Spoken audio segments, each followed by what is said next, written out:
of the final scene of us fighting the werewolf.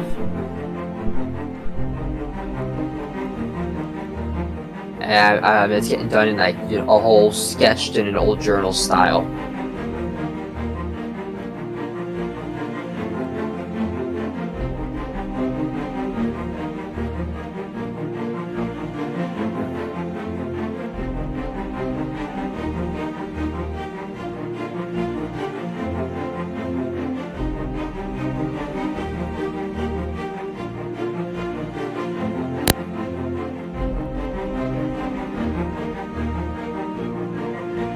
Alright, I'm back.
I'm back.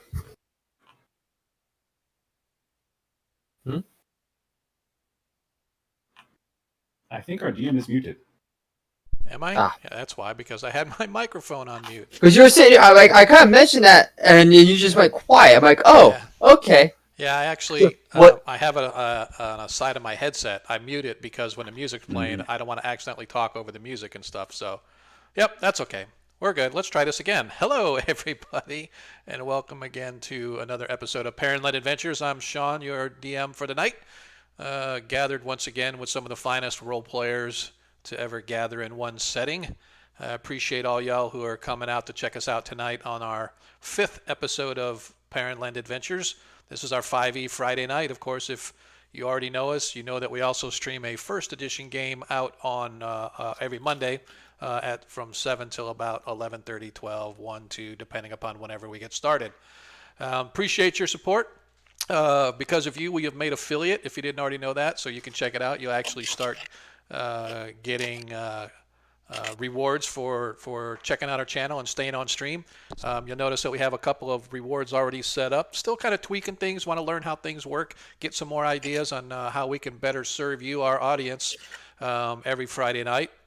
And if you happen to cheer, you can actually give our players a natural 1 or a natural 20. How about that? So the way this works is it has to be in this session, but if you happen to cheer 1,500, you can assign one of our players a natural 1 or a natural 20, and they can replace any dice roll by any other player or DM with that D20 or that D1. So if I happen to give my players a critical hit, and my player has a natural 1 on hand, he can replace my natural 20 with a natural 1 and basically get his get out of jail free card. So again, we're pretty new at this. We're still trying to figure it out. Just trying to get some different ideas on how we can like I said, better serve our audience. So we appreciate you guys that show up every Friday to kind of give us a little boost. Tonight we have our players. Right now we've got 2 of our players. We have Aethernalis, for those that know. Adam is my one of my players from my face-to-face game, as is Jacob, who's playing Niola. Both of these guys are my face-to-face game. Adam also plays in my 1E game. However, still waiting on some other players to arrive. Have no idea where they're at. Kaylee's usually The pretty one's walking the punctual. dog. Yeah. So She's walking her dog right now. is that what it was? Come on. Yeah, okay, that's what I figured. She usually eats, walks her dog, and then comes and plays. So tonight she's running a little behind. Not sure if Halvard or Amic are going to make it. Halvard's been dealing with some issues that he has to get through. So we'll just be kind of running their characters for them until such a time as they can arrive and take back over. So that being said, let's kind of get tonight's ball rolling. First of all, if you have not yet subscribed, we appreciate it. Because of you guys, we got over affiliate. There's a little subscribe button down there. Don't forget to click that. And there's a notification if you want to get notification. And look at there. We have our first sub. Subs are free. Yeah, first subs are free. Player subs are free. Is that what it is? Okay. No, Prime subs. Oh, Prime subs. Yeah. Okay. Prime subs. Yeah, that's fine. You get it with Amazon Prime, actually. Yeah, it's totally fine. You still get paid. It's the same thing. It's all right. It's all good. I don't care if my payers are now paying me to play. How good is that, right? Either I'm a really good DM or they're suckers. That's all I got to say. But definitely I thanks. just like bribing my dungeon masters. That's it, man. I definitely appreciate that, dude. That's pretty awesome. Minis get you more. Yes, exactly. I can say Jacob used to give me all kinds of little miniature figures and stuff when we were playing face to face. I think I don't know what it was. Maybe they felt bad because I used to give them gifts at the beginning of the campaign and on Christmas, and my wife would feed them dinner, but they used to shower me with stuff coming back too. So that was I would pick up Reaper minis like in the sets of 3s and 4s, just trying to find a couple minis for something I needed. And I had all these minis. I'm like, I'm never gonna use these. Let me give them to my DM so he can kill me with them. Yeah, exactly. So, all right. So we're gonna hang out here a few minutes. I want to give Kaylee a chance to kind of get in before we go through the recap and stuff like that. So. So again, for those that didn't know, because of hey, thanks, I appreciate it, Troy Cannibal out there. If you guys don't know Troy, he is probably one of the biggest supporters of the D&D community that I've seen. Between him and Ancient Gamer, man, these guys are basically, I think, putting Jay's kids through college. I don't want to say that like definitively. But whatever those guys are doing, man, they're doing it right. And I appreciate the love and support here too, Troy. So we also have a 1E game that runs for those of you guys that are old school gamers. We do have a 1E game. We just kicked off our session 0 last Monday. That is going to be an every Monday night stream. Same channel, just a different group of folks playing. And obviously a different edition. We call it our 1E one-shots game, and basically it's literally a series of adventures. It's not really it's campaign light is kind of how I describe it. So players will start out. Our first adventure is going to be in the free city of Greyhawk. I'm going to start them off there. As a matter of fact, it's kind of interesting. I think Adam. You were with us when we started in the free city of Greyhawk, so you're familiar with some of the ins and outs of playing in the free city. So is there a food cart with some weird goblinoids? Oh, let's hope so. Yep. So they're going to be starting in the free city, but once that adventure's done, the next adventure they may go all the way across the planet. Who knows where they're going to wind up? We don't care how they get there or whatever. It's just we're going to show up and we're going to kick off the adventure, and it's just going to be just like that. So anyway, I know we're waiting on Kaylee, but I really don't want to put this off too long. I want to keep our audience waiting and stuff like that. Actually, Troy, I have to say I cannot tell a lie. As you can see, Corvus, who is Jacob playing Niola, he actually cheered 100. This is the first bits for this game, but officially for the channel, Corvus has the first bits for the channel itself, because he actually gave us 100 bits on Monday when we were doing our session 0. So again, I'll be honest with you, I'm not here to make money at this. I'm here to provide entertainment for my players, for myself, and for my audience. Okay, now Troy, you're the winner. Troy's got more than everybody, so that's going to be annoying. Yeah, with Troy and Channel throwing bits at 100 at a time, that's going to end up. I'm going to end up having to do what Jay did and sort of tone down the sounds a little bit, because it kind of blasts my eardrums. Is that? Do I hear? Is that? What? Kay Lizzle in the house. Yeah, I'm here. Hey, man, how's the dog? How's Seattle? You guys doing okay up there? The dog was allergic to his food, so I had to switch his food out. But Seattle's doing its thing with being rainy. All right, so that's 700. He was getting there, man. Yep, exactly. As soon as the bits started flowing, Kaylee shows up online. So that's how it works. You know, Exactly. got to pay to play. So yeah, so and of course we were talking about Aethernalis and Corvus as being my face-to-face players. Of course, Kay Lizzle is also one of my face-to-face players. The three of them used to come to my house and we'd game here at the house. They have been gracious enough to rejoin me in my campaign online here on Twitch. So definitely need to show the love for these guys who are, like I said, some of the top gamers that I've ever gamed with. Man, I'm glad that I've got them in my game. So we have the, yeah, I know, I'm just kind of sucking up so you guys won't feel bad when I kill you, but that's all right. He's being real nice.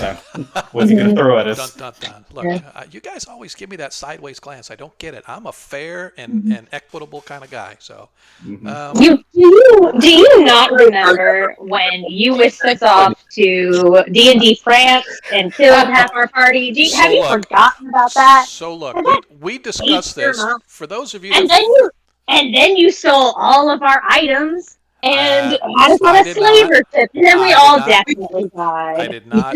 The slaver ship. I did not steal your stuff. The slaver dumped it overboard. It's not my fault.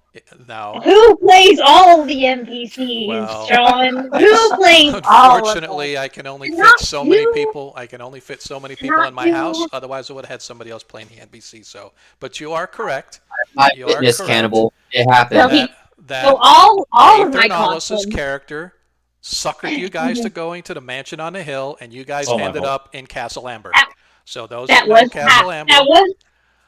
part of Adam's fault. That was partly Adam's fault. Hey Doc, this is a 5e game. So Friday night, there was a question in chat from Doc Shoulder. So we run every other Friday night is our 5e game. Hey, thanks, Sir Obsidian, appreciate it. And on Monday nights, every single Monday night's a 1E game, and this one is every other Friday. This was actually our first stream. I just kicked off the 1E stream because the more I hang out with you guys, the more I'm like, man, I really miss playing old school. Let's play an old school game. So we got one kicked off, and we're doing that. So yeah, man. So like I said, unfortunately, I don't know that Halvard and Amick are going to make it. Haven't heard from Amick, and I'm getting kind of worried about him. He hasn't responded to me, so there may be an opening coming for our game. I don't want to say that too loudly, but for those out there that may be interested, reach out to me, because if I have an opening for my 5e game, we definitely can talk about it. Okay, can I join? I always want more D&D. Well, if you want to run 2 characters, no. Yeah. I will run 2 characters. They'll build off one another. It's 3 of us, but we all have 2 characters, and then there's 6. Perfect amount. Exactly. All right. So with that said, wow, we got a hype train going on here, man. 88%. Look at you guys. I have no idea what that means, but every time I hear Jay say it, it sounds so cool. So I should really read the documentation on Twitch. But like I said, I'm not here for the cash, man. I'm here to have fun, man. I appreciate you guys showing all the love. So, do we give ourselves a natural 1 or natural 20? No. Well, you know what? I'll tell you what. If you guys want to cheer 1,500 bits to give yourself a nat 1 or a nat 20, yes, I will allow that. You know what? Your players. Look, man, I'm not proud. I just want to make the cash right now. That's seriously. I'm Mhm. not here for the money, so no. I'll give No. Adam one in every No. single one of his sneak attacks. No, so just so you know, no, I'm not going to let players. I appreciate it if you guys want to cheer bits as players. That's totally fine with me. Getting special rewards and stuff like that.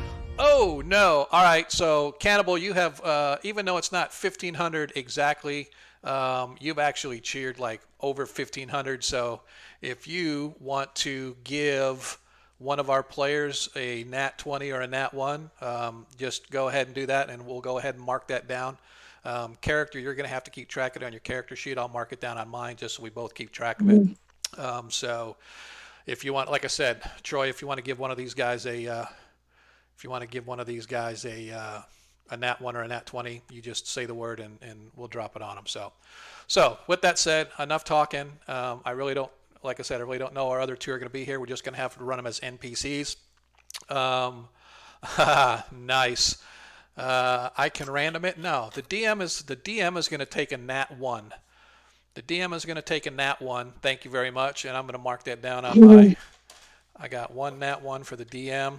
I'm going to mark that down so that if one of my players gets a crit and I don't like it, I'm going to switch it for a nat 1. So I definitely appreciate it. All right. With that said, let's try to get this thing. We can sit here and talk all night about stuff, reminiscing, but let's try to get into the game tonight, right? And let's see where our players are and what's going on. So, I was definitely stalling for time so that I could open up all of the things. Dude, I'm not. No problem whatsoever. No problem. So, we are currently in the small town of Kreistrich, located in the eastern central area of Perrinland. It is the 13th day of Fireseek, common year 586. The Great War has ended about 18 months ago, and our players came to this little area because it's being rebuilt. The dwarves have moved back in to reclaim the mines, or is starting to flow from the mines through the city or through the town down to Traft, or up to Traft, if you will, which is to the north of us. So, when last we met, the heroes of Kreistrich, a name given to the group by Hetman Bauer, Hetman being the mayor, Hetman Bauer, and they managed to finally stop the evil that was growing in the town of Kreistrich. With the help of a mysterious group known as the Order of the Malison Moon, they were able to defeat and slay a werewolf who was posing as Father Draragor Goldseeker, a dwarven priest of the at the Chapel of Vergadane. And he was the priest was using this using the upcoming holy day to trap the townspeople inside the chapel itself, where he had special locks made that were going to lock everybody inside, and he was going to slay as many people and feast upon as many people as he could in the town. Fortunately, as I said, the Order of the Malison Moon managed to get to the party a weapon, a blade that was moon touched, and it gave off a radiance of moonlight that sort of disabled the werewolf from or was able to attack and hit the werewolf.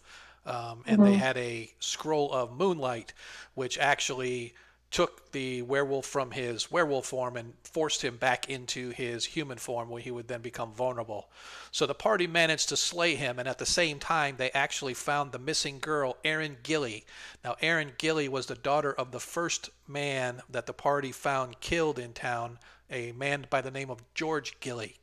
George Gilly's daughter died, or his youngest daughter died about a year before, when they were attacked by a pack of wolves, and evidently one of those wolves that was attacked may have been a were creature, because Erin was inflicted and she was coming under the sway of this older, more experienced werewolf. But fortunately the party stopped him in his tracks and managed to free Erin. Now, having a couple of days to recuperate, reflect on the deeds that they have done and what their next moves are going to be, our party has advanced to level 2.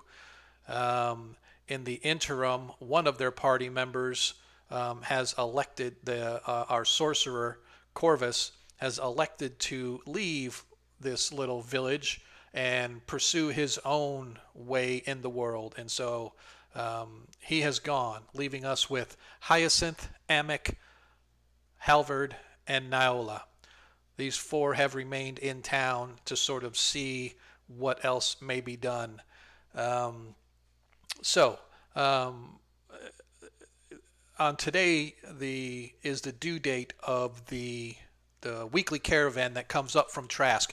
And as you guys have all, or Traft, I mean, as you guys have all been waiting to watch, as I explained at the end of our last episode, careening up through the tree line coming from the north down into town comes this wagon.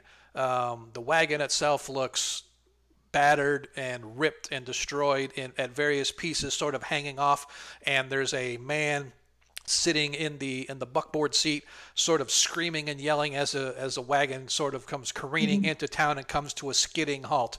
And as I explained before, he was screaming, "Hilf mig! Hilf mig! Ber vinden kommer!" And it was loosely translated by someone to mean, "Help me, the mountain wind is coming." And just for reiteration's sake, this particular language that the guy was calling out is sort of a language of the merchants of Perrinland. It's based on, so it's like an old dialect of Flan back in the day.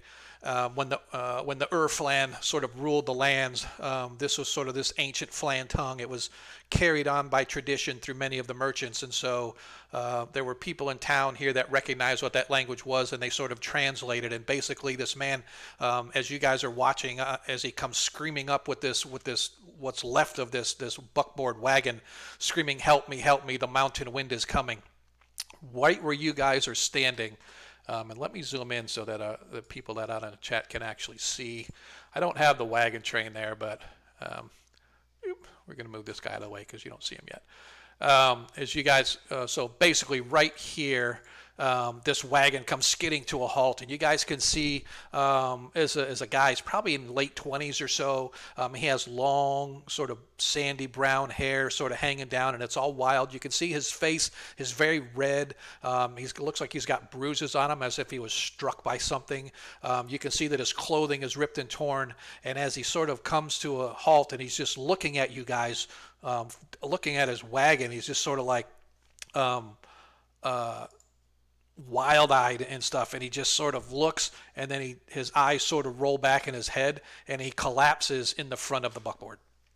From around town, you can see people screaming, "Ah, the mountain wind, the mountain wind!" And it's like there's a very sort of unease. You remember what it was like when you were in First Town and people were like really subdued because of all the murders that have been going on, and nobody knew who was going to be next and what was going on? Well, just flip that around, and it's like a 180, and now everybody's like freaking out and running around like they're at a Macy's Day Parade and somebody dropped a hand grenade in the middle of the parade, right? And people are just freaking out and going everywhere. But the big thing is, number one, you can see this guy sort of slumped over in the front of the wagon where the rider's seat is, but you can also see movement in the back. You can hey, thanks, Lenders, for the follow, man. I definitely appreciate it. Appreciate every one of you guys and all the love you're showing us. But you can see this guy sort of slumped over, but you can also see movement in the back of the wagon as well. How far can we see down this road? Well, you can see. This is the road that leads out of town, right, or into town, if you will, right? So it runs north, and you can see it probably runs easily a half a mile before it kind of bends out of the way in the trees. So it's a partly cloudy day. It's still cold. Remember, we are in the middle of winter, so it is like about 20 degrees outside, and there's just a real light breeze blowing, so it's just enough to say, man, why am I standing outside here looking at this guy that's dying in the front of the wagon? Well, I'm going to hop up on the wagon and check him and see if he is dying, and if he is dying. Yeah, give me a medicine check. I would love that for you. First roll of the night. If you get a 20. Is it good? Is it bad? You know what? It's not bad. It's not great. So the guy does not appear to be dead, but the first thing you notice is that as he sort of slumped over, you can see his back. I told you his clothing was torn and ripped in various places, but his whole back, the shirt itself is almost all missing, and his whole back is blackened and blistered. And from your knowledge, just from growing up in these lands, it looks like frostbite. And as you're sitting there, you hear a moan come from the back of the wagon, and looking over, you can see that there's another person sort of sitting in the back of the wagon, sort of laying down with whatever's left in there. So it looks like this particular wagon was carrying maybe some cloth type stuff and general goods, but this body is sort of stuck up in and amongst that. Looks like he's been thrown around pretty good. He's battered and bruised, and he's like partially awake, but not. Oops. Okay, so not dead. Love to hear that. Yes. Probably get these two near a fire or something to warm up. Yeah, can we get them into like? We're right by. Sure. Like, can we get them inside, like the gorgeous dwarf or somewhere? Yeah, absolutely. There's chaos. We might as well add. So as you guys are sort of moving towards, and I'm gonna keep an eye on the road from out of town. Okay. Right. Like I said, it's a partly cloudy day. It's relatively early in the morning, give or take about 10 o'clock or so. And like I said, everybody was expecting a wagon train first thing in the morning. And it's getting closer to midday. People really get worried and stuff because it's like clockwork on time, right?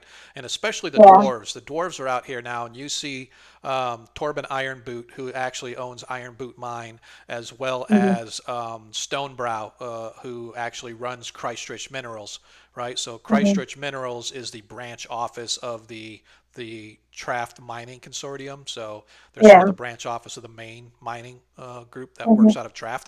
So he's sort of the general manager there, and he's out there, and those are probably the two most significant dwarves in town, right? One of them runs the mine. The other one is the general manager of the mining operation itself. And so these two are out there wondering, kind of what's going on. Hey, what's going on over there? What do you see, lassie? Is he okay? Is he alive? We need to find out what's going with my goods. Where's the rest of the wagons? Are they coming behind you, boy? And he's just sort of screaming and asking what's going on.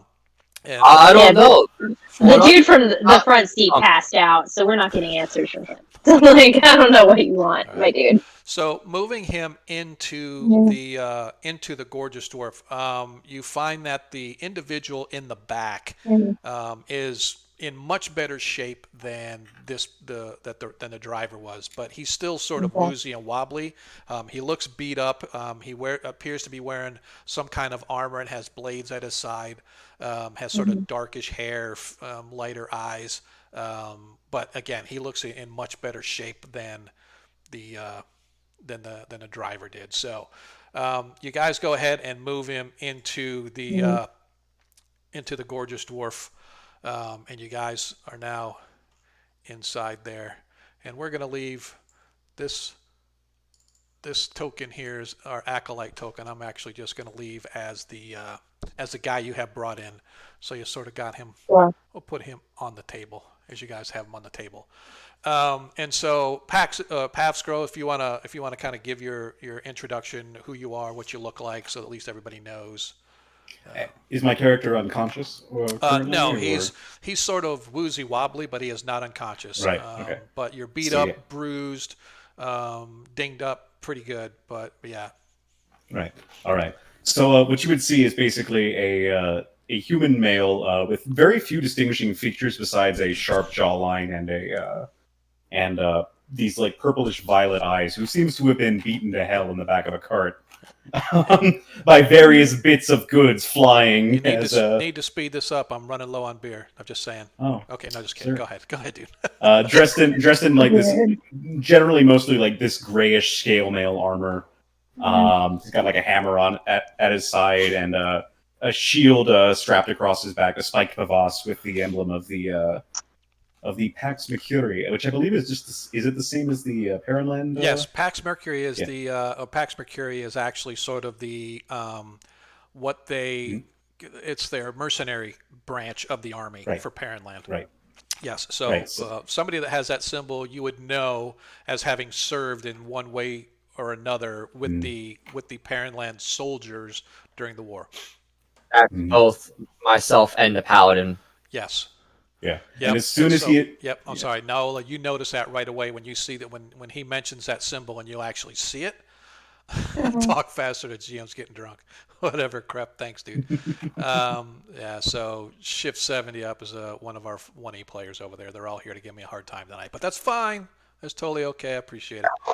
So anyway, yeah. So you see that symbol and you recognize it immediately as somebody that served, at least in some way, shape, or form, with the Pax Mercury. Yeah. So. And the first thing he'll say when he gets out of the cart is basically, "Where the hell did that man learn to drive?" No idea. Yeah. So the as you guys are sort of looking over this poor fellow that you've got laying on the table, coming through the doors is Hetman Unger. Unger Bauer is the Hetman. Also, of course, Torben Ironboot, who runs the Ironboot Mines. Stonebrow, Bertrand Stonebrow, who comes in, as well as Schulman Kuhn, who is the head priest of the Old Kirk Church, as he comes pushing through. And of course, there's a crowd starting to form outside. And Sog, the owner, the half-orc owner of the gorgeous dwarf, sort of is keeping everybody at bay. Nobody's getting in. Stop it. Stay outside. Let the priest do his priesty stuff. And so she is standing at the door, sort of keeping people out, allowing Schulman Kuhn in to help take care of the fellow, as well as Pavskro.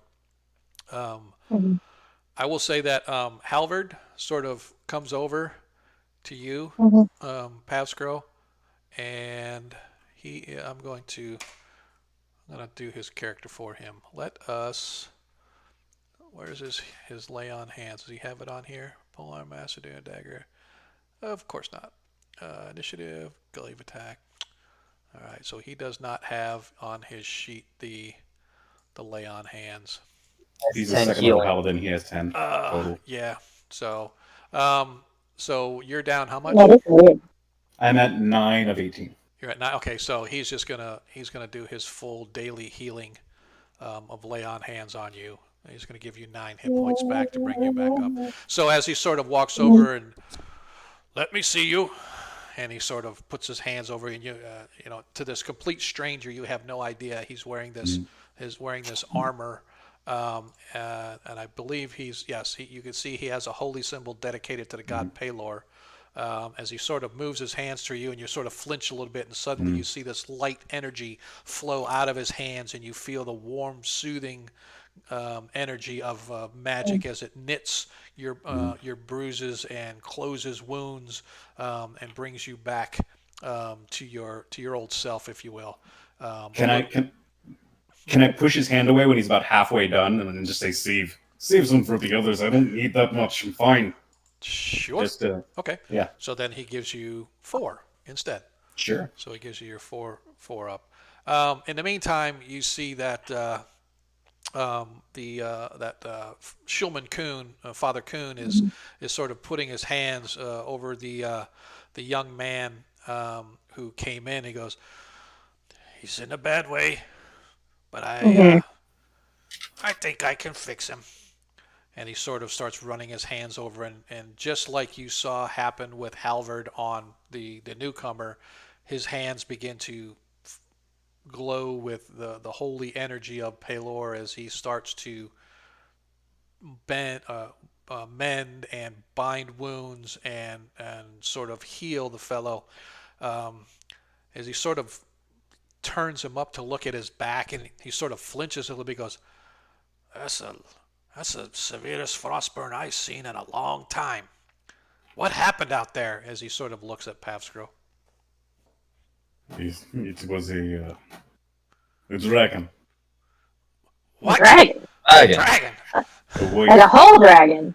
Yes, a whole white dragon. And there are still people back there that I don't know if they're alive or dead, so we need to get moving. Do you have healing potions, people who can fight? I think we have So look at of you, and in terms of potions, not. The only healing we have is the priest who's not with us currently, and the paladin beside that just left you. So at the mention of the dragon, and then Pavskro talking about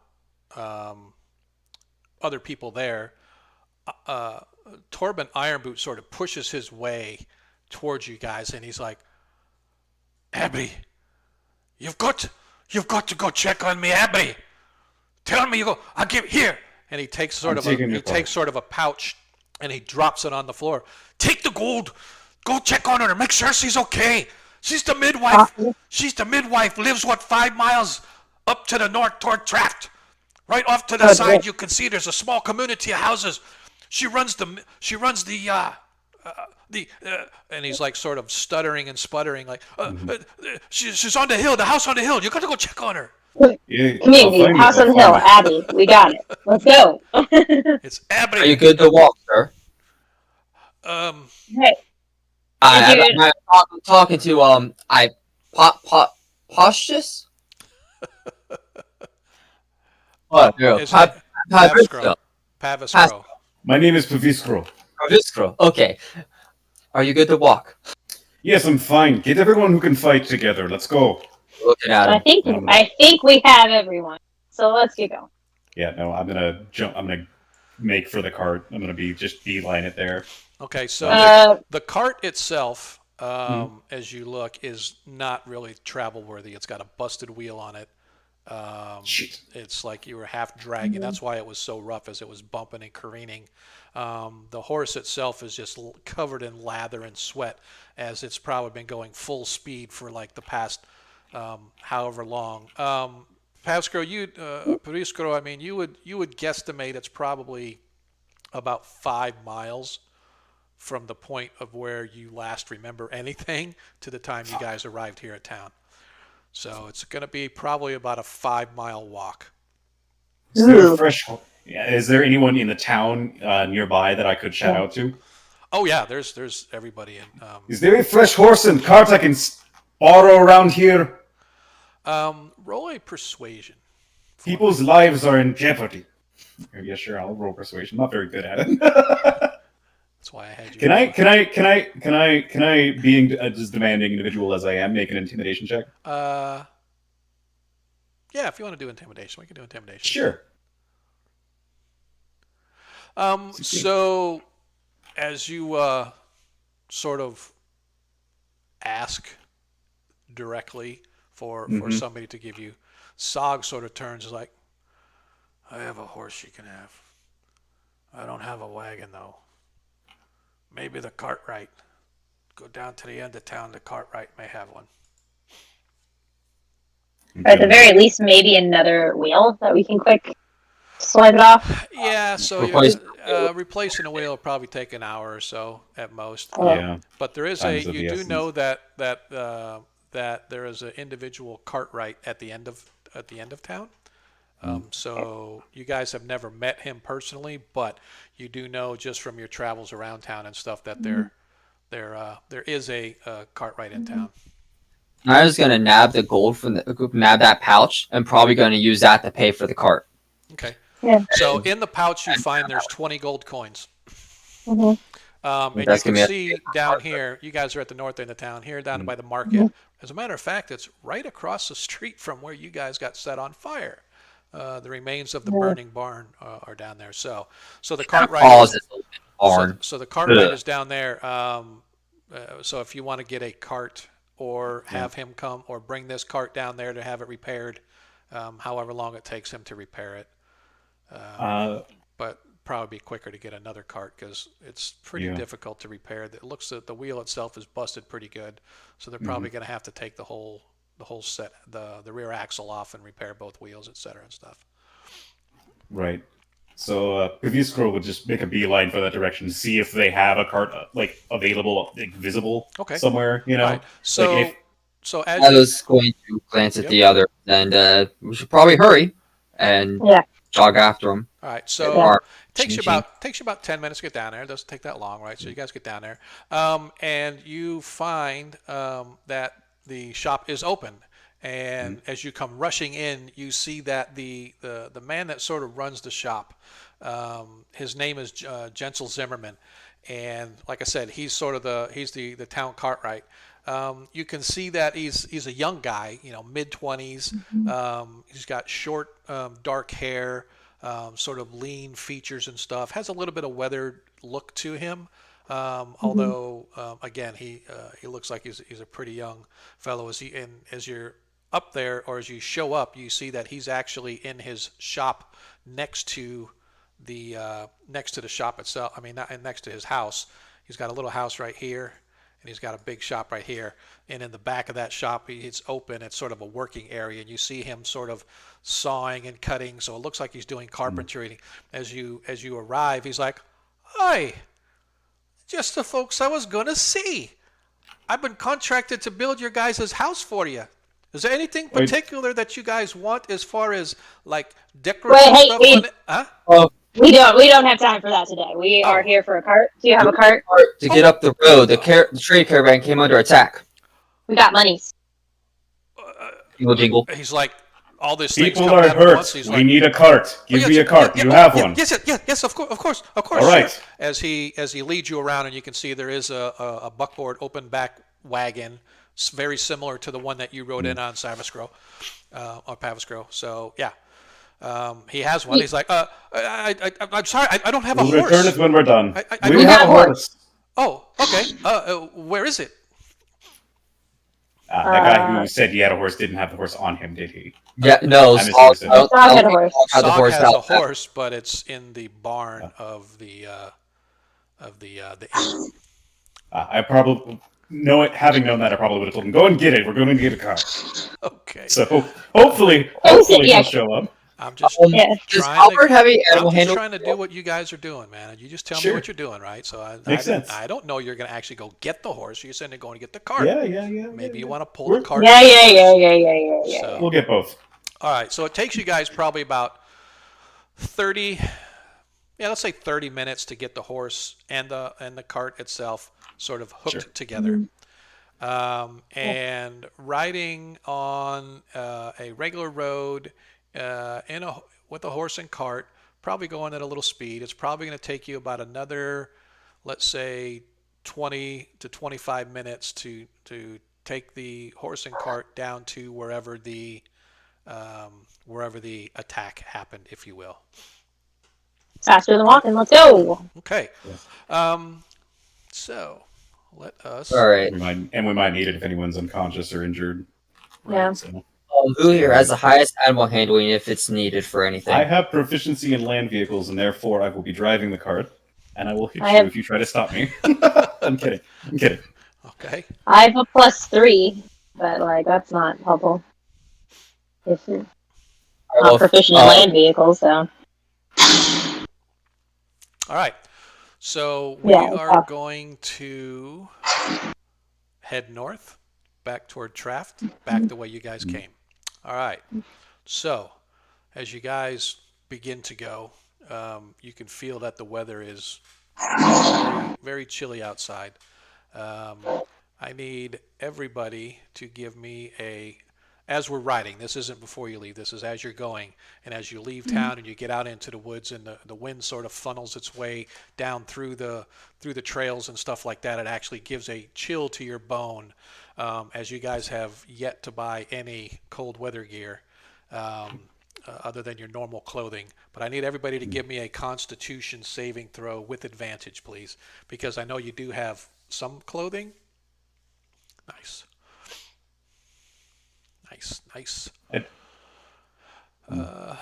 And actually, where's my astral at?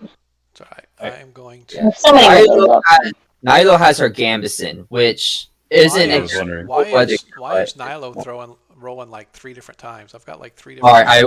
I thought I only. Oh, my mouse double clicked, so I might have rolled it twice. It's 3 the times, first actually. second time. Yeah. All right. So you got a 15. Highest got a 10. I got an 11 actually. Because you with advantage. Yep. Pavascro, you got a 9, so you need to roll again for advantage. Oh, okay. I didn't realize I had advantage. Yep. No, I gave everybody advantage. Yeah, that's what I said. That's great. All right. I also that's I'll roll 2 5s in a row. Okay, I sure like game. It. Yep. I like it. And of course you'll like it. Nice. So unfortunately, Amek doesn't really have. Well, actually, I forgot. No, he did. That's his. I forgot they got advantage. That's his. Okay. So everybody made their save. It was a DC 10 or higher. Cool. I take it back. Pavascro didn't. Could I get myself a +1 by using prestidigitation to warm my clothes? No. Nope. Okay. So What I for the next hour, because we're going to be having to roll every hour in cold when you don't have cold weather gear. For the next hour, you are in any attacks that you make and any saving throws that you make are going to be at disadvantage. Okay. Is this like a level of exhaustion? Or? It's kind of, yeah, it's like level of exhaustion, right? That's kind of the way I look at it. But it's sort of the cold starting to affect you, sort of gives that exhaustion type of a feel to it. So, but you guys moving, and not to mention, it actually kind of plays into gameplay because you just had your ass kicked pretty well. So you guys begin moving north through the woods along the road leading out of town, and as you're going, you can see various places along the road, on the left, on the right, kind of lying on the side of the road, sometimes off in the trees a little bit. You can see whatever was in the wagon is like, say the wagon took a big buck and then something went flying, right? Something besides the Vizcro. But it managed to just sort of lay on the side of the road. So you can see little crates here and a box here and some cloth rolls laying here and whatnot as you guys make your way. As you come sort of out of the tree line down into the valley about 5 miles north of town, you can see what they were talking about. There's sort of this large hill, and atop this large hill you can see this windmill. And in the surrounding valley around it, you can see there's like 4 or 5 houses that have set up farms, right? But you can see what looks like just nothing but devastation lying about a half a mile down the road in a wide open. You can see that there are all kinds of, there's looks like about a dozen wagons just destroyed, laying everywhere. You can see there's a few horses grazing off to one side, but there are just bodies kind of littering the road. It looks like there's probably a good dozen to 2 dozen people that are just sort of half sort of helping each other. Others are dead. You can see dead horses, but whatever was in the wagons and stuff are just completely laid to waste. And at the closer you can get, you can see that the entire road where the wagons are and all the wagons themselves are completely covered in this really thick frost and just blasted away like somebody hit them with something explosives, like hit by lightning or whatever you want to call it, just hit it and just sort of destroyed it. All the bodies that you can see, that they look like they're burnt almost. That's almost black, but they're just blistered and their skin is just so black with frostbite that it's just sort of a sickening sight to behold, to be sure. But as you guys sort of arrive, you can see that there are some survivors, but there's a lot of death and carnage here as well. I would shout out to the survivors. Is there anyone here who needs healing? I'm just going to move you guys onto this map just to get us out of town, because this isn't really anything here, but I'm just going to move you on here. Sure. I don't have it. So we're just going to say like all along here, all the way even here and out of sight. It's just you guys just nothing but devastation and carnage. But to answer your question, yes, there's some guys that are sort of like leaning on somebody else that sort of are hobbling and stuff like that. Cool. So yeah, we start taking care of those. Yeah. Okay. Point to the I'm sorry, I was going to say, yeah, so obviously Halvard rushes right up and begins to try to help. I'm going to help him. Okay. I'm a healer. Healing stuff. Myra's going to walk around and... It's not magic, but it works. How many healing kits does Hyacinth have? I have the one, but I know Amit has the one, and we used 2 of his. I'm going to each one has 10 that. uses, right? Am I correct? Yeah. Yeah. So his has 8 uses. I have 18. I have 18 uses of my healer's kit right now. Well, I'm just saying did you say Amic? Let me see. I don't know if Amic has one or not on his. He said he had one. All right, I'll check his character sheet since I think it was Halvard. One of these people had a healer's kit. Halvard might have had it actually. Yeah, see, he didn't. He never filled out. Unfortunately, I'm going to say he doesn't have it because I've asked them to fill out their character sheet here, and they. Well, I have one then. Everything. That's Well, I'm going to check Halvard because Halvard I think was a little better on his character sheet, but do you want my equipment on the Astral character sheet? Then I have it on D&D Beyond. I'm going to go look on D&D Beyond to see if they've got it on there too, just to make sure. But I only put the mechanical stuff onto my. Yeah, that's what I figured. That's what I figured, which is fine.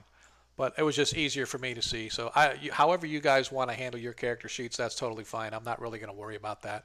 But I am going to go. Let me go. I apologize for the delay, folks that are here watching our game. But unfortunately, I wasn't expecting my 2 players to be gone, and so let's go look at his character sheet on D&D Beyond. And I am going to go to Amic. Yeah, because I know that I could have swore that he said he had it. So let me look and see what he says. Yep, he has a single healer's kit. So combat use 2. Yep, he even put it on a sheet that he used 2. So, look at him. Right, so he has 8. And you have 10. Yeah. And let me check Halvard just to see if Halvard got his sheet as well. Or put it on a sheet, I mean. And his equipment, give me just a sec. Oh, he has dice. Anyone want? He can play D&D. He's got dice. No, he does not have a healer's kit because he figured. I remember him talking. He probably wouldn't need it just because of the fact that he's got his healing and stuff like that. Okay, so that said, you guys managed to. Now that I was going to say, let's say there's 15 people that are wounded enough that they need to be bandaged or helped in some way, shape, or form. Are we going to use our healing kits on those, on all of the uses of the healing kits on those? Because if so, I would say we'll use all of Amic's and then enough of yours that would leave you 3. Okay, that's fine. Okay, so Amic is going to use all of his healing kits, and you're going to use 7 of your healing kits in order to sort of bind up the wounds of the 15 people that need to be sort of bound and wound. As they're sort of gathering around, what else do you guys want to do? Anything specific? Because it looks like there's a couple of the guys here are military, or at least with the wagon train company itself, right? So they're sort of taking charge on sort of trying to put all the goods and get all the goods back together. Try to get they're trying to piece together some of the wagons enough that they can put some of the goods on and get it moving. But it's probably going to be a long affair. You're probably looking at 5 or 6 hours of work easily just to try to get enough of a wagon to sort of together that they can put some of the goods on. In the meantime, like I said, the hill that Torben Ironboot paid you guys, you can see has I can never remember the dang name, a windmill sort of on top of it, right? And then the surrounding community is looks like maybe 5 farms in this area, in this valley. The valley itself is probably a mile, give or take around. So it'll probably take you a couple hours to go to all the houses, but the one that he specifically was paying you guys to do is the house on the hill. All right, so Nilo's Which going isn't really a house, it's more of a windmill, so we don't have to worry about being a mansion or being wafted off to France anywhere. Different context. She's going to walk up to the leader, and you're the one leading the defense here, correct? Duh. The house is up there. Were any of them still in one piece? Don't know. Think so, maybe. Could be.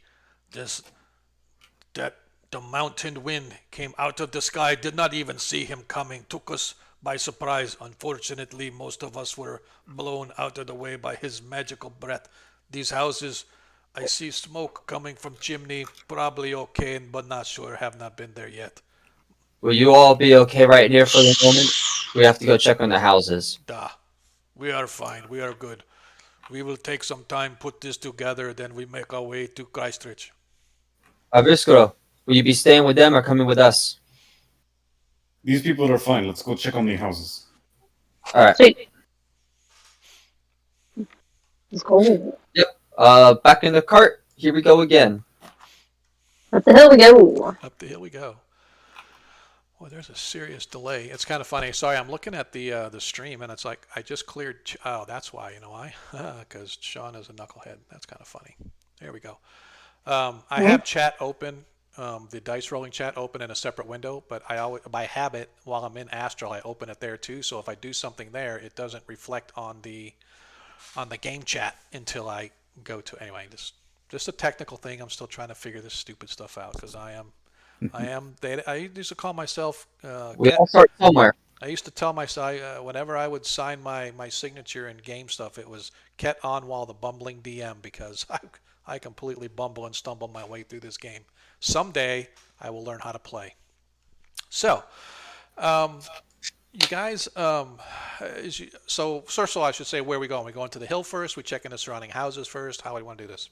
We're gonna check the objective first, which is the house at the top that we were paid to look. Okay. And then we'll look at the others. Okay. So let me see if I can remember how this goes. So you guys head toward the, and I'm going to put you at the base of the hill down here. You guys start approaching, right? And like I said, you can see that the house itself, or the windmill itself, sits atop a tall hill, and it's fairly steep. It's not like super steep, but it is a little bit steep. But as you approach, you can see this old stone windmill surrounded by an iron fence. Nothing in it. And it's a couple of stories tall. And as you approach, suddenly you hear this roar. And through the iron fence, you can see this large winged monster with a huge spiky tail trying to knock down the windmill's front door. Standing on the second floor, you see this sort of it's a human female, late middle age, like late 40s, early 50s. She has her hair in a bun. She has the typical schoolmarm kind of look with the high collar and the tight bust with like a wrap sort of tied to hold her blouse tight to her skirt. And so she's sort of standing there, and she looks at you guys, and she sort of waves, and she points down and says, "Little help here, maybe? Yes, friends, could be. Perhaps helping the old lady with the stupid monster. Thank you so much." As she yells, as you guys hear it sort of echo. And again, as you guys hear, there is this roar as this creature that you guys see. And let me post a creature to chat. Hopefully it'll show. I saw the creature before you blacked it out. Oh yeah, no, that's fine. Yeah. Is it an actual? Is it close enough to Manticore to fit the description that a soldier would know, or is it something else entirely? No, you guys know what it is.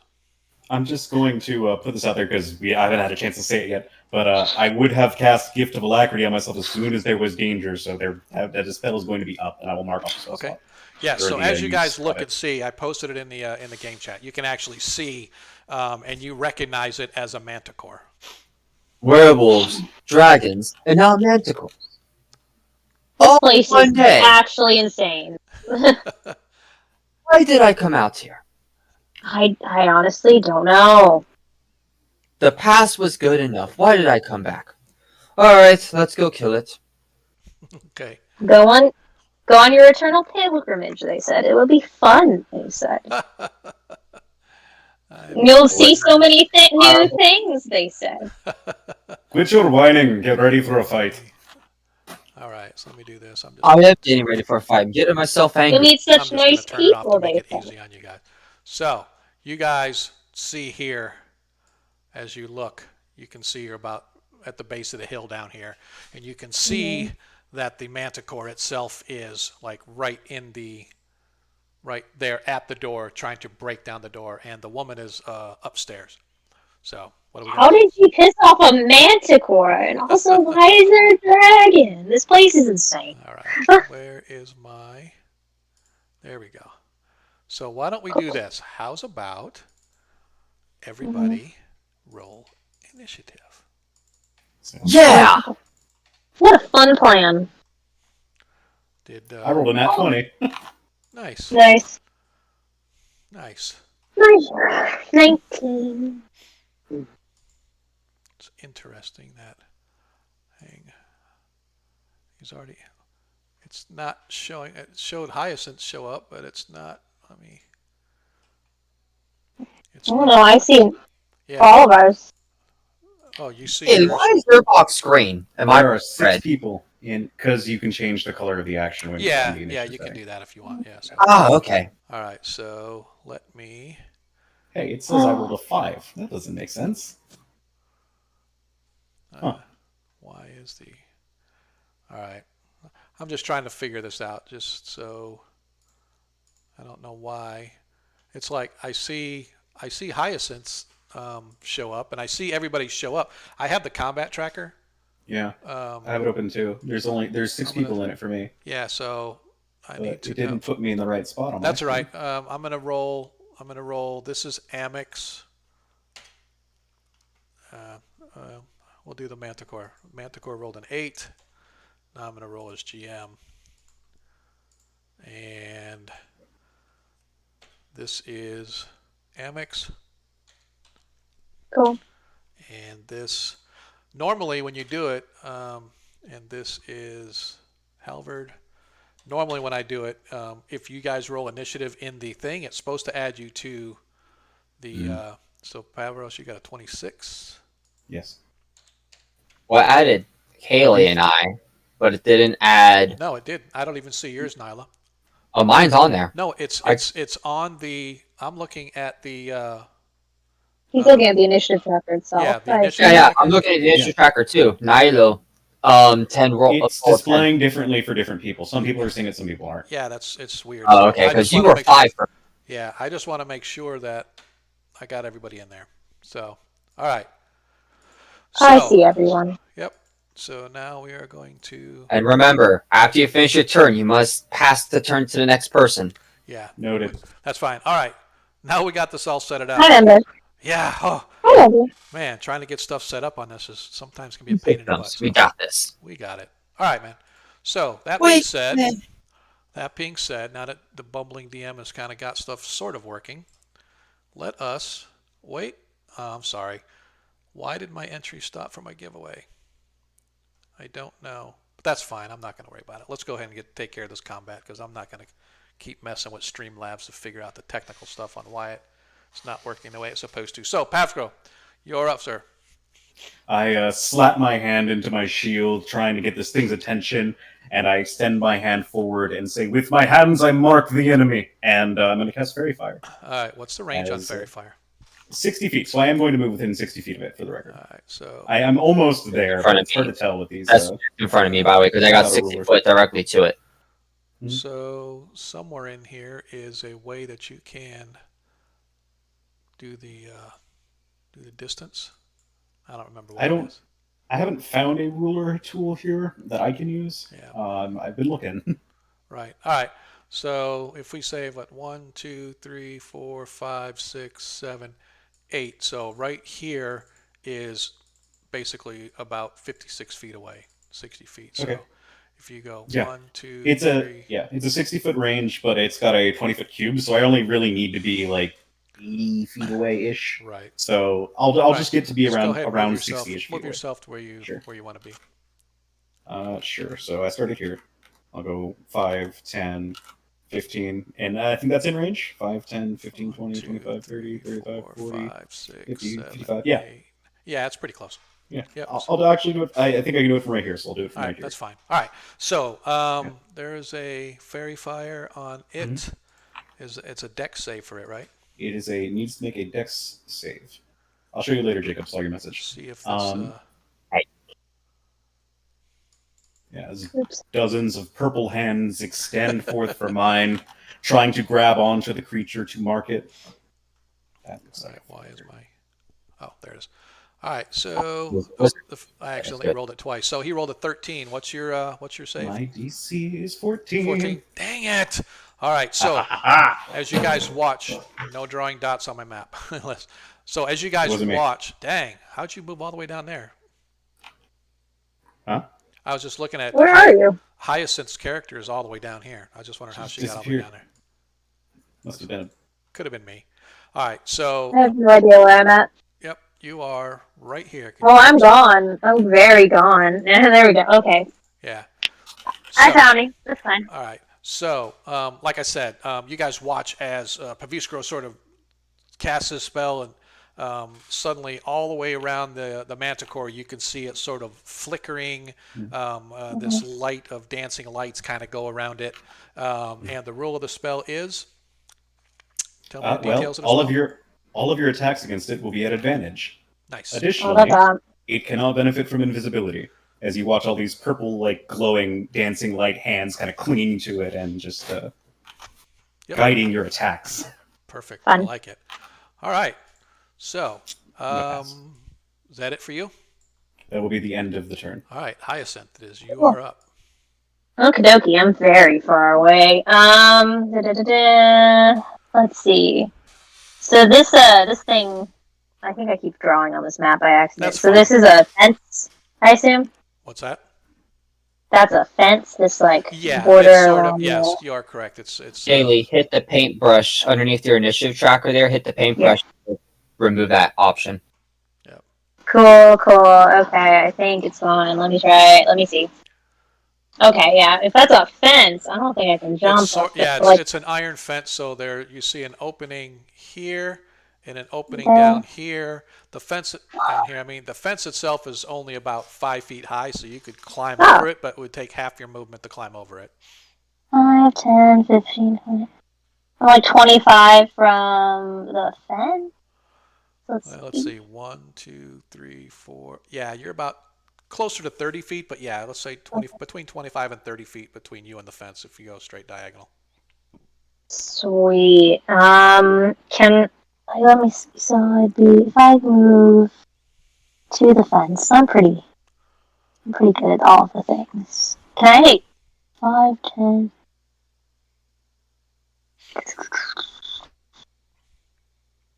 I'm thinking. Wait a minute. I think, even though it's not on my character sheet, I have a thing called Fast Mover where I can dash as a bonus action. Yes. Can I use that to jump this fence? Yes, I will. Give me that extra movement. Yeah. What kind of check do I need to get over the fence? Over the fence, it's just going to be athletics to climb over, to sort of parkour and flip over. Let's watch me fall on my butt. Did I fall on my butt? No, I didn't fall on my butt. 18. Look at you. I do a hardcore parkour. High roller. So as you dash up the low hill and grab yourself, jump up onto the fence, and you guys watch her sort of do one of those ninja moves where suddenly her hips sort of shift and her legs go out to the side, and she vaults over the low fence, the low iron railing, I should say, and lands nimbly on the other side. Better than doing monk shit. You are Simone Biles in the flesh. Yeah. Can I see Manticore from here? I don't know what this weird rock fall is. It's literally rock fall, right? It's just a bunch of like a really low rock debris sort of laying around there. So yes, you can see him. Awesome. I'm gonna throw a dart at him. All right. Advantage. With advantage, armor class 14 with to hit. Advantage. 1 and a 2. And both miss. So you throw a dart and you watch as it sort of just bounces off one of its wings as it sort of spins as it hears you coming, and one of its wings just sort of flit and knock your dart, and it goes sailing out of sight on the other side of the down this way a ways. It just sort of lands out of sight. What's that? Cool. Your raid boss music. Yeah. All right. So. Nice.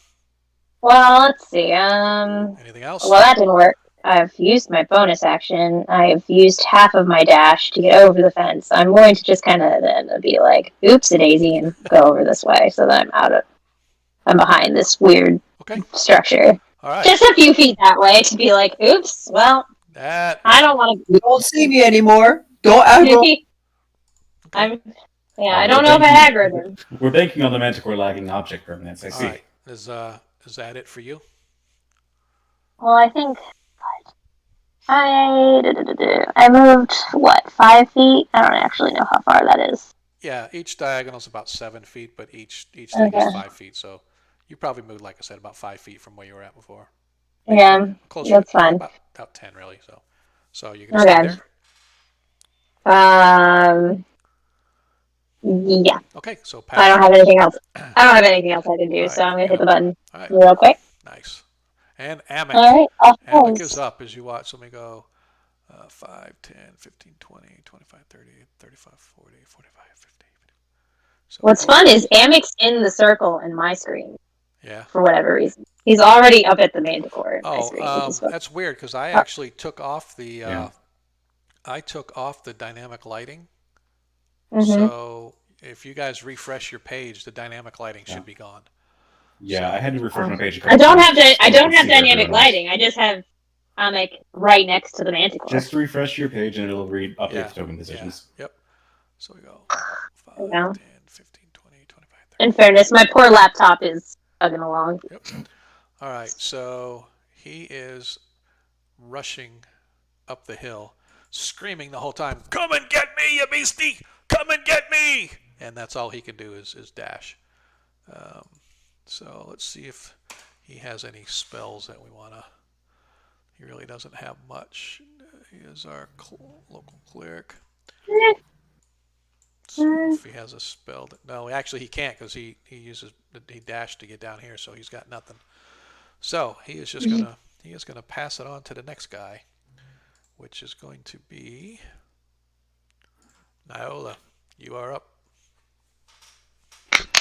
As the Manticore begins to turn, taking note of the new morsels that have arrived, much easier to get to than the woman that's holed up inside the stone block. Don't know how she pissed off a Manticore being inside a fucking house. I got 20 foot speed, not 30. Shit. Wah. You have what speed? 50 foot instead of 30. Oh, are you encumbered? I think I'm encumbered, or it's the armor, one of the two. Mine says I'm encumbered, but there's no way that I am carrying around. If you guys remember, we had the additional rules for encumbrance and stuff like that. So D&D Beyond shows you guys as being encumbered, but you're actually not.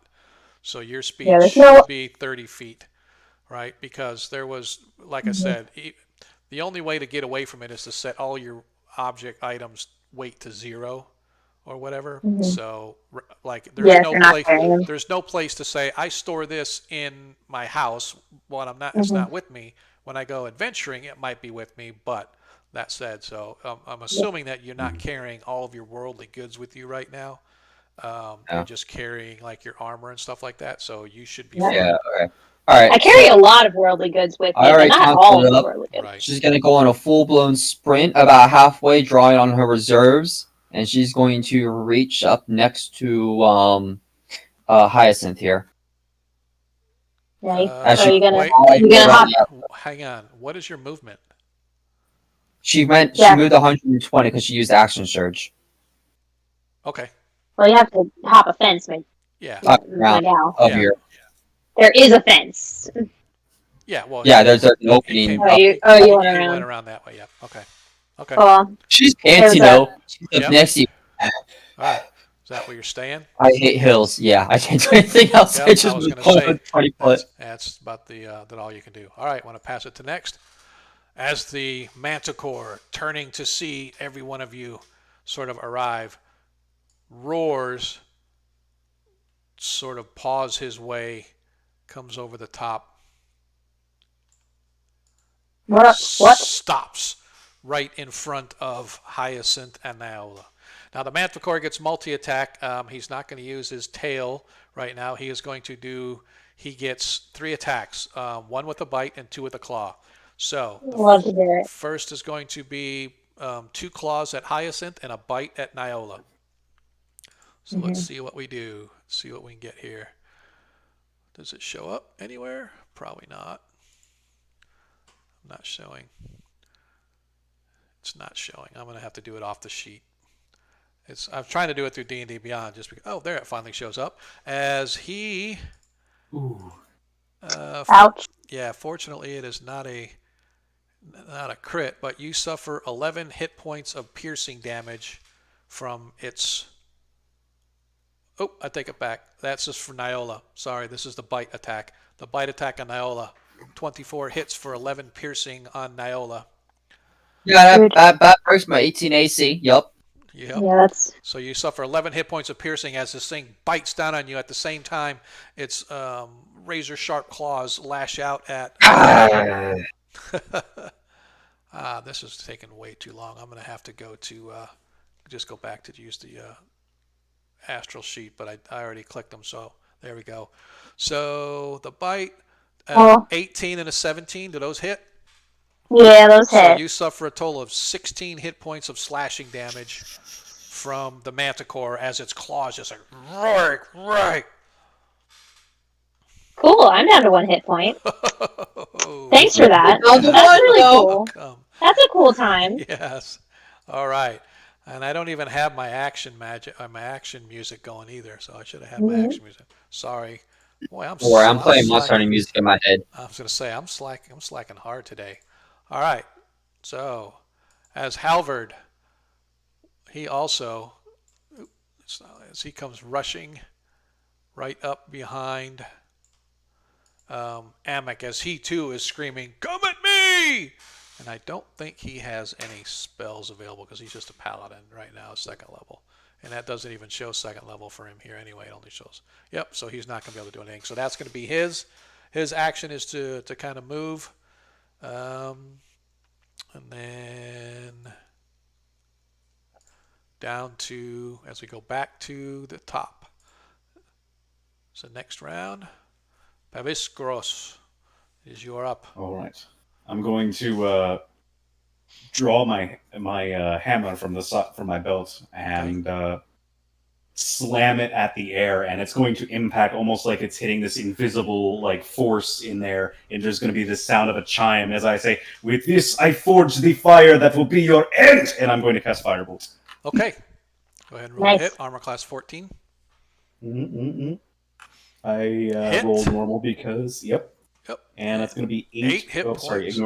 Sorry, that's the disadvantage. It's 5 points of fire damage. 5 points of fire damage as you guys watch as this firebolt sort of.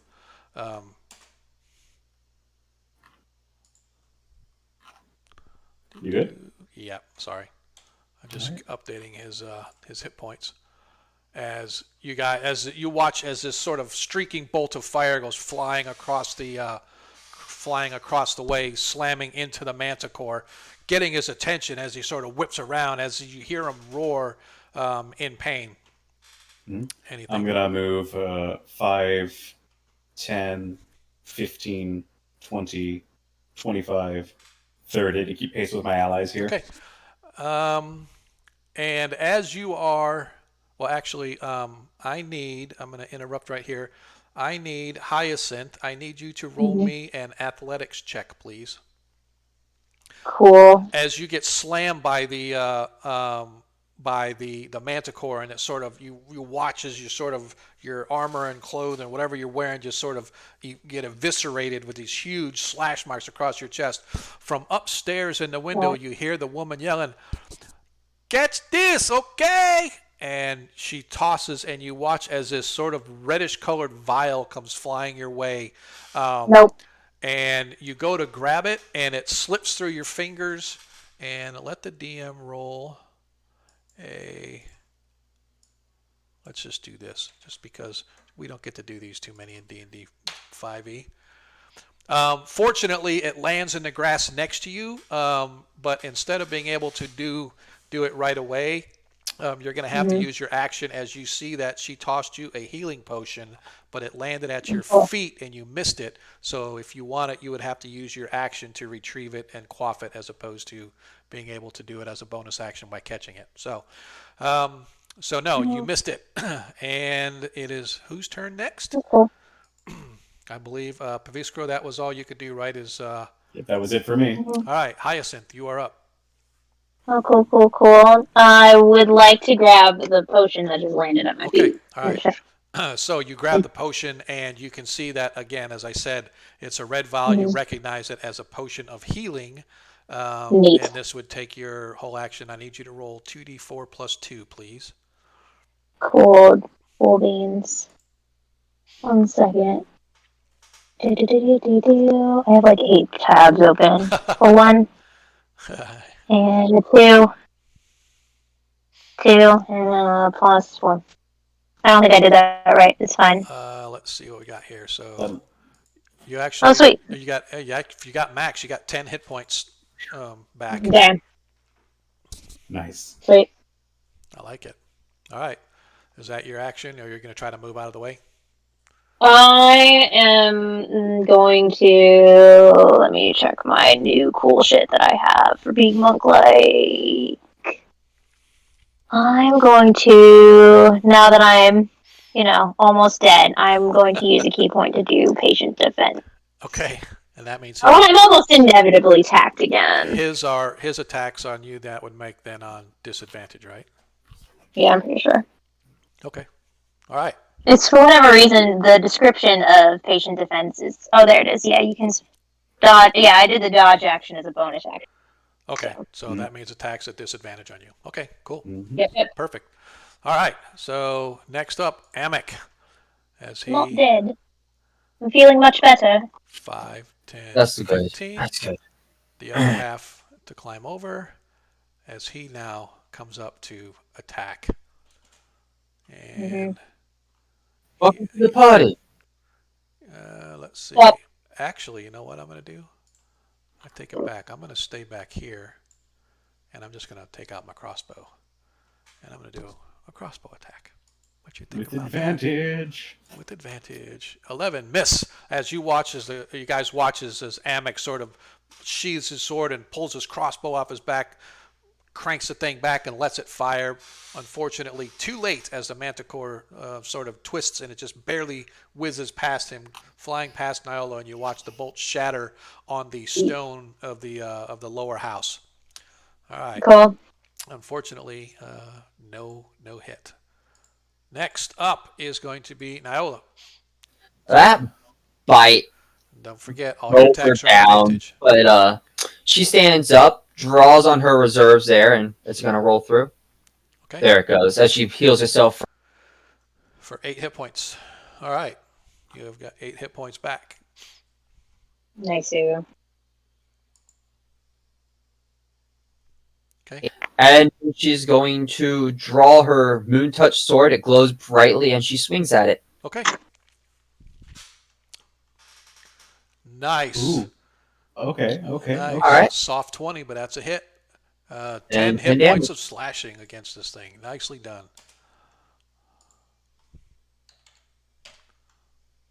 All right. And yeah, that's nah, too late now. I'm not worried about it. What's that? I'm gonna move around to the other side, but then I'm like, you know what? No, I'm gonna move anyways. Okay. As There we go. long as you're not moving out of its 5-foot range, it doesn't get an attack of opportunity on you. All right. All right. Oops. That was a oops. Let me go back here. It's still the Manticore's turn. All right. So the Manticore, enraged by the fact that you guys managed to do any kind of damage at all, once again goes to attack. Let me again.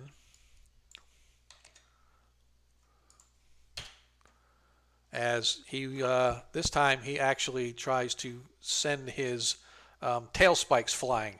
So as 3 tail spikes are going to be fired out, one at each of the 3 that are closest to him. So he's going to try to flick one at Niola. He's not going to bother with Hyacinth because she's in front of him. So the 3 behind. So 1, 2, and Halvard. So those are the 3 that are going to be attacked by the tail. Multiple angles don't count. What's that? Yes, multiple angles don't count. That is correct. All right, so he is going to. Dungeon Master. I don't suppose he has disadvantage because he's in melee and using a ranged attack, does he? No, that would be that'd be a different. He's not shooting. He's flicking his tail around. Right, so Niola, oops. Or that. Why is this? There it goes. It's like dancing around. You suffer 8 hit points of piercing damage as one of these things slam into you. The second one, unfortunately, it's not a crit, as the 10 hit points as one of the spikes hits Amic, and a miss on Halvard. How much you said? You said 8 damage? 8 piercing. I need to. Who got hit? Amek did. Amek suffered 8. So Gotcha. he actually has more than what his sheet says because he's technically second level, but he never leveled his character. So that's what I was saying. I don't know if Amek is going to be with us much longer just because this is the second time and he hasn't made it. So, all right. So that said, next up is who I believe is it Halvard? Yes, it is. As Halvard gets right here, because he's in range with his glaive attack, as he hits with a 17, does 13 hit points of slashing against the Manticore as his glaive slams into it. The Manticore lets out a roar as it's obviously feeling the damage that you guys are inflicting on it. And he sort of turns his body to try to face Halvard just because of the fact that Halvard just literally sliced into its wings as its lions roar in pain. All right.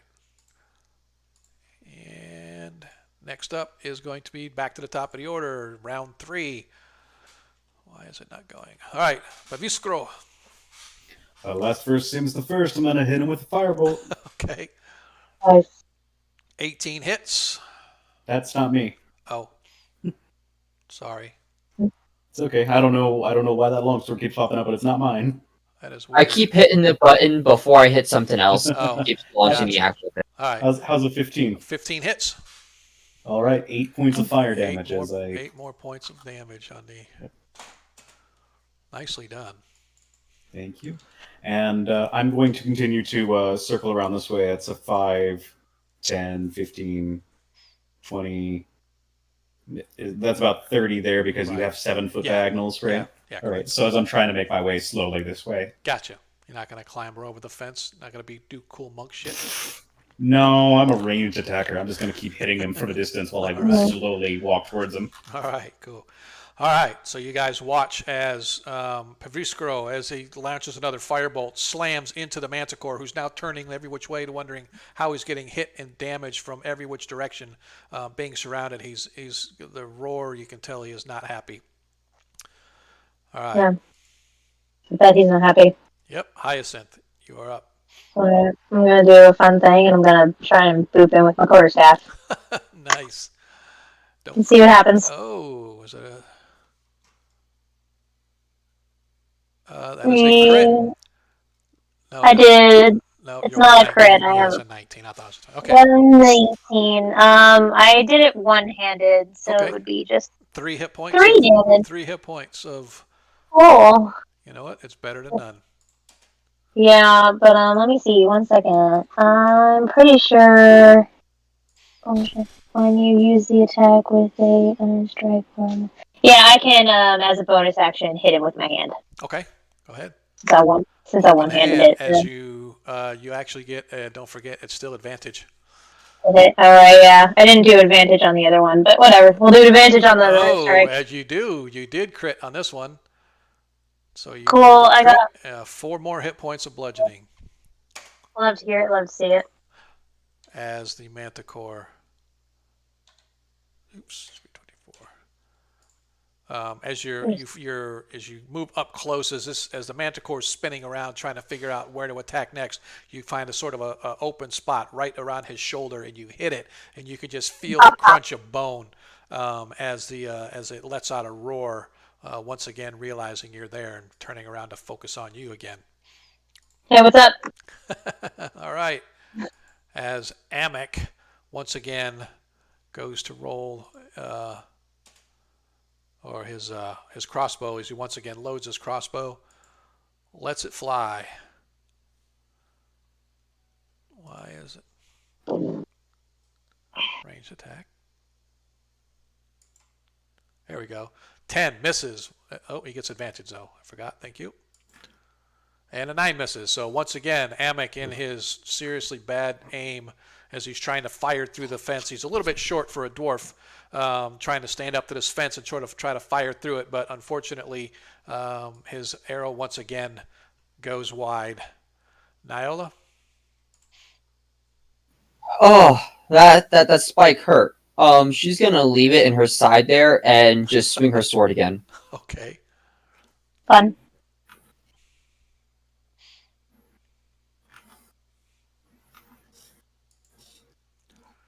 You can do it.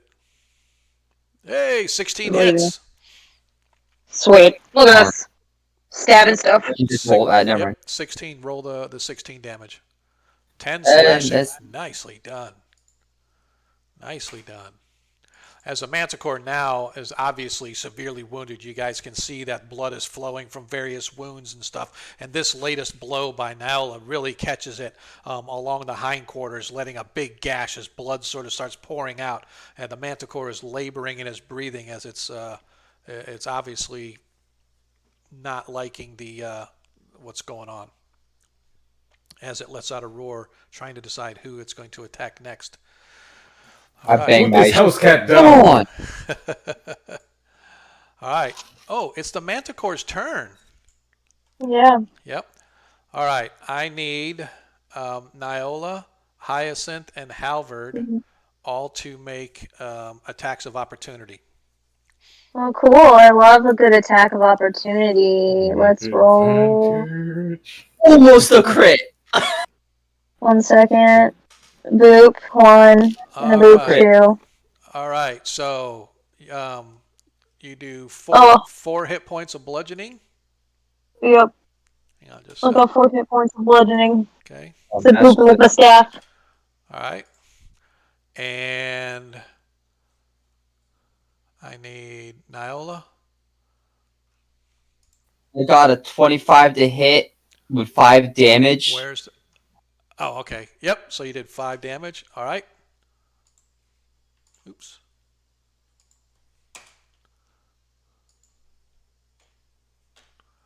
Disappointed. I got super crits, but I can't get a crit.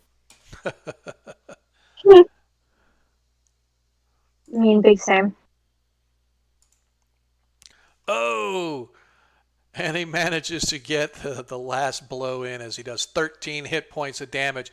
Just as you guys, so you slam into it with your quarterstaff. Niola, you manage to slice it just along the underbelly as it sort of begins to take flight. Its massive wings sort of beating down, the wind almost knocking you backwards. But just as it gets ready to get up, you guys watch as Halvard literally reaches as high as he can with his glaive and catches the Manticore right in the jugular of the neck, and he jams his glaive up into its neck. And the Manticore, before it can get flight and get away, actually comes crumbling to the ground, lying dead at your feet.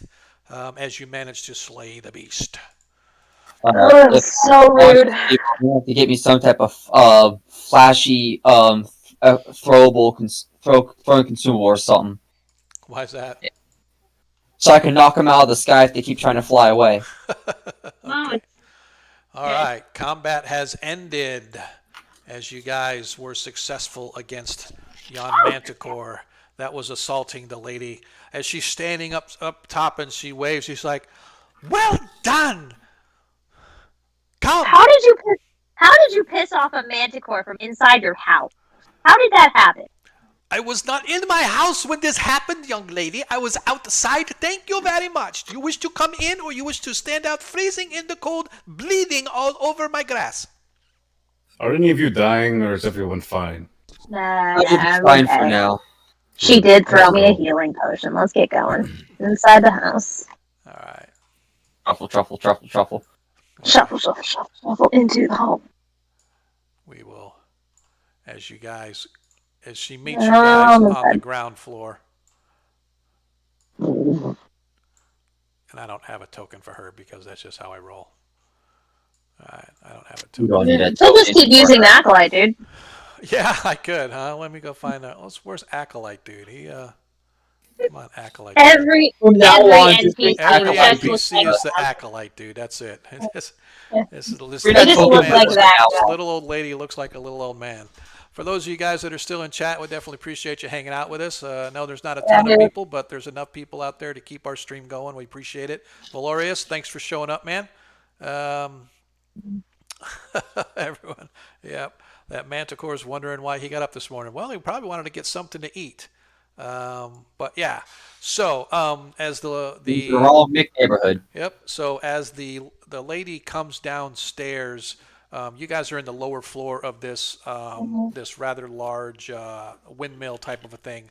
The lower floor itself is literally just a big, huge thing of stone that sort of turns on like a big wheel, and it sort of spins, and all the gears upstairs you can see sort of shift and whatnot, and um, allow the windmill itself to turn. And down below, it looks like they use it for a couple of things. One in particular is to help grind wheat or flour in from the wheat and everything. So it's like a big grinding stone down here. But be that as it may, she comes downstairs and she yeah, thank you, wheat. As she sort of turns and is like, I am in your gratitude. Thank you so much.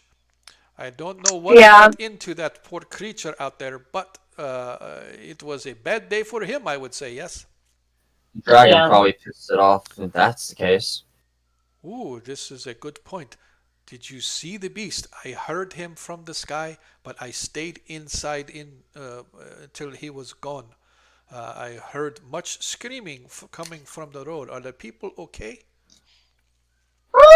They're better. They're definitely better. Wouldn't call them.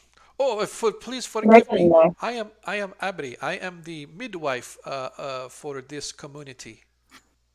Sweet. We were sent to make sure you were okay. So sent by look at that. Iron Boot, yes. As you mention his name, she sort of gets a little flushed and flustered. She goes, "Oh, this silly dwarf. He was always pining for my attention, always wanting me to come live with him, to come bear his children. I don't know what he was thinking, but he's a sweet man on the inside. He's rather gruff, but inside he has big heart." But as you can see, I am fine. That was more information than I had requested, but cool.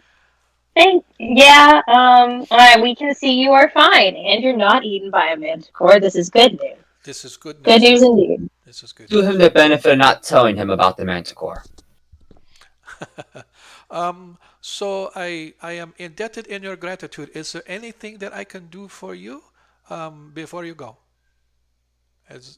You tell him that I will be in town probably 2 weeks, and he can see me then. But until then, stop worrying about me. I have been on my own for many, many years.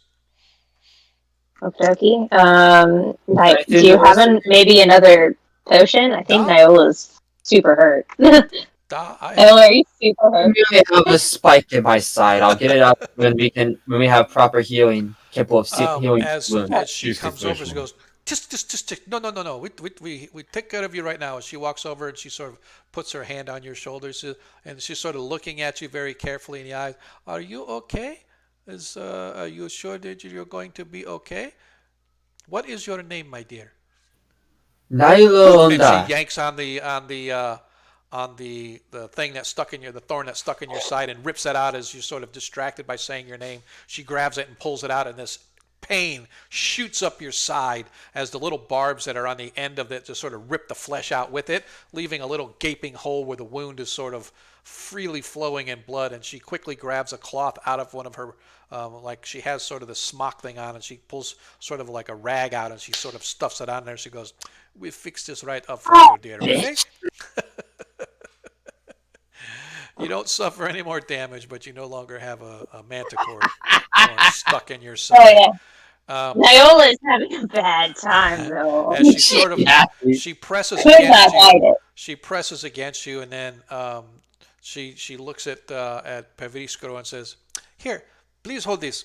You put hand right here. Here, press right here. Press very hard. Be right back." And whether you do or not, she sort of assumes that you are, and she goes and climbs the ladder back upstairs, returning in a couple minutes, and she has 2 more vials in her hand. One she hands to Hyacinth, and the other she gives to Nyola. And she goes, "Here, drink. You drink." I mean, I'm only down like 6 hit points. Well, but she's giving it to you as a gift. Okay, I'm gonna hold on to it then. I'm gonna add a potion. Nice. Oh, did you? Look at you. Did it already roll? I didn't see it roll. I don't see it in the chat. Right there. I was going to say save the potion, and I was gonna cure wounds you, but if you drank it, then you Nice. How did you get an 11 out of that? Me? Yeah, didn't you say you got an I 11? see only No, a three. Oh no, 11 hit points. Oh, yeah. So 2d4. Total, yeah. You actually. But if Pervisco's gonna stop me before I drink it, then I'll just. I would have liked to. I would say That's we fine. save the potion. If we find someone else, I will use a spell on you. If that's okay with you, DM. Yeah, no, that's All right. fine. If you want to stop him Cool. before he drinks it, sure. Alright. Here, regain 11. Oh shit, I rolled high. 11 hit points. Nice. Hey, I get 11 back. Hey, I'm at max now. Nice. And basically, what I'll do is she asked me to place my hand on him, and I'm just like, all right, I'm going to fix this, and I'm gonna pull the hammer out. I'm gonna look at you. Whoa! No, don't. Just trust me. With this hammer, Oh, you're I not shatter your wound, and I'm gonna smack the wound with a hammer. He's not gonna feel it, Right. but the wound's just going to just vanish off Yeah, his so body. you like watch it as was he shattered. brings his hammer back as I shatter your wound, and his hammer comes down, and you see it physically hit you, but you feel nothing but this burst of sort of glowing energy infuses into you, and suddenly your wound begins to heal and close as if it was stitched up by a professional doctor. And when it's all said and done, you don't see anything. You see no mark, no scar, no anything. It is magically healed. Question. So Turn back. she was trained by was it the beginning arts? So she's studied a little bit before she ever even attempted to dabble. Would she know what an artificer is? No, not necessarily. I mean, you may have heard of artificers and stuff, and yeah, but you know magic is magic. So however it's powered, you know it's magic. So I did I'm not from take it for I'm from a backwoods monastery. I have a no fucking idea a what's healer, happening. That's considering fine. most of her magic was arcane. I did not heal your wound so much as I undid the wound. There is a distinct difference. I am no divine caster. Oh, It's a sort of loophole. Don't worry about it. Let's get moving. We'll call People me. to We'll check call on. me. Let's get going. We got stuff to do. you'll come back again, Thank okay? you. You have nice babies. I'll be your midwife, okay? As she No, thank you. she looks at all of you. Yes. I'll keep that in But mind. if anyone needs a midwife, I will be sure to send them in your direction. Yes. Or I also We'll leave a great Yelp review. Let's go. yes, as these What is Yelp? these potions are good for your health as well. If you need them, you come see me, okay? Okay. Certainly will. Thank you. Yes. Next time, not so free though. That's all good. All right. Of course not. So Not Maybe going to discount, say though. that Maybe this wasn't discount. free. all right. So where are we going to go from here? Back to the caravan. We had houses to check on, didn't we? Oh, there are more houses. Yes. Yeah, Houses. there's like 5 farmhouses in this area. Probably going to take you the rest of the day to go investigate them, if you guys so desire.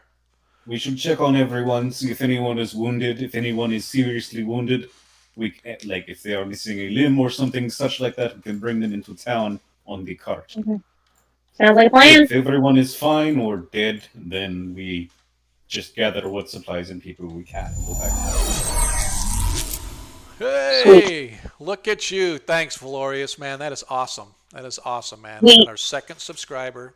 I Yeah. definitely appreciate Nice. that. You are my hero. I definitely appreciate it. So, something what I should have done, I don't know what I was thinking. I completely forgot that I had a nat 1 on hand. DM blunder. I completely forgot that I had a nat 1 on hand, that I could have taken that away from Halvard, and the Manticore could have got away, but I completely blew it. Troy went out of his way to give me that nat 1 just because, and I told you, man, I'm new at this, so I got to remember to do this. So maybe as a one-time deal, I'm going to save it for next game. I'll remind you next time you crit against one of us, so you can Lord just in take the that crit away house. from us. Lord Gazumba's in the house, man. Thanks for that, dude. Jay, you are the man. You are the man. He was actually in here? Yeah, Lord Gazumba's here, Monkey Boogers, and all of a sudden we're getting subscribers, man. I don't know what it is, but I definitely appreciate it, you guys. You guys are guys are okay. I'm actually going to have to keep doing this now. I'm going to have to tell my wife, hey, I've made a couple dollars at this. Now you don't have to give me money every week. So I'm making money on the stream every week. I can, All right. So, yeah. She yells at me whenever I say I need money. But so you guys are back at the caravan. By the time you get back out there, it's been roughly, 2 hours. So right now you're talking it's probably 3 o'clock in the afternoon by now. By the time you left the town, which is about 11 o'clock or so, it took you maybe half an hour to get here. You've been here for a couple hours, give or take, so far with the battle, with the picking up the pieces of the caravan, and now you're getting ready to go out and check out the rest of the houses. Like I said, the houses are all within this mile area of each other, so it's not like you can't get them all before nightfall. But you obviously could work through nightfall if you wanted to do that as well. It is a little chilly outside. So anyway, that being said, you guys are going to just go check out the rest of the houses. So the first house you come to, and again, we can get through these relatively quickly because the main one that you needed to do was talk to Abry, and Abry obviously being okay, but is sort of the mission at hand. But you check out the next set of houses, and you meet the families, right? All of them are farmers. Most of them are in their late 20s, early 30s with a couple of kids. All of them are cowering in their houses when you guys arrive because not only did they see a dragon earlier today, but they saw what was going up on the hill. And as you go through, you meet the different families. You meet the Duncans, you meet the Harbors, you meet the Spelmans, you meet the Cecils and the Burgers. You meet these sort of 5 farming families and stuff. And the one thing that you guys find and you hear is that that manticore was not the only creature that they've seen come out of the woods. They've seen, or out of the mountains. They've seen other vile creatures that normally relegate themselves up into the hills are down here now attacking their cattle and stuff. For a longest period, the sweeping soldiers that sort of come through here from the lowlands, they come up from Traft and stuff, and they have soldier contingencies that sort of come around and patrol. They don't have a lot of contact with them because this is kind of far out from the city, but do upon occasion see soldiers come around, and they sort of keep things at bay. And adventurers like yourself come around, and they have kept things at bay. But here in the past, couple of weeks or so, things have gotten a little bit dicey and shady. They've lost cattle, they've lost pigs, they've lost other things. But this is the first time they've actually seen the beast that they all nicknamed the Mountain Wind, this rather sizable white dragon that has sort of come out of the mountains. You guys have never heard of Mountain Wind, but apparently people around here have heard of them before.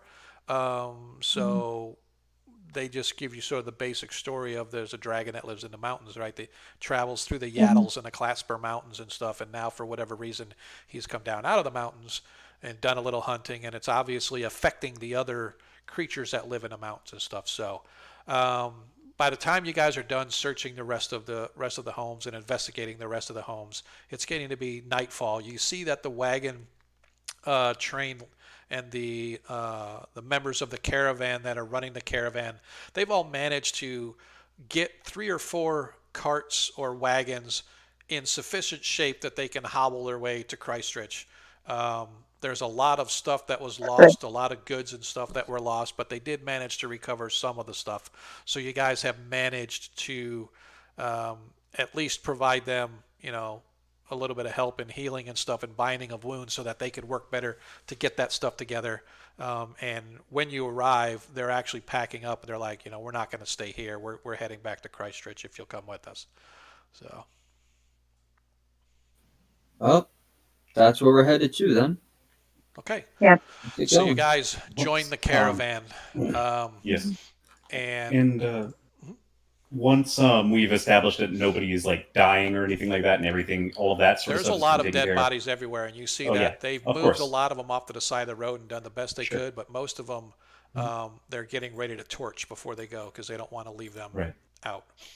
Right. Well, what I'm saying is, once everyone who is wounded is no longer dying, or is already dead, I will eventually try to find my things because I believe you mentioned to me that Yes. some of my stuff would be scattered So throughout here. yeah. So if that's the case, I need you to do an investigation check with advantage for me. Gladly, I'd like to add use one of my cantrips to add guidance to this. Okay.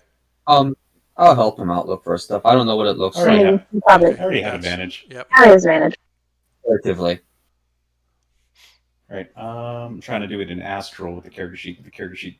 Now it's loaded. There we go. So investigation, and with it, and I add a D4 to this Okay. with guidance. So that's a total of 19. 19. Yes. So after about a 45-minute search, you find the wagon where you originally were, and it just so happens that most of your gear looks like is in good shape. A little worse for wear. Looks like it maybe got blasted by some dragon breath here. So there's maybe some leather that's not quite quality of what it was, but you do manage to find all of your gear sort of laying in a pile with that. I believe that was the fourth. I just realized I wasn't keeping track, so I marked off 4 cantrips. I believe it casts 3 firebolts and a guidance. So Yes. Yep. I'm keeping track. Yep, that's what I was hoping. So, All right. so I don't have to. Mm-hmm. All right. Mm-hmm. So, where to now? Back to town? With the caravan, yep. All right, cool.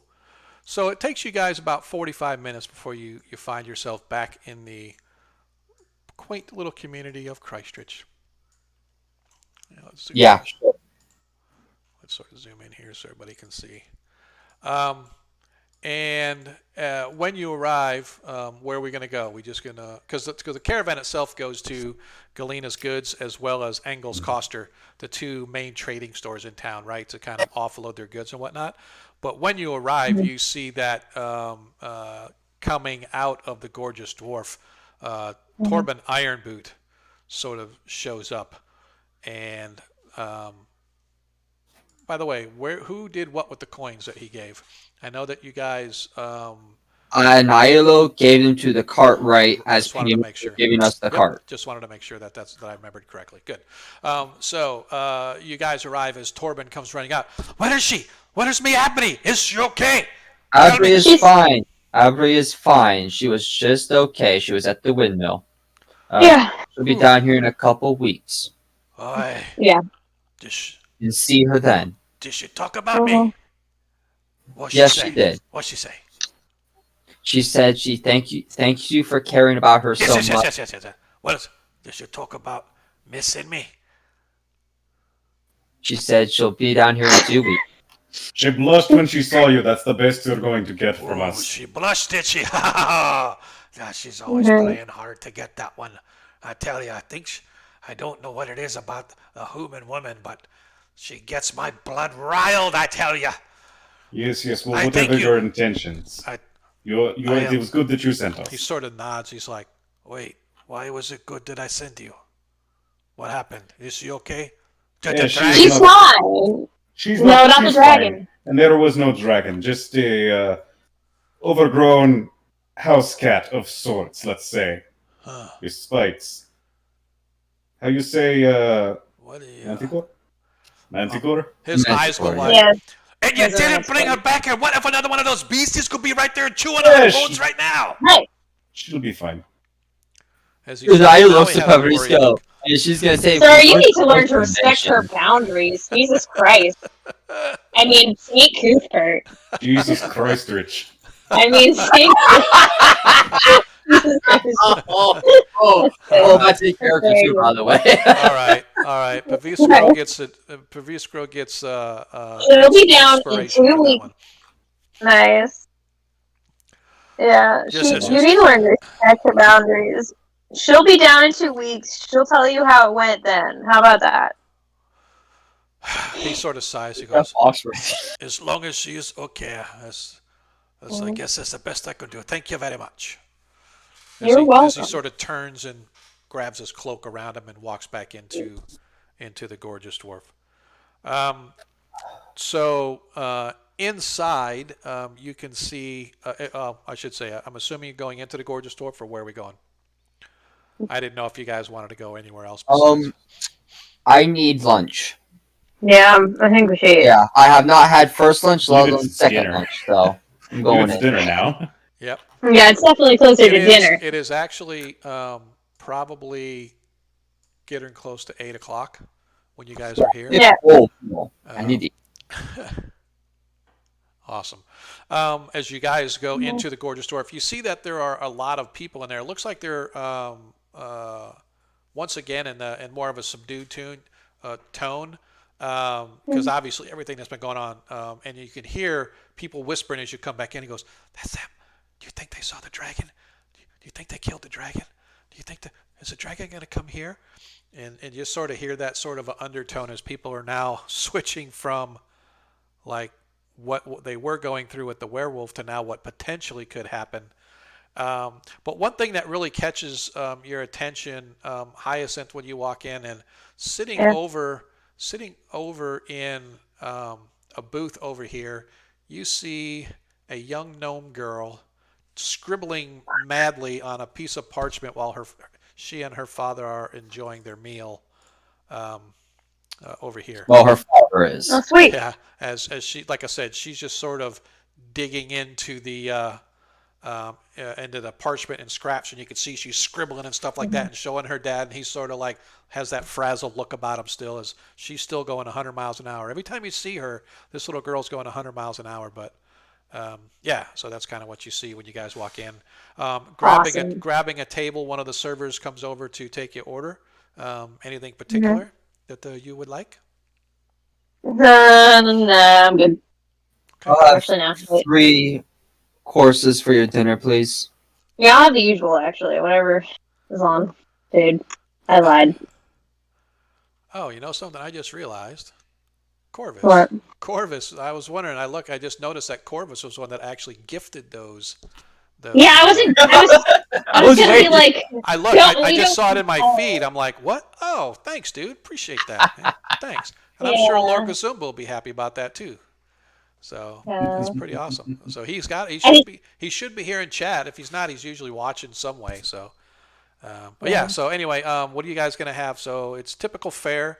You know, fowl meats, veggies, potatoes, wine, ale, water, etc., etc. So your room is cared for or paid for for the next few weeks until your house is built. However, or not house built, but house is modified.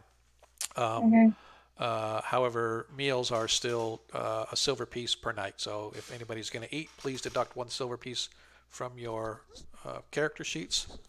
And then 3 servings of it, so that's 3 silver, and then drink. All right. So you guys get ready to settle in for the night, which is going to be a good spot for us to take a break, and we will be back probably give or take. I want to say, let me actually get this set up first before we do it. I want to make sure that I've got it. I don't know what. So anyway, we are going to do that, and now we're going to go. Let's see if we can't.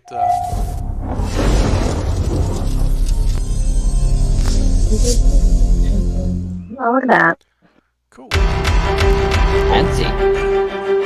It is so fancy. So, Frisco's his healing spell, is it a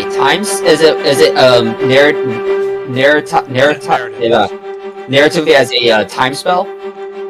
I mean, it's kind of I intend it to be. It's up to DM if I'm allowed to do that. I was intending for him to go a sort of chronomancy route, but we will see how that plays out in the long term. For now, just consider it. He described it as undoing the wound, not healing it. Making it as though she immediately responded with, "Oh, so it's a change of time." Then was how she immediately responded. Didn't really give you a very solid answer. Well, you see her get 3 higher servings up from you and just starts chowing down. So Tyson learned no magic at the monastery place. That was kind of her brother's thing. So she just kind of rolls with whatever happens all the day. Was he a wizard? What was it? Was her brother a wizard? No, he was a cleric, but he's a cleric of Celestian, so he's like Starry, Twilight, and such. He knows more about him. He also likes to learn about magic, and she just was like, no, I'm not doing that. It's silly. I have not been granted the godly power. Why would I even? But I do have some, like, different stuff coming my way with the Way of the Wanderer, eventually. Yeah. I'm a modified way of version. I don't know if I told you that yet.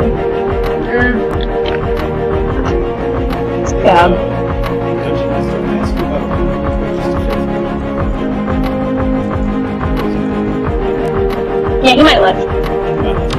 Or he might be listening and just eating. That also happens sometimes.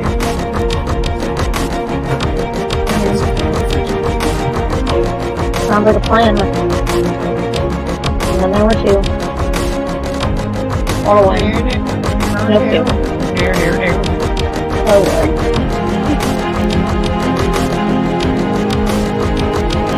Yeah, y'all are with me. It tests to come up as a different color, but it's not doing it. I don't know how to do any of that nonsense. Y'all have like a fancy border, and I'm just here in a square. Hey guys! I take up this little square. This is my notice. Oh, did I do another white dot off the edge of it? No, that can't be me, because I don't have the thing. There's just a white dot off the edge of the map. Wasn't me. Trash can. See if it deletes it. No, It was.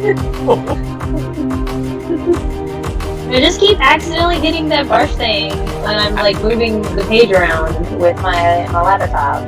It's fine, no worries. Nobody saw but you. I remember. So you drink. No one would you.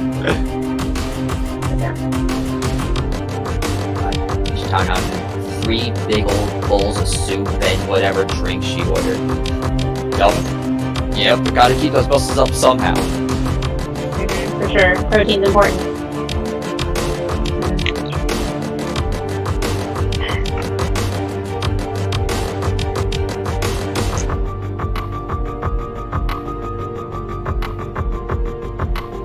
I got real quiet because I think my boyfriend's talking in the other room, or maybe he's watching something.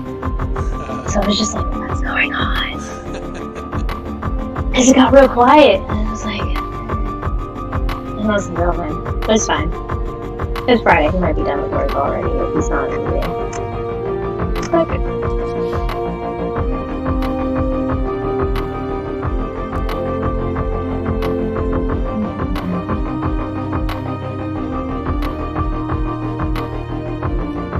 Let me do some quick math real quick. Welcome back. The 23rd.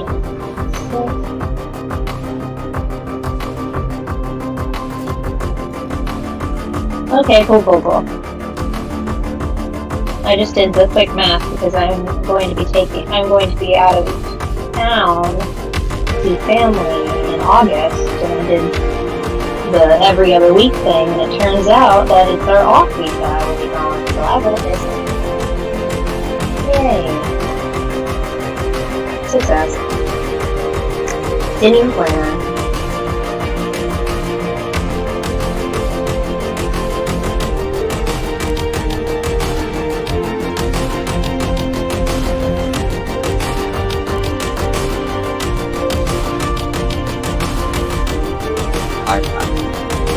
You're back.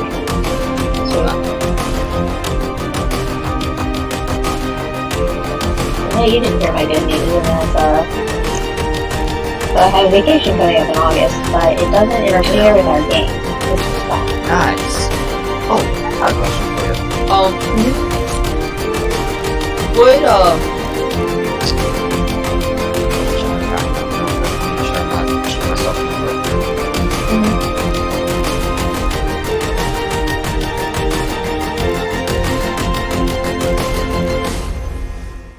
Wait, before you scroll away, you need to hear this.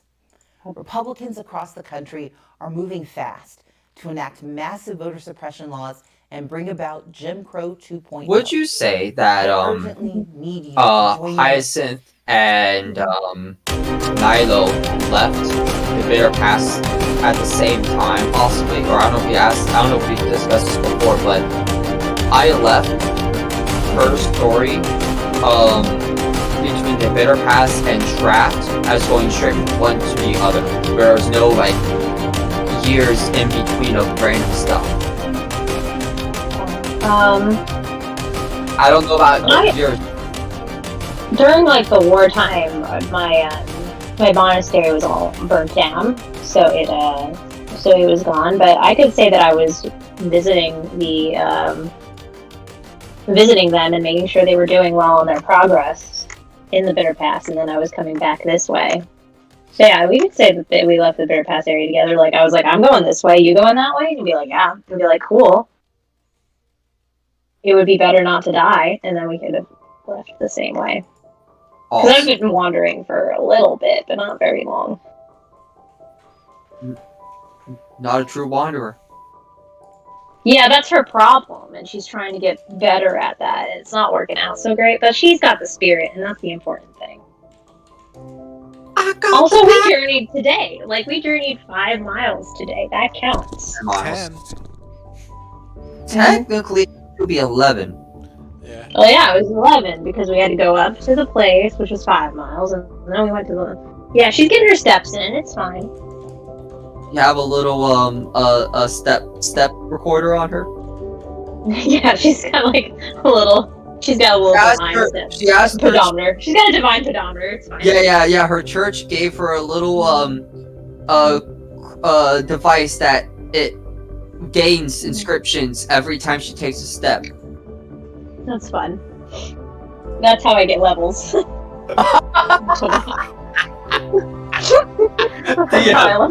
walk.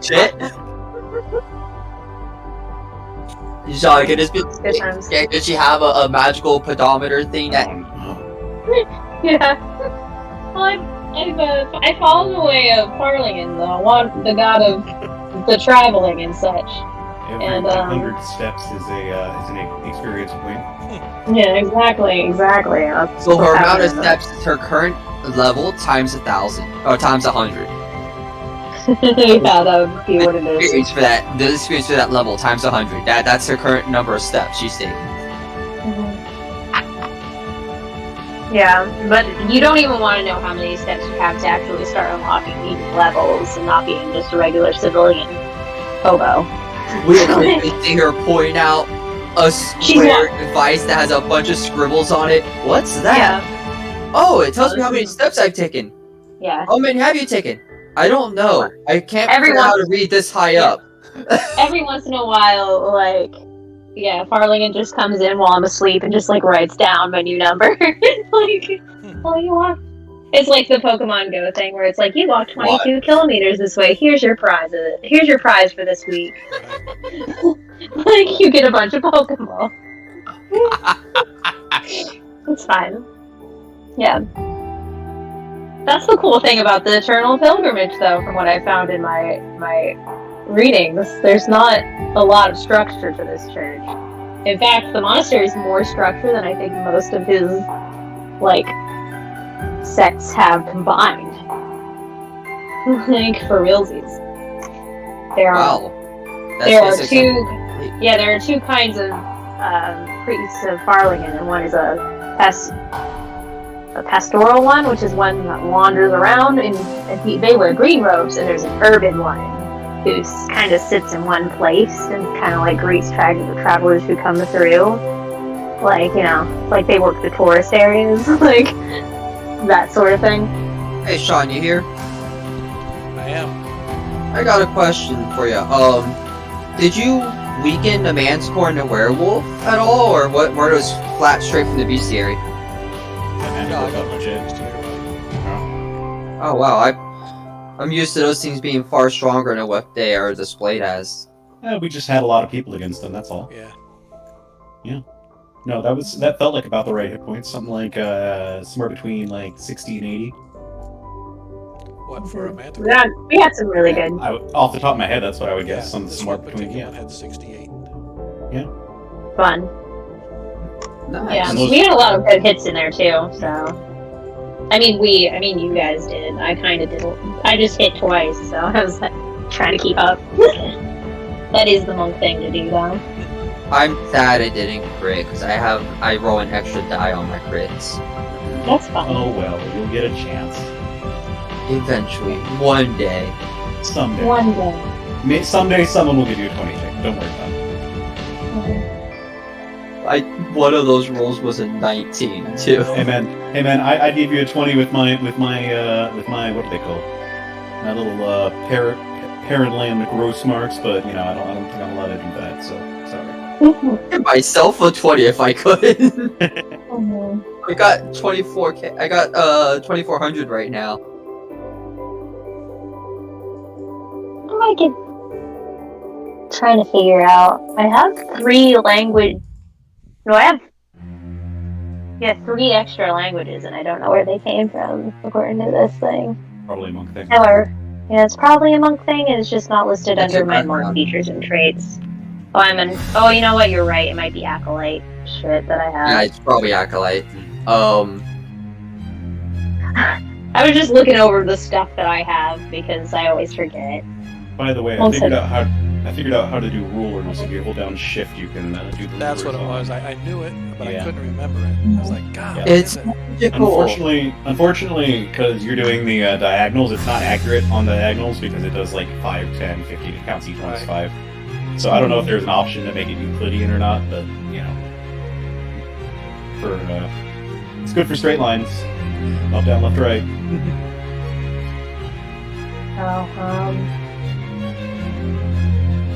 One second.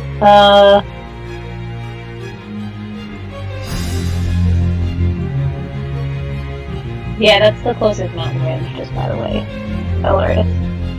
It's relatively near the Caucasus.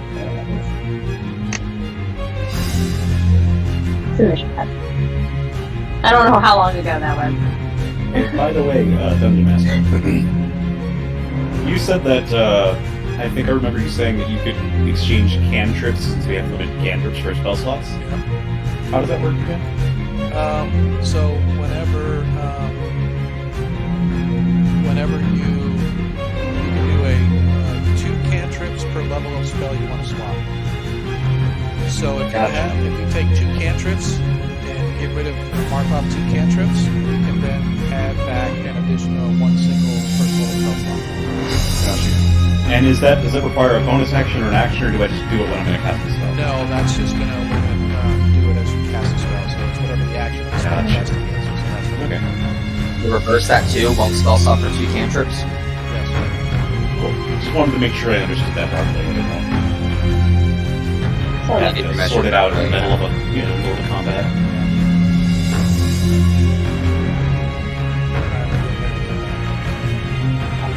No. I got less than a minute. I mean, we are all. Here's okay.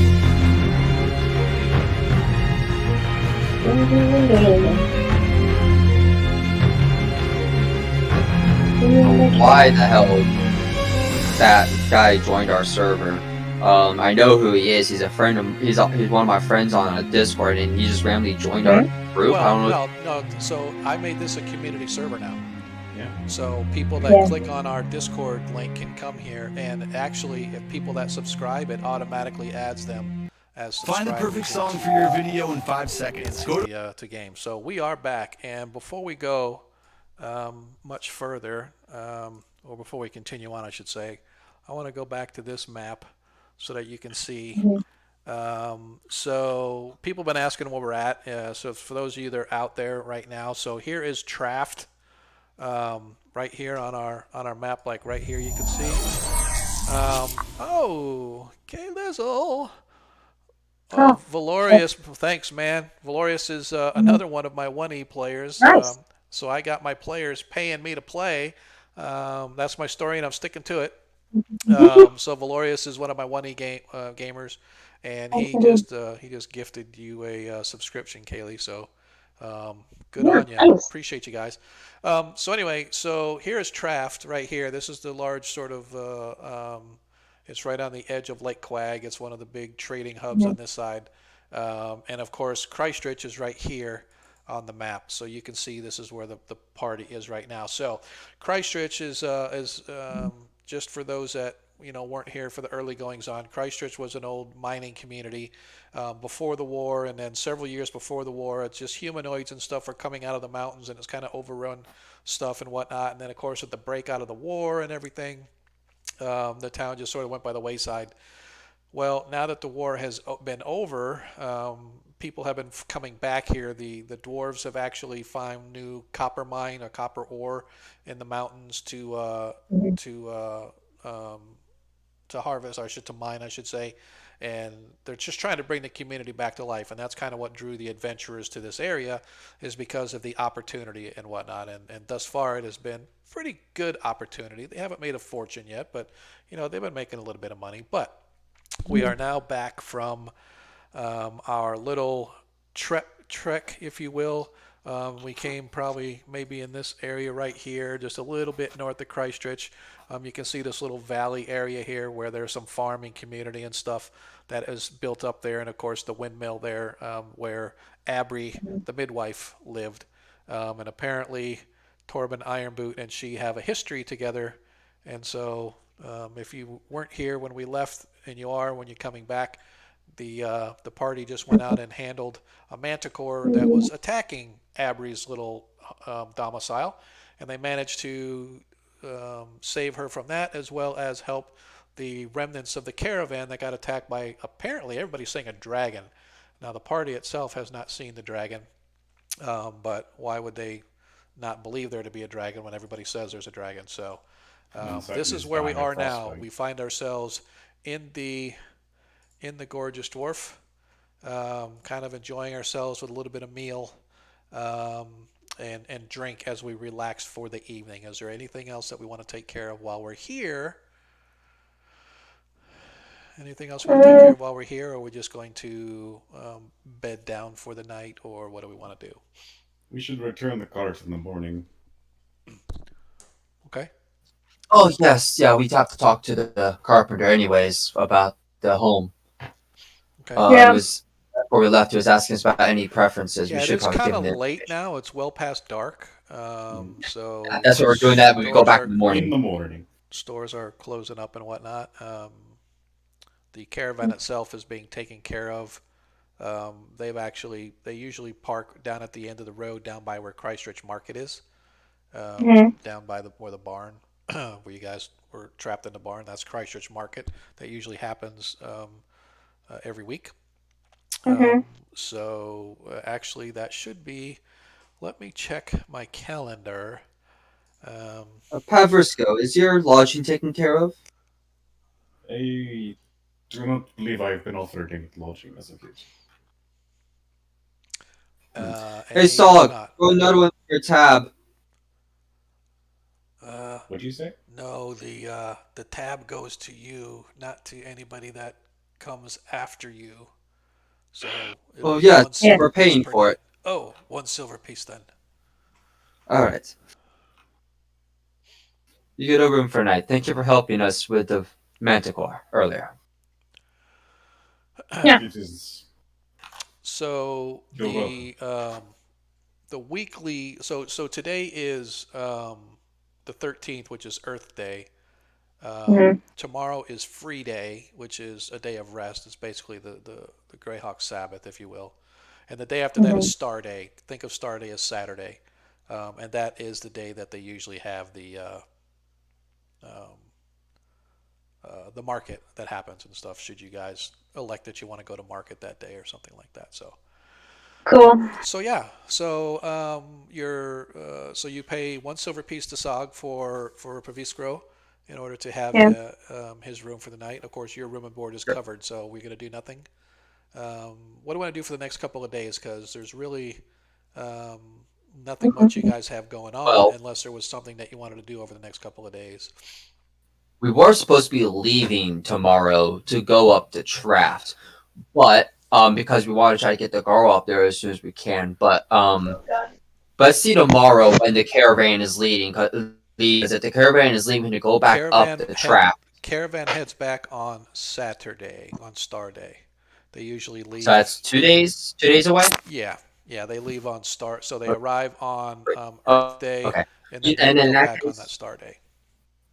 I'm sorry, not Star Day, Sunday. So they come in on basically a Wednesday and they leave on the following Sunday, because they have the markets and everything gets sold and everything like that. And then if there's stuff that people want to send back to Traft or whatever, farmers bring their goods in to sell their goods. The leather workers, carpenters, all those folks, all the artisans and stuff come in, and they may have things that they're sending down the Traft for sales and stuff like that. And then, of course, the mining community, they come in and they stage all of their ore and stuff that they're sending back to Traft as well. So all that kind of gets took care of. Then I guess we should for the caravan to return to Traft. Then I don't think that will put our time frame in jeopardy for getting the girl to the church. Now we've got like another 3.5 weeks of that, if I recall correctly, because since she's still a newbie, the whole being a werewolf bit, she only changes on the full moon, so we have till the next full moon to get her there and get her remove curse from some kind of cleric. Right. However, Skull is of course sitting right next to us as we're talking about it. Yeah. What the fuck is going on in this town? You first the All dragon, right, now so here's the thing. There was a werewolf in this town, and I guess he changed a girl here in town, and he was trying to manipulate her to be evil, but we stopped him, and now we're going to take her up to Traft and find a higher level cleric than this town has and get her curse removed. Because she wasn't born with it, so we can get rid of it. We were about ready to leave today. Well, we're gonna leave with the caravan. Right. Yeah, we're gonna leave with the caravan that it was supposed to come in earlier today, as you are aware. But then a dragon attacked it, and then the manticore, and it's like. Yeah, it's been a kind of a whirlwind. Yes, you have to talk to the hunter tomorrow too. Oh no, the hunter was supposed to come back a couple days ago. Yeah, he should have come back yesterday. He came back a couple days ago, said he didn't find her, and we're like, "That's cool, we found her." Like that's probably the extent of our interaction with him. Did he come back though? Yes, yeah. I should have said. I should have said that as part of your training and stuff like that. I should have said that he had come back, as has Barth. That's good. So the big dude that you guys sent out to the Gilly farm to kind of manage the Gilly farm and keep after the animals and stuff while he was gone, he's actually come back as well. And you guys see him in here eating as well, sort of keeping to himself and whatnot. Actually, not by himself so much as you see him sitting with Henriette and the mayor, and they're sort of gabbing at him as they're sort of chatting and stuff like that. I had come to town because I heard there were, issues. The people were disappearing and or dying. But I suppose you have taken care of this problem now, and so there is no pay for me here. Nah, but like, I mean, we are doing things that get us paid for sure. Do you have need of an extra hand? Yeah, Corvus bailed. I see. But as shit keeps going wrong around us, an extra hand, especially one that can cast magic still is always good to have. Totally. Yeah, Very well. As long as you pay me an equal share, I will work alongside you. I Sweet. can ride carriages and carts and wagons and the sort, and I have many magical talents that I can provide. Yeah, you kind of already passed the interview process as you did help us take out a manticore, but I do appreciate the listing of your skills. That is very helpful. It is important for you to know in the heat of battle. Mm-hmm, for sure. I punch stuff good. I noticed. Thank you. Over there is another. What's that? I'm sorry. I was introducing the other two.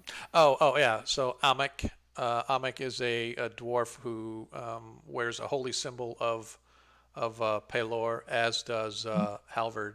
So one of them is the priest, and the other is a paladin. both of them worshiping the same god. Well, No, I they take it don't. back. No, Amic's Moradin. I'm like, that's a lie. You're right. You're right. He worships the forge, so I believe it's Moradin. Thank you for stopping me before I made a complete fool of myself. Yeah.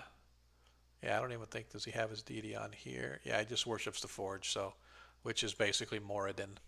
Yeah. So yes, and Halvard is the paladin of Pelor. Yeah. So I noticed you in the Pax Macari. Where were you at? I'm sorry. Could you repeat the question? I couldn't hear you. I noticed that you had served in the Pax Macari. Where were you serving at? I was in the Bitter Pass. I was moved from place to place where I was needed. It is. I do not wish to speak of it now, but someday perhaps. Of course, privacy. Yes, I served my 5 years, and I enjoyed my time there. I still have many friends amongst the organization, but it is time to put that behind me. Yeah. When we return to Traft, we already mentioned getting the girl help. We also need to return to the Inquisitors Guild and turn in our reports that our former employee had taken. Oh, I forgot we were part of some guild. Oops. I do apologize if the music's too loud for you guys. I don't hear it. I was going to say, I have it as low as I possibly can on my end, so. Yeah. Oh, there it is. Yeah, we came down here hired with a member of the Investigators Guild to collect the tax information. Actually, Inquisitors. For Inquisitor. Guild of Inquisitor. Yeah, I'm just so you know. Yeah, we were collecting the tax information for one of the dead members of this town up here. They died of some cause not even related to the other incident. No, it was. It was? Oh. Yeah. Yeah. So as the backstory, Johann Thames was the town Richter. What they also call the Richter sort of translates to adjuster, so it's kind of like a lawman / judge, etc. So he was the town Richter, and he died. And you guys come to find out that not only was he the town sheriff, but in his past he was a war hero, and he actually apparently was a member of some, or at least affiliated with the Order of a Malison Moon. And the Malison Moon is, they have the symbol to the moon, obviously, and stuff, and Malison means cursed moon. So whether he was a werewolf himself, or that's what this Order of the Malison Moon is, regardless, they gave you the moon-touched blade to combat the werewolf. Yeah, but didn't we find out that the way he died was similar to the way other people had already died? Oh, So yeah, his wasn't unrelated. I thought it was completely related. Yeah, I thought we found out that he did not die in the same fashion. That's why I got I missed over that. But yeah, we came to investigate his death. It's in my notes. And our employer was killed by the werewolf, as well as several others in the town. So we'll still complete the job. And what was it? 5 gold split among? Yeah, 5 gold split amongst you. Yep. So it's 1 gold. They paid us more though after. Yeah, the town gave you what, 20 gold or something? Yeah, no, the town gave us a house. Well, plus they gave you gold. Yeah, and gold to pay for the house. No, the town is having the house built for you. Yeah. They gave us the house, and they're retrofitting the house with the gold. No, you got. I think he's just saying you got gold, Jacob. Yeah, yes. We got gold, and they're paying for our house to be modeled. Yeah, they gave you all of the above. Yeah, they gave the party like 20 gold, I think. No, 25 gold, because everybody got 5 gold pieces, I recall, because there were 5 of you, so everybody got 5 gold pieces. I did not add that to my inventory, though. Let me do that. Everybody got 5 gold pieces, along with the fact that they gave you Johann Thames' house, and they're having it retrofitted to add some rooms to it, because his house only had a 1-bedroom. So if you guys want 5 of you there, it's going to take a while. It's probably going to take a couple of months to get this thing built. Oh, I was under the impression that they gave us the gold and the house, but we had to pay to have it retrofitted. No. Nope. Oh, okay. I would have been like, nah, we can live in 1-bedroom. I was going to say, if that's the case, then we'll be friends. I'll go back and watch the video just to make sure that. But I'm sure that. Maybe. I'm sure they gave you the house. That's a good thing about it. Well, Mm-hmm. So As someone who was there and also watched it on YouTube, they gave you the house and the money. yeah. Mm-hmm. So, see, I think people actually we're watch just my feed. I don't believe it. It's kind of nice that people are actually yeah. watching my videos. I think the thing Jacob was confused about was not if we had gotten the house; it was the renovations of the house. Correct. Which I I thought the admit there was a renovations lot was what of we were talk paying for. about Yeah. how much that would cost, but I don't. I think we ended up with that they were going to pay for it. Correct. It's fine. We'll rewatch it eventually, I'm sure. Coolness. All right. So, that being said, as So guys, yeah, that's been our adventure so far. And now we're gonna head up to Treff's. If you want to do that, I think we're getting paid to do that too. as you are So- discussing this, you hear the Mhm. pitter patter of feet behind you, Oh, Mhm. and again. as you sort of turn to look, you see this little gnome girl, Ah, yes. her bright eyes wide, looking up at you, and she shows you this scribble, and it shows her with sort of these butterfly wings drawn on her. I'm gonna fly. You gonna come watch me fly? Of course, I'm gonna watch you fly, but you be careful now, just in case. It's okay. Dad says No one- that I can't fly unless I have people watching me. So, if something happens, he said you're brave. So if you come watch me on the star day, I'm gonna go out and I'm gonna jump off the cliff with my. Oh, with my maybe not wings. the cliff. Let's make sure that you. Yeah, let's start small, just in case. You know how prototypes go. Like, It'll work. Mm-hmm. It will work. I promise. Sure. You're gonna come watch me. Yes, definitely. I'm definitely gonna come watch you. Dad, she's gonna come watch me. And he sort of looks up from his food and just shakes his head and waves at you. We and give him a thumbs up. Sort of half smiles at you as she goes skipping away back to her father's table. Wait, come back. I still don't know your name. She comes back and does a curtsy. I'm Mina. Mean. Mina. No, she goes, I'm Mina. Oh, I'm Mina. She goes, I'm Mina. And she sort of curtsies and then dances back to her dad's. Okay. Mina, thank you. Mina with 2 E's. Gotcha. The next villain. 100% certain of it. What's that? Out of character, 100% certain that's become the next big bad. Oh, yeah. Yeah. She's the next I big see a bad. little bad.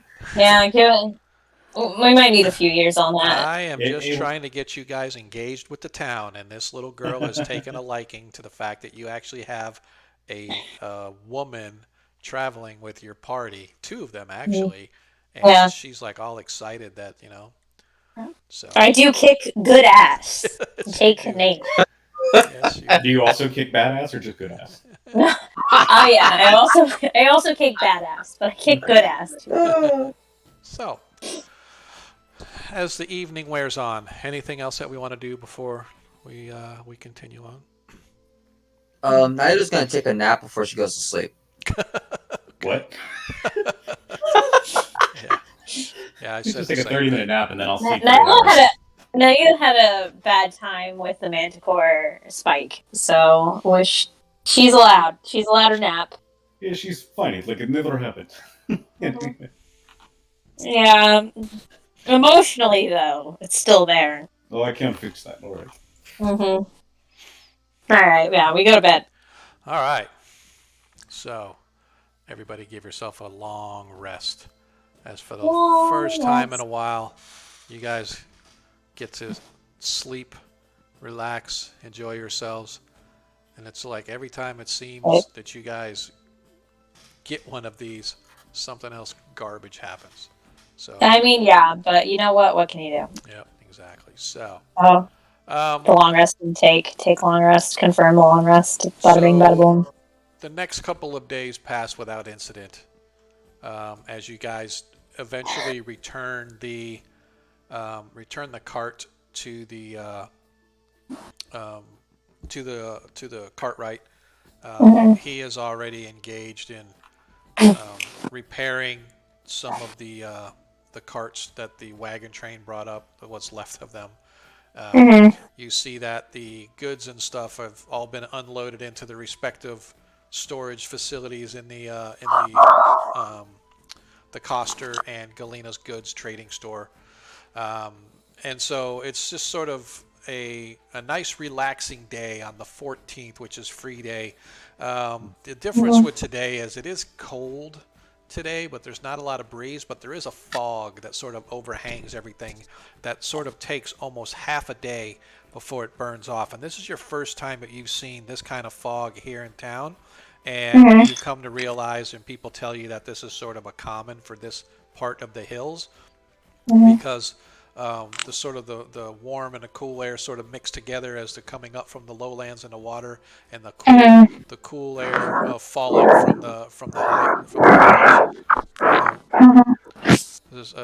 Come down from the mountains to sort of mix and give a thick blanket of fog that lasts a good portion into the day until it's burned off by the sun. But it's an extremely uneventful day as you guys go about your business. The only thing of note that you guys discover is that the guy who calls himself Barth, he's that really stocky guy that you guys sent, or the really huge bear of a man, as I described him, who went out to the Gilly farm. The mayor has actually assigned him to be the next West Handover, and that is actually technically the official term for lawman. He's not going to be a Richter, so he's not like a judge and stuff, but he's basically going to be the peacekeeper in town until they can rightfully elect a proper Richter, or they can get a new Richter brought up from Traft, as the Guild of Judiciary would need to assign somebody for this particular town to come up here. But until then, the next, they call him Wet Shendaver, is basically stands for lawman. So basically the new sheriff is going to be Farth Bearhorn, the individual who you come to know as from the north somewhere, where you don't know, but he is a big bear of a man. So anyway, the mayor has assigned him to be. So if there's anything that you need law-wise or something, he's going to be the one that you have to see. Just to double check, when we return the horse and the cart, do we get the no, when we return the cart, do we? You did not get the money back, as it was the fee to take the cart and rent the cart. Sure. But it was like 10 or 20 gold or whatever it was. So it was 20 gold, but he used it to pay for the cart. Yep. So he got anyway, and plus he's taken now and he's buying supplies to kind of help repair. So he's actually he has to put in an order himself to bring stuff up from Traft because he's running low on supplies after trying to fix half a dozen carts that came in damaged from the dragon attack. Word on the street is all about the dragon, of course. People are very nervous and stuff. From your understanding, it's been probably 50 years since the dragon was last seen. So people are wondering, is it even the same dragon, or is it something new, or is it something different? It probably got hungry. But it's been a while since anything of that nature has been seen, and of course, it's no doubt that everybody's assuming word has already at Traft, so they're hoping they'll send soldiers into the mountains to try to capture it or kill it or whatever the case may be. But until that happens, people are still on kind of pins and needles and stuff. So that's kind of what happens for the gist of the day. For that day, the following day is the like I said, what they call Star Day is not festival day, but the day of the fair, or the market opens up, and you guys do find yourselves watching as people. You wake up in the morning, and even as early as you get up, everybody's up even earlier, and everybody's already on their way down to the market setting up. Several of the farmers in the community, and as well as you see some of the folks that you met when you were checking out the farms to the north. They have brought their goods and stuff. You see them bringing in some cows and pigs and chickens. Some have eggs. Some have like wheat and corn and things that they have chopped down that they're coming to sell at market. And you can see at the end of the town, let me go ahead and bring up the map of Kreistrich so we can see. You see at the end of town that you can see that in this whole area here, right around Kreistrich Grains, all these buildings here, this whole open field is nothing but a wide open fair, sort of an open farmer's market kind of thing. And so you guys are able to browse through and shop through there if you want, whatever.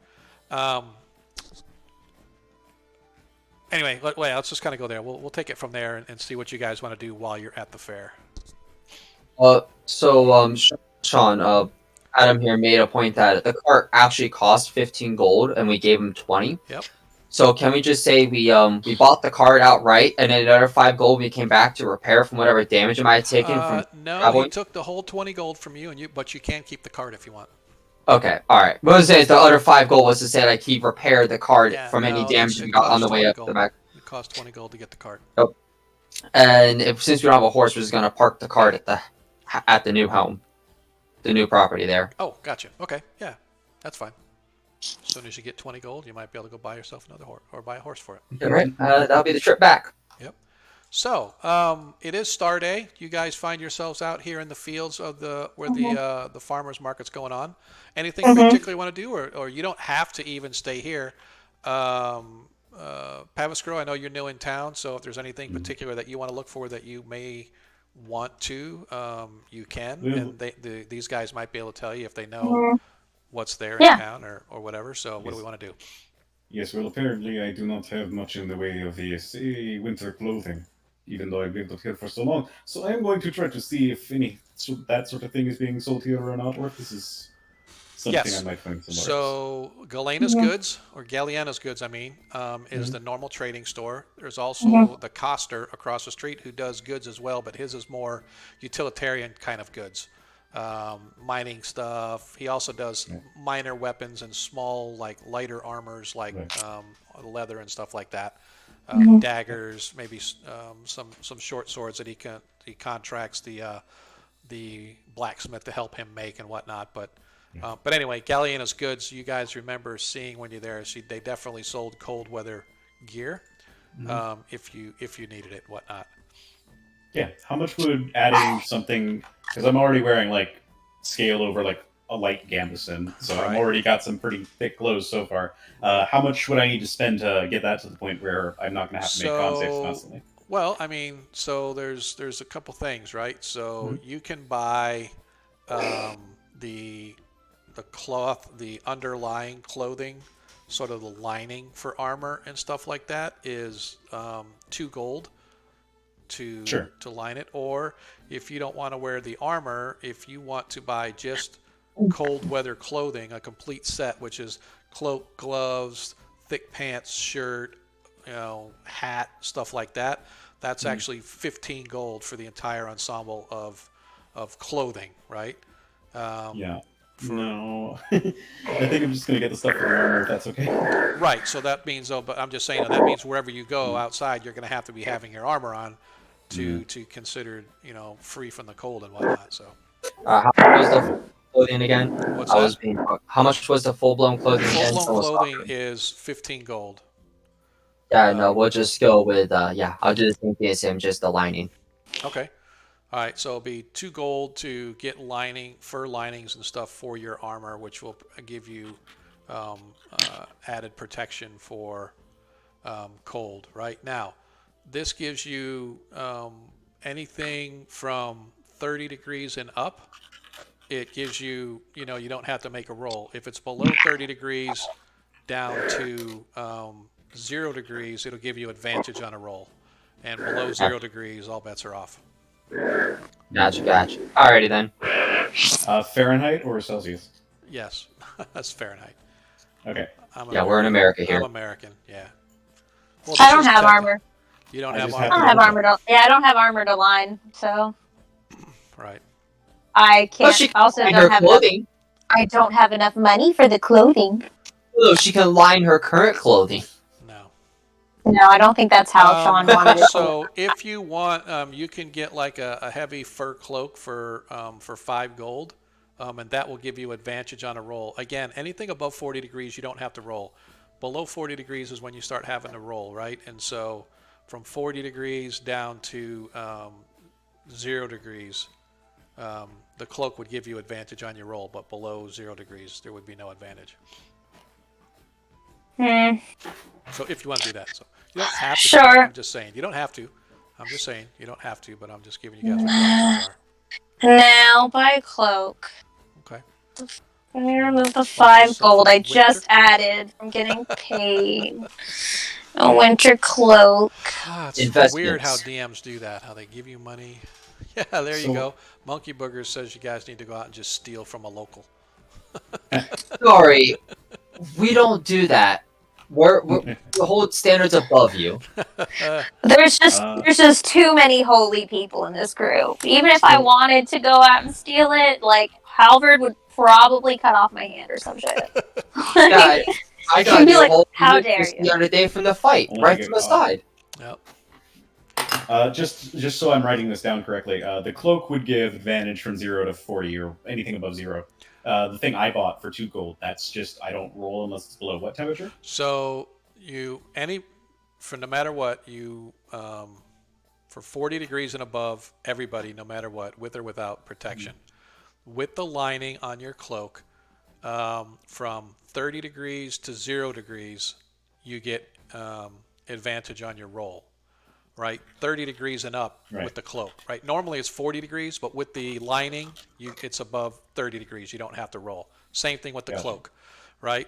And normally everybody's 40 degrees and above. You're fine. With the cloak or with the lining, you get 30 degrees and above. You do not have to roll. From 0 to 30, you get advantage on your roll. Anything below 0, you don't. You know, and it gets worse from there, right? So, but we'll just say 0 is the cutoff. Does that make sense? Yep. Just wanted to make sure. I had to write it down. Yep. Yep. Just want to make sure. So, liberate it. Don't steal it. It's all semantics, man. It's all semantics.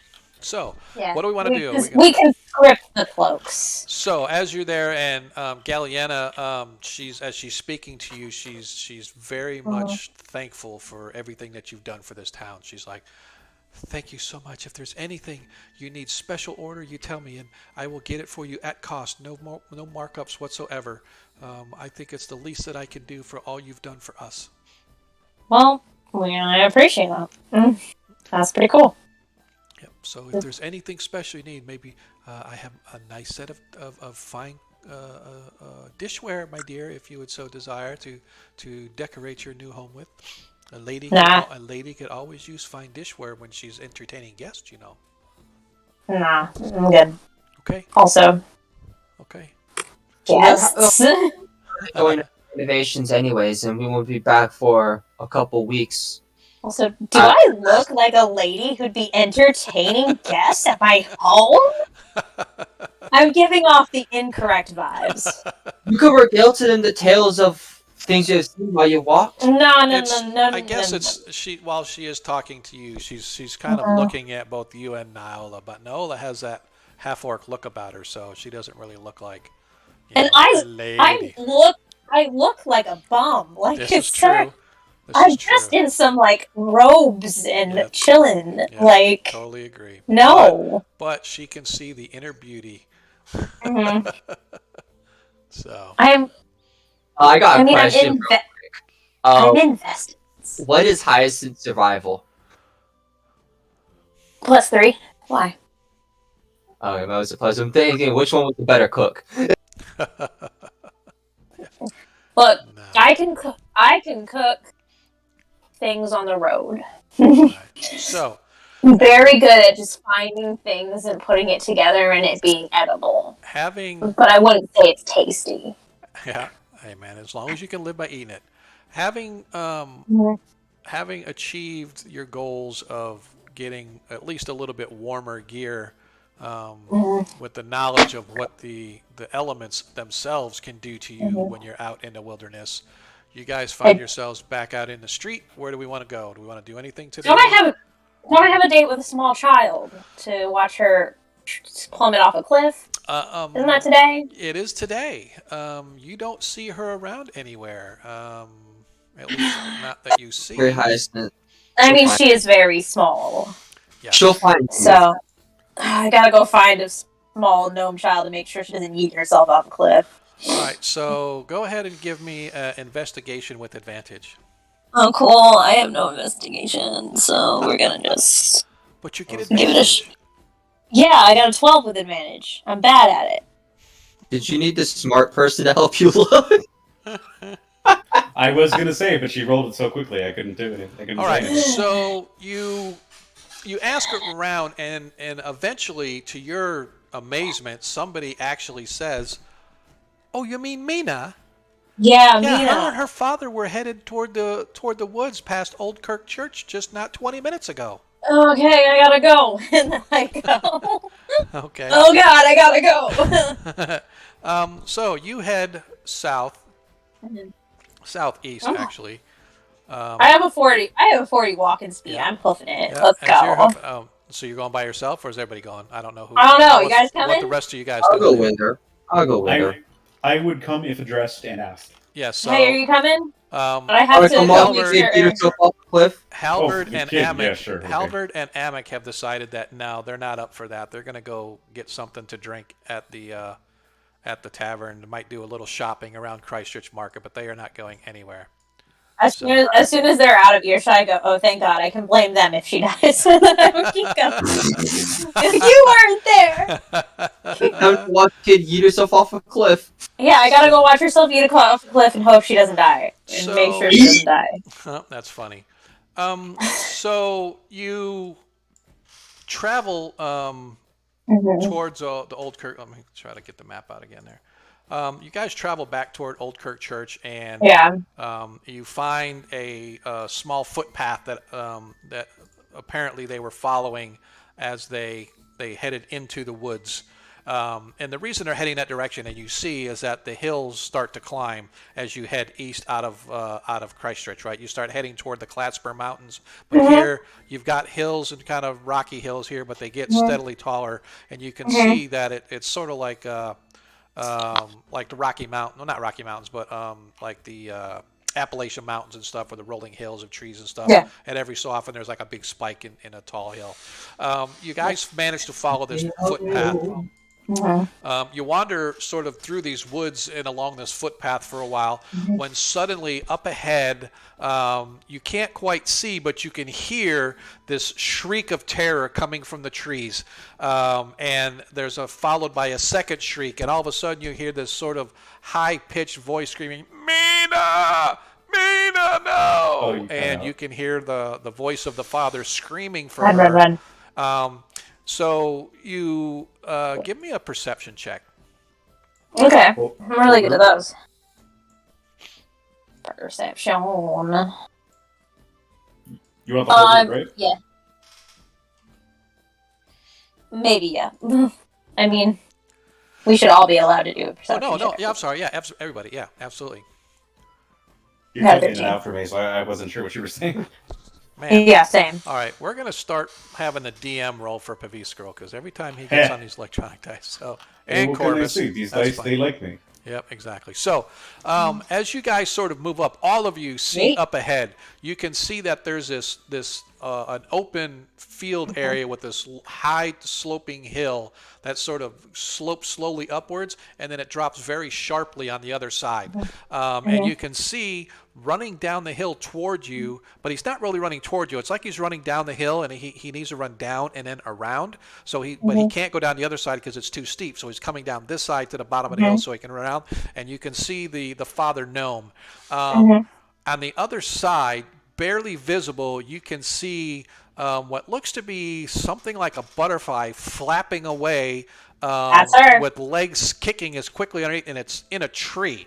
And the worst thing is it's stuck in the tops of the tree, and the tops of the tree is completely filled with spider webs. Well, that's cool. I am running. Okay. I can run very quickly. Yeah. How far away is it? I want to say 100 feet. They're cool. About 100 feet, give or take. Well, even a little more than that, but still. It takes you a couple minutes to get there. All of you sort of arrive, and you can see stuck in these, in the tops of the trees that are sort of like a blanket of webbing at the tops of these trees. You can see Mina in some kind of an ensemble stuff is stuck kicking her legs in the tops of the trees. And as you look, you can see slowly moving its way through the tops of the tree, you can see this huge spider. Yeah. Not having that. Let's see. How fast You can I see go? that she is probably 50 feet in the air, in the tops of the trees.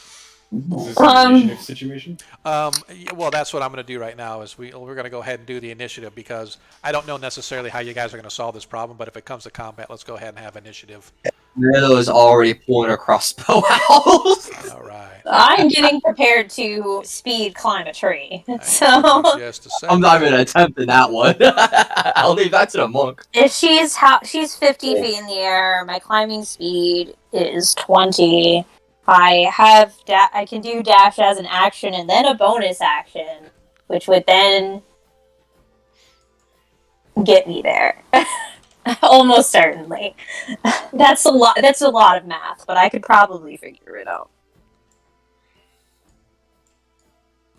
Let's see. Did my roll go through? Let's check if my roll went. My roll did not go through. Let's try again. Let me do this really quick. Let's go ahead and I love our low initiative. Look at that. Oh yeah. Look at all that low initiative. Good here. Hey, as long as the spider's initiative isn't big, like we'll be great. Look at that. What? Pavrisco rolled a 9 this time. Yay. All right, so hang on We just a must be so second. happy.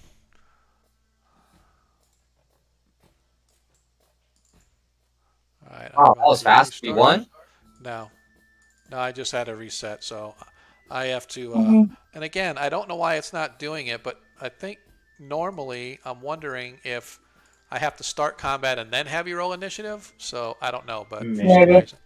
All right, And so it might be that I got a wasn't. 3. I got a 9. Hyacinth got a 9.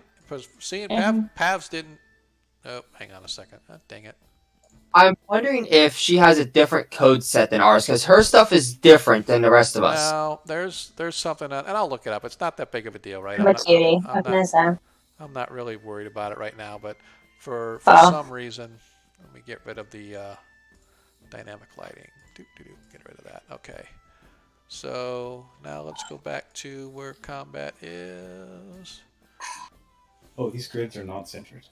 All right. So what did you get for your for Pavisco? You got a 9? Yes, I got a 9. All right. And so the spider hasn't rolled yet, so I am going to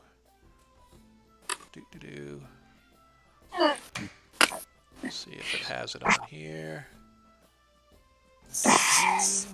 Spider got an 18. Fucking spider. Yay. Yeah, hey Kaylee. Go into your sheet where the text says initiative. Replace the text with an action key, and then add the script in. Don't know what you're talking about anywhere. I just click the button on D&D Beyond. Let's not worry about it for now. Yeah. All right.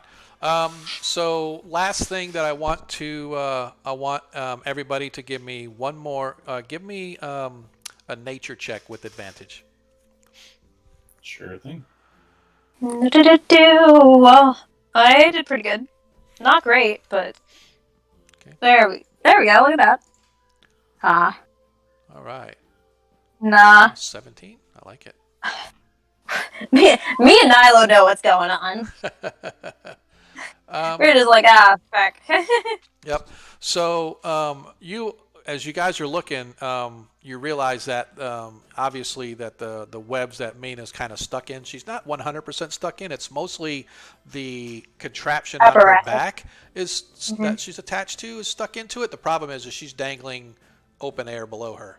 Right, and she's probably about 50, 60 feet up, and she's sort of kicking her legs, causing the webs to sort of shake and stuff. And you watch this spider as it just slowly moves its way through the webs, sort of moving through the trees a little bit. It's probably about 60 feet away from Mina as it's coming through. But as you guys are looking, you realize that even though it's winter time and there is snow about and stuff, there's a lot of this whole place is very dry. So. Trees themselves, the branches and stuff like that. It's a very dry area. It's not a really wet area. So, Mina, right? Mina? Yes. That's her name. Yes, so she's kicking. Stop moving. She's sort of, okay, you gotta come get me. I'm gonna come get you. I I'm can't gonna get come get you. down. Yeah, just just stay hang. put. But Yeah. if I could just, she starts shaking. If I could shake it No. free, I could No, fly no, no. down. No. No. Don't Don't move. No. Just And hang there. She sort of hangs and she goes, that's not fun. I want to fly. Did you see me? I flew until the tree got in my way. We'll get you down and reset you, okay? Okay. If you move, you're going to break your device. Don't break it. Stay still. Okay. That's what he said. She does not see the spider because the wing is sort of flat down, sort of shielding her view from it. So she's just looking down at you guys, and she doesn't see the spider coming. Yeah. So I don't have her there, but Mina is like, right, well, let me see if I can get one up here, just because. She's the acolyte also. Everyone is the acolyte. She's the acolyte, but the acolyte's smaller. Let's make her dot tinier. Oh, yeah. Hi, acolyte. What's up? We're gonna actually, I take it back. We're gonna put the spider here, and Mina here. So Okay. the spider's still a good 30, 50 feet away, whatever. So, all right. So the spider goes, and it's moving itself slowly. So it is actually taking its time to get there. Good, because I'm about to book. Very, very cautious, whatever. And I'm gonna put you guys. Just because I'm a nice DM. Put you right there. I'm going to put you guys there. And Also, if you murder this very tiny gnome child, I'm going to be very upset. Oh, is that what it is? I'm going to be very upset. First of all, also don't worry about the actual matching of the where your character is versus the squares, because I didn't really have time to you have to take the picture you got and match it up. Like, if you look at the actual grid of the map itself, let me get down here, and it's a pain. I know. Yeah, we'll just keep asking how far away things are, and you can keep making up, and you can just make up a number. I'm just saying, this is the actual grid. You can see what it looks like. So you're on the grid of the astral, but I didn't resize it to match. I didn't match the grid to see that. So. Oh dear. So what I'm going to do is, so now you can move yourself, and wherever you put yourself, it'll be on the grid itself. So. Anyway, cool. That's where you guys are. So, okay. Oops. My bad. Dummy. So, I can't move the map, otherwise you guys won't move, or you guys will move with it. So, this is where we are. As the spider slowly moves his way about to here. And let's get back to our action. Okay. Where is our combat? There we are. And it says it's my turn, but I don't feel like it should be my turn. No, it's not. It's Spider went. Now it's Hyacinth's turn. Hyacinth, what you want? Sweet. How far am I from tree that Mina is in? That each one of these squares is 5 feet, so you can consider these squares the correct distances. Okay, so I'm like 15 feet from it. 15 feet from the tree and 50 feet up. Okay. Oh no, the math. Yep, Why would you make me do that? So it's 15 feet to the tree, right? It's 50 feet up, but remember, it takes it's 2 for 1 climbing, right? So I know. Unless you have some special ability that not negates. Yet. So not yet. Dash. So movement-wise, you're 115 feet away from her. 115 if you dash, feet. you could probably do it, but I don't know what your movement is. My movement is 40. It says 30, but it somehow thinks that I'm encumbered and I'm not. So it's fine. You can get halfway up the tree if you dash. Well, let me think. I can, since I am a monk, I can double dash. Oh. So I'm gonna double. Okay. Yeah, because it's not on here. But if you go to the Way of the Wanderer and I add it, it says for level 2, right. I think, I get freedom of movement. That's on you. You shouldn't have given me a double dash, so I'm going to double dash. Well, that's fine. Go.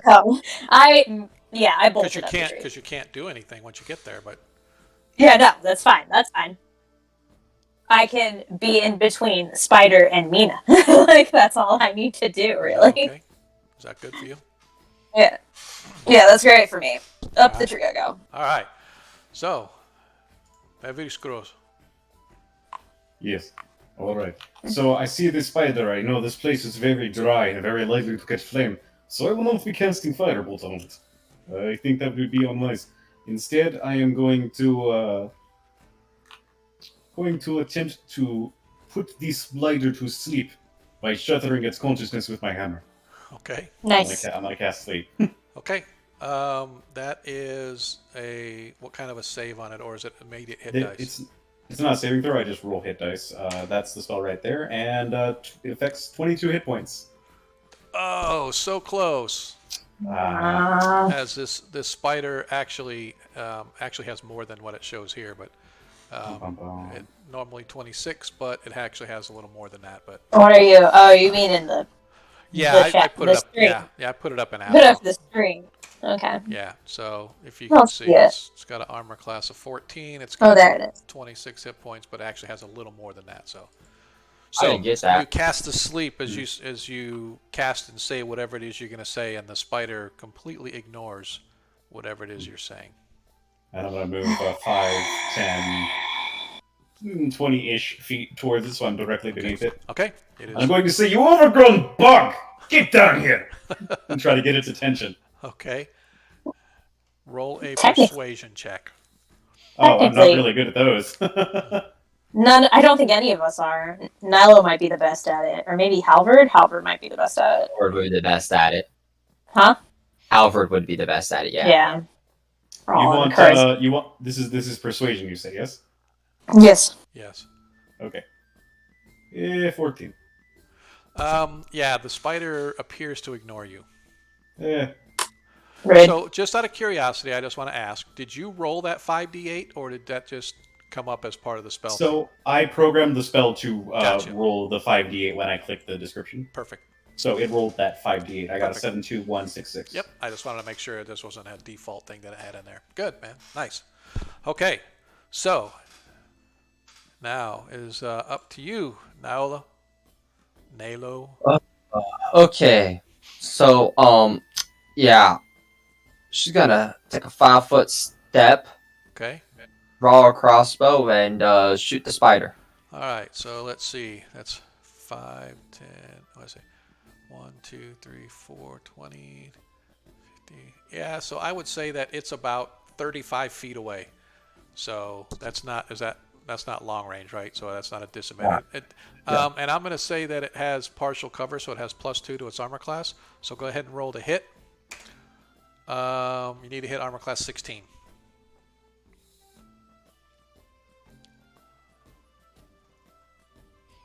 Yeah, my ranges are 80 and 320. Okay, so there's no disadvantage or anything like that. So straight up roll as you fire, and the crossbow bolt goes flying through the trees, and you miss. I fired and I missed. You fired and you missed. As the spider moves another 10 feet, and it's now 20 feet. It'll be within range of Naola and Hyacinth in its next move. It's like 40 feet off the ground, right? 50 feet. Yeah, I'm pretty high up here. How stuck is her weird apparatus thing? It looks like it's completely embedded in the webs. Oh, and I don't have anything sharp to get it out, so Might want to just cut her out and we can retrieve it afterward.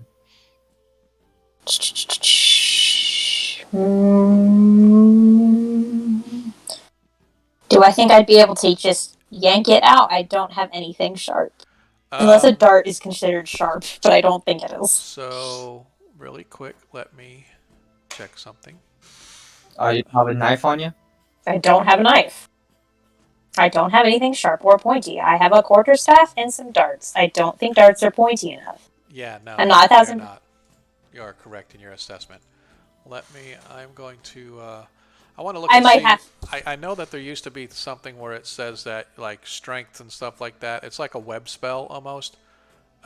So, if the, let me look at the web spell. Yeah, so it's like... How do you get out of the web? I think it's like a certain strength, I think you can. I think the giant spider would say on its stat block, wouldn't it? What's that? Wouldn't the spider say on its stat block somewhere? Like no, it doesn't. Not on the sheet that they provide on there. It just says web. Now, if I clicked web, it would do the web in the thing. But I'm just looking up. Yeah, I each don't creature know. that starts it must make a dexterity saving on a failed. They're restrained as long as it remains in web or until it breaks free. A creature restrained can make a strength check against your spell save DC. If it succeeds, it's no longer restrained. Right, so I'd have to look and see what the spider's DC is. So let me, I can actually just do this. This is actually a good, this is actually a good little test. So I can just go web. Yeah, there you go. And so it gives it to DC 12. So 12 strength check. DC 12 Not a strength. save, but So, You know what, let's just give it a tug and see what I get. So technically, yeah, it'd be a DC strength 12 check for you. To try to now you're trying to what are you trying to do? You're trying to pull her free from it. Because, trying to pull apparatus from it as well. So you said she's not in it. Right. I'm going to make the DC 14 just because it's not just breaking the webs. It's you're balancing yourself on these branches while trying to pull this big lumbering thing that's attached to her back free from the webs. So all right, Mina. Here's the plan. I'm going to try and get your device out of this web. Okay. Okay. If I'm not able to get it out, I know you can do it because I see you beat up people good. I do beat up people good. I do. It's just a check, right? Not a save. That is correct. It would be just a strength check. I am much better at saving throws, so let's give it a shot. Yank and yank and yank, and it just does not come free at all. It is wedged in these webs very, very Okay. We're going to have to try this later because I'm not strong enough to get it out, apparently, which is rude of the spider that made this web. Spider's a spider?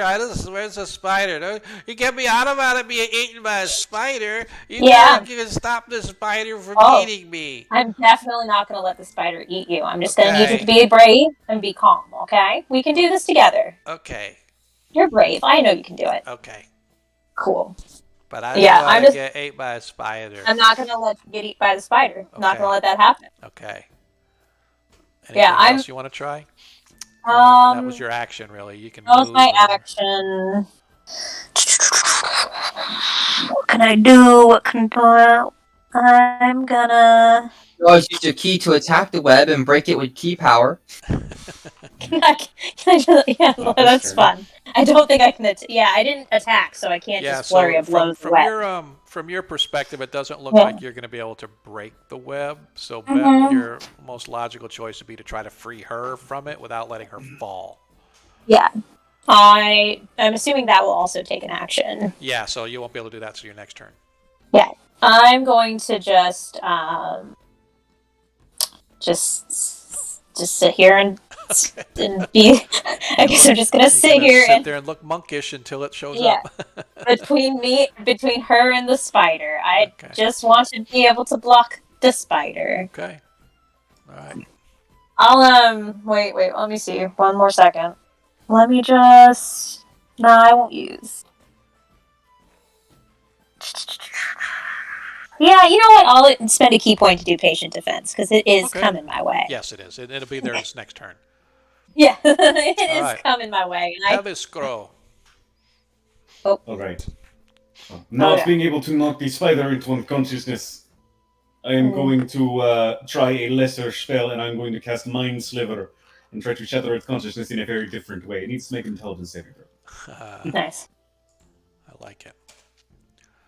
Okay, Mr. Spider. Don't be intelligent. 4. No. What? -4. Sorry. I was about to say, the spider is not allowed to be smarter than me. That's insane. It could happen. As he rolls a 5. Phew. As he fails. He's going to take 4 psychic damage as I roll max. And as you watch, the spider sort of shudders. Mm-hmm. And he's going to take a -4 to his next saving throw. Ooh, nice. Even better. Okay. Nice. All right. Is that it for you? And you want to try I'm going to shout up to it. I don't. Do I have to make an athletics check for that or something? It would be a climb check, yes. It would be athletics to climb the tree. Not so much. I don't know. Can I use my movement to like bang on the side of the tree and just like with my shield? Yeah, sure my you shield and try to get its attention. Sure you can. Roll a persuasion check, please. Cool. I'm really bad at those. So am I. Look at us. I so wish this was animal handling. Double same. 16. As you get the attention of the spider, and he stops moving toward Hyacinth and turns and begins to slowly work his way down the tree. That's right. Get down here, you eight-legged freak. Cool. Don't forget, Pevius Girl, if you didn't already remember, you didn't hear me, I did give you inspiration a while back. Oh, I've got it, and I will use it at some Okay, point. I just want to make sure you knew that I said that, because for that comment, it was pretty funny. All right, Nalo. How far down is it now? Or it's not down? No, it hasn't really started moving down yet, so. It has a movement of 30, I think, but it's actually only moving like 10 feet per round. So right now it's 50 feet up. I'm gonna go with that -4. It doesn't want to startle us somehow. She's gonna pop another shot at it. Okay. That ain't gonna work. She's gonna drop the crossbow and start seeing it move its attention to power. She's going to keep the crossbow and move up closer. Okay. Go ahead and move yourself where you want to move to. Each square is like, yeah, that's fine. Yeah, each one's like 7 feet, so you can move totally 4 diagonals if you want. So you got one more square to move if you want to move anywhere else. Or I'm gonna stay right there for now. All right, sweet.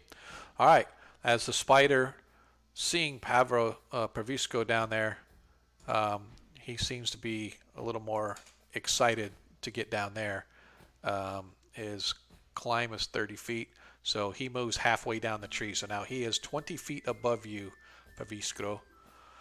As you see this massive 8-legged freak, this thing's probably about 7 feet wide easily around its body. It's got these big, huge mandibles, and you can see the poison dripping from the mandibles as it slowly comes down, as the slime just sort of drools down the front of its face, and you can see some of the old drool stuck to its legs as he's slowly climbing his way toward you.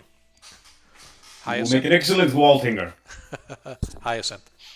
I like the way you think. All right. Not me to sound Jamaican. All right.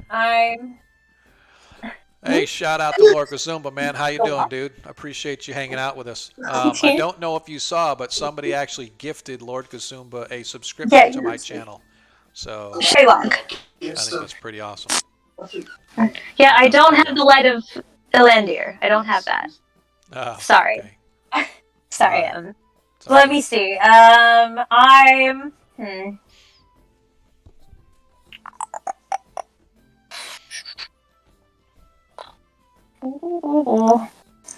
All right. Look, Mina, I'm going to get you out of the tree, and then I will come back for your apparatus. I swear on my Farling and I will do my best to get this thing out. But first, we got to get you safe on the ground. Is that okay? No, that's okay. I just want to be eaten by the spider. Yeah, I didn't think you wanted to be eaten by the spider either, but I wanted to be sure, so I am going to get her. As she's looking down, you can see her little tiny little legs just sort of kicking.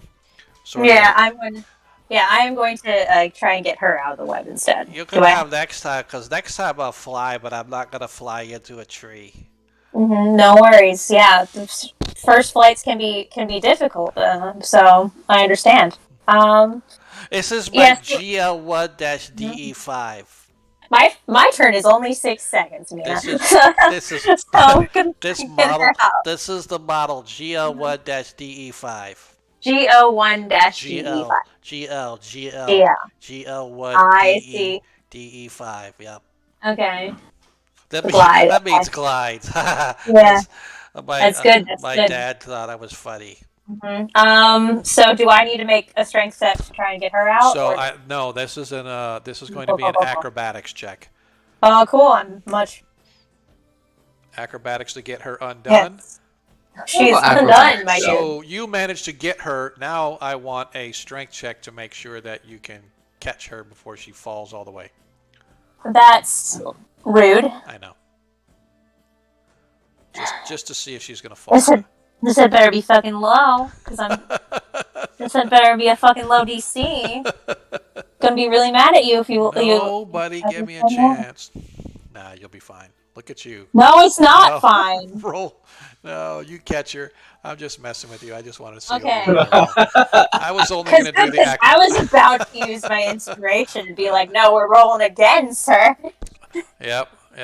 So, you kind of unhook her, and just as she begins to slide out of the harness, you manage to grab her by the collar and swing her, and she grabs a hold of a huge branch on the tree and is just kind of holding herself there. And I would hold her up to me. Like, I wouldn't have let her hold down. Like, what are you doing? So she's sort of holding on to the branch now, and she's sort of grabbing a hold and giving herself, like she gets purchased right on that tree, so that she doesn't slide any farther. She goes, I gotta climb down. I'm good tree climber. I think I prefer if I climb down for it. Like, if I carried you down. I think that might be a better plan. Okay. All right. You're not very heavy, so. Right. So just so you know, it's going to be an athletics check if you're going to carry her down. Oh yeah. Okay. That's fine. All right. So that's next turn. You athletics. You just can't do strength. All right. Oh, never mind. Yeah, that's next turn. Never mind. Don't worry about that one. All right. Don't worry about that. All right. I can delete it. It's gone. No one ever saw it. All right. Pavris Gross. Have a good time. As the spider is like climbing its way down towards me, that's right. Get down here, you fucking. He's just gonna. I couldn't think of anything clever. He's just gonna. I'm gonna mind sliver again. Mind sliver. Okay, so he has to roll a. It's a wisdom save. It's an intelligence save again. Intelligence save. This time -4. In addition to whatever his. This is not fair. He's already got a -4. Oh well. That's what. Oh shit! I didn't mean to post that one. I meant to post the just the thing. It's all good. Okay, so 16 -4. Yep. 16 -8. Oh yeah, -4. Yeah, sorry. So we got a 12. Okay, yeah, that's gonna fail. Yep. And so he'll take 3 points of psychic damage and -2 to his next saving throw, whatever that is. -2. Or why is it -4 and now it's -2? It's a roll. I roll a d4 is what I do. Oh, I see what you're saying. I just rolled max on both. How much did he take? First guidance. Only 3 psychic damage. Okay. Like reverse guidance. It is like a reverse guidance almost. All right. Oh man. Done. It's too bad we don't have the light of Erendil. All right. And anything else that you want to do? I am just trying to keep the spider's attention. Okay. And you got his attention. He's coming right now. Oh, I'm sure I do. Yep. So it looks like you got the spider. Now Nalo's got the spider, and Hyacinth has the acolyte. All right. Acolyte's helping acolytes, man. Yes, sir. Gotta stick together. All right, Nalo. She is going to move over, so she is in attack range of the spider as it comes down. She's going to drop the crossbow and pull the sword to attack as it comes in range. Yeah, yours. So you're going to hold your action until it comes down. Good. So you might as well go ahead and attack now because it's next round. It's going to be on the ground towards you guys. So go ahead and roll your attack. Cool. This time here, she's actually two-handing the sword. Okay. Fun. 14.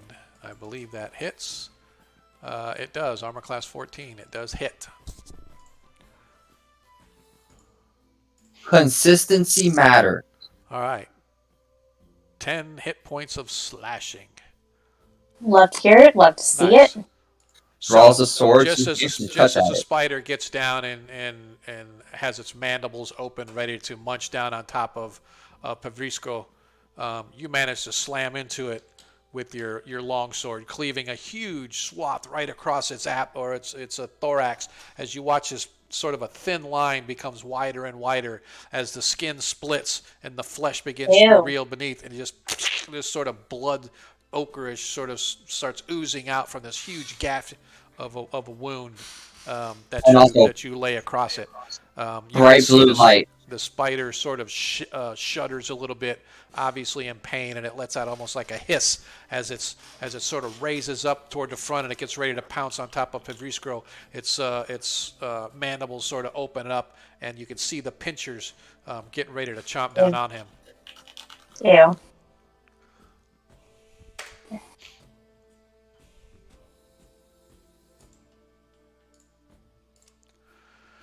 A 12.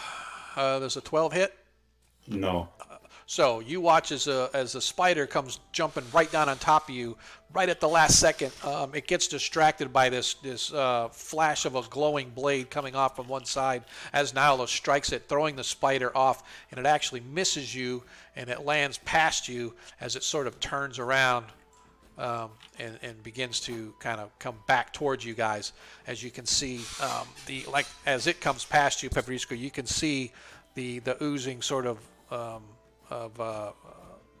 poison or whatever it is that's in its fangs sort of dripping down, but fortunately, like I said, it misses you, leaving Hyacinth. You're up.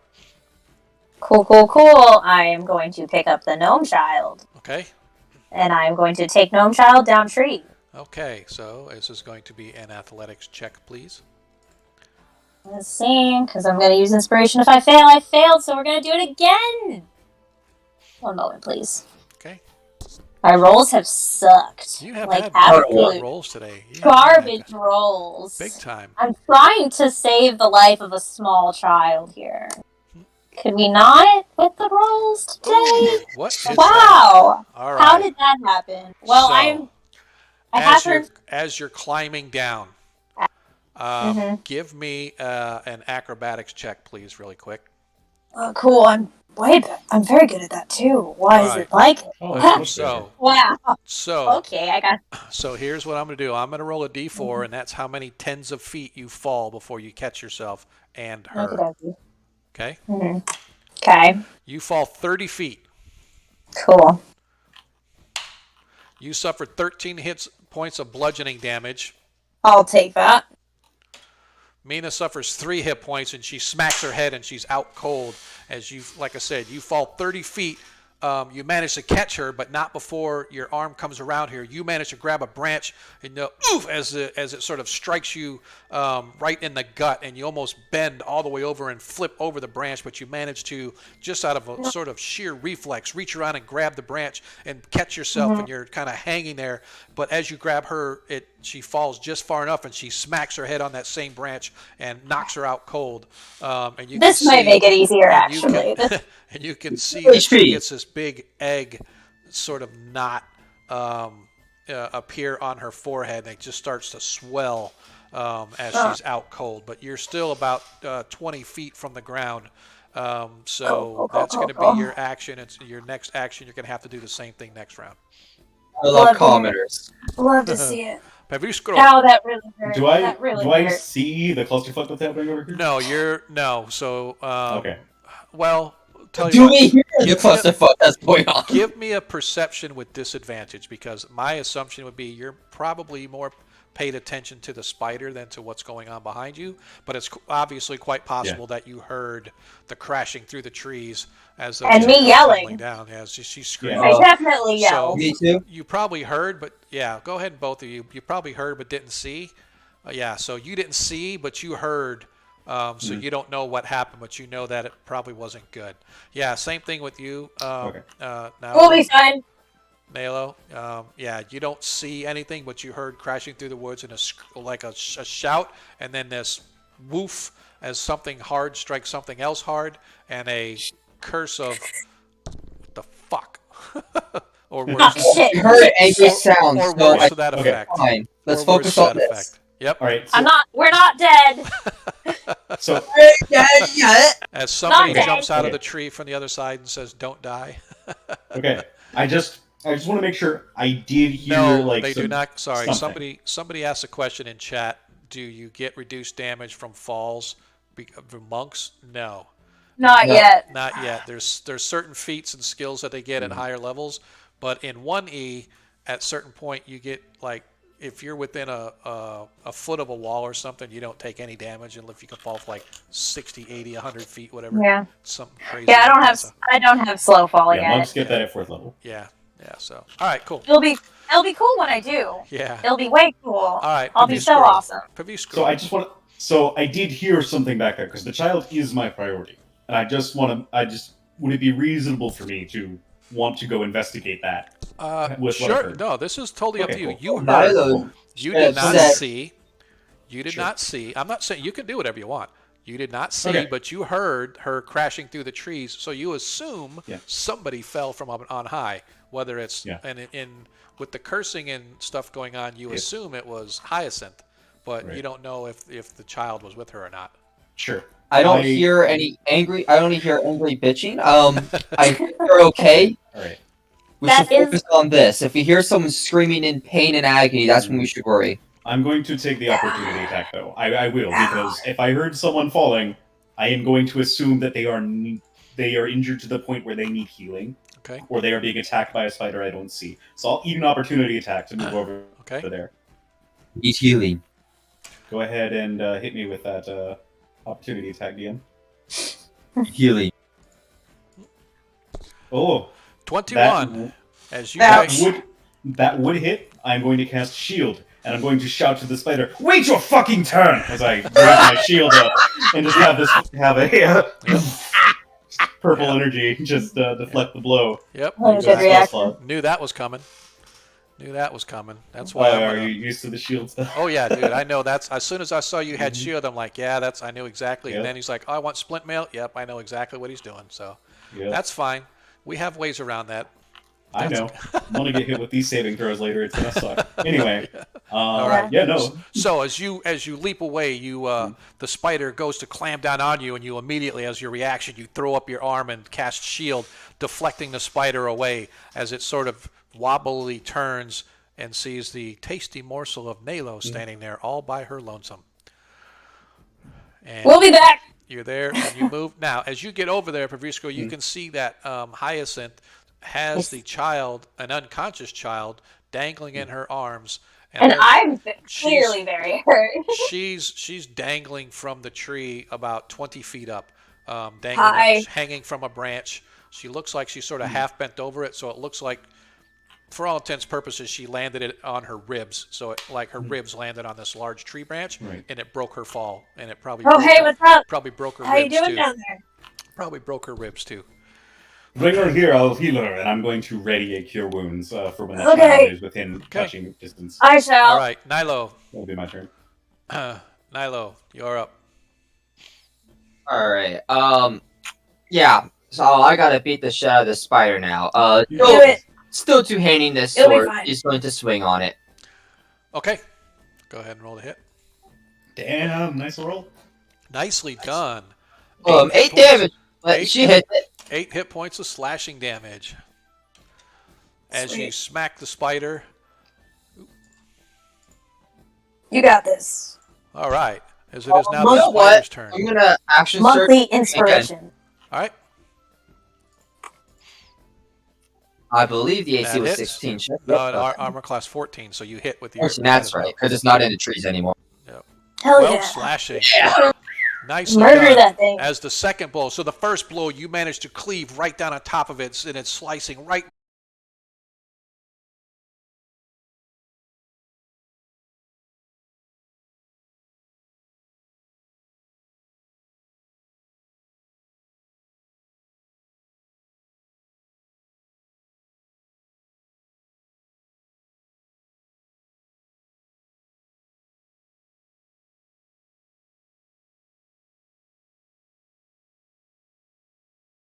Stopped and restarted. There we go. We should be back up now.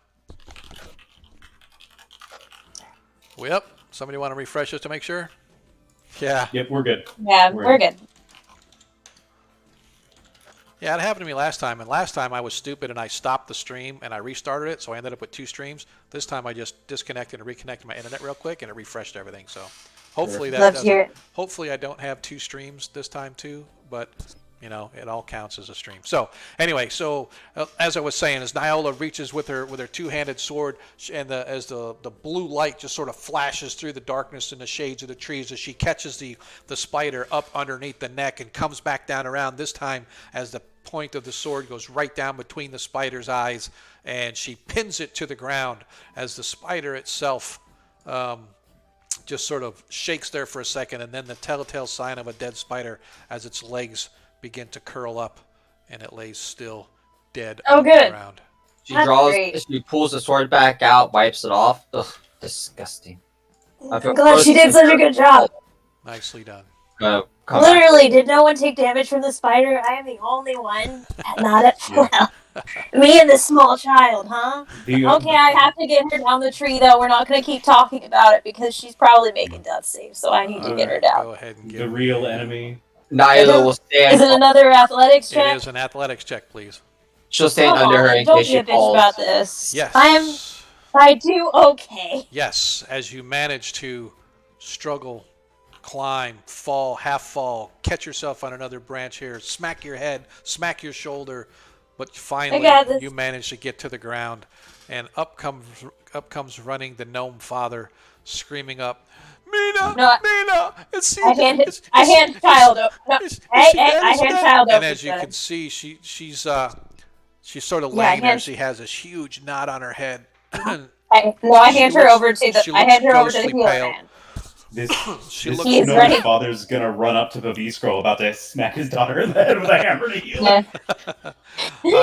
As you come down, as you see him running across, you can see that as you hold her in your arms, she has this big huge knot. She's deathly pale. Her lips are sort of a pale pink as her head sort of wobbles a little bit. Her eyes sort of flutter, and she's like, "Papa, I flew."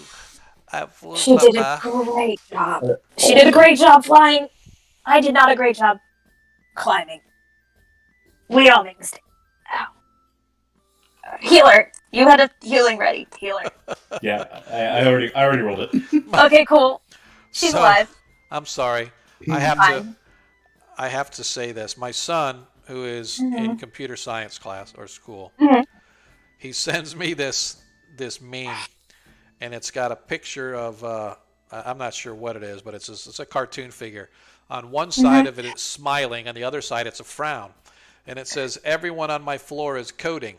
The software engineers are smiling. The doctors are frowning. I thought that was, I don't know. Can you see that? That's a good one. Oh, no, it's almost anybody see it? I do. It's absolutely flipping hysterical. Alrighty. My son's so funny. Everybody on my floor is coding. He must be watching us in chat or something. He's probably listening to you guys. So, as you sort of cast the spell on her, the father comes running up, wondering what you're doing as he sees the hammer come down and strike his daughter, and then suddenly the wound goes down. She gets a little more color, a little more flush, and she sits up, and she's just sort of, like I said, she blinks her eyes. He's like, "Papa, I flew," and she looks at you. "Did you see me fly? But I got stuck in a tree. We gotta go get my GL1-DE5 out of the tree." Yeah, we really do gotta do that, don't we? She's got a name for it. It's the GL. Hang on, I'm gonna put it in chat. I'm gonna put the GL1-DE5. Glides. Yeah, it glides, dude. It glides. You get it? Yeah. It's good. She did a good job naming it. This child. He's the best. I just met this child, but if anything happened to her, I would kill everyone in this room and then myself. Yeah, I was really going to die in this tree if she didn't die. And she didn't die, did she? No. Oh man. Anyway, I'm going to just get out a little. You're gonna hobble. I'm gonna get my healers get out. Okay. And I'm gonna sit here and bandage up my bruised ribs. Right. So as you touch, you can see your ribs are probably broken. I'm gonna roll my. Nothing poking through the skin, but you can see the big, huge bruise that runs from just under your breast right down to probably the bottom of your rib cage. That's about how big that bruise is. I do have a healer feet. Yep, and you're able to bandage yourself up. I'm gonna bandage myself up. Avistro, you mind help me take off my breastplate here? I'm gonna roll my hit points for my healer feat.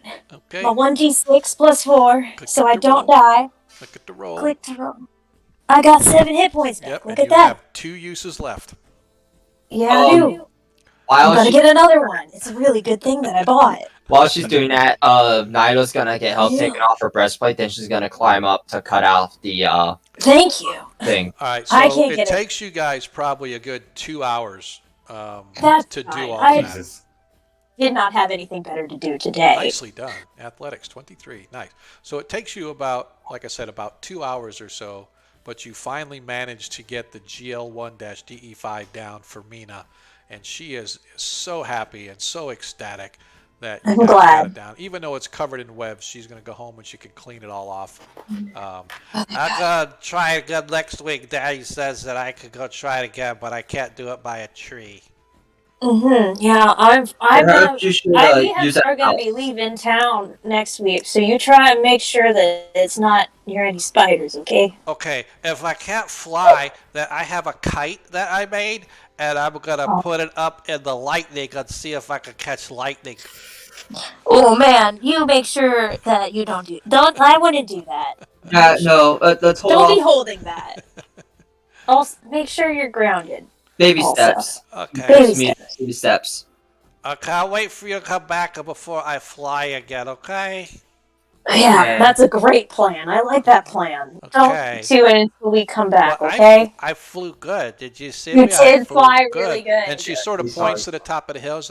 I went from the hill, I went all the way here, but the tree got in my way. It did, yeah. I was trying to turn around, but I was too low. So, Sean, how far did she fly? Probably 200 feet. She did not a good bad job. at all. I know. I was like, she did a How great far job. did you fall? Oh, it hurts to laugh. 100 by 50. That's not bad at all. Yeah. So. I'm gonna.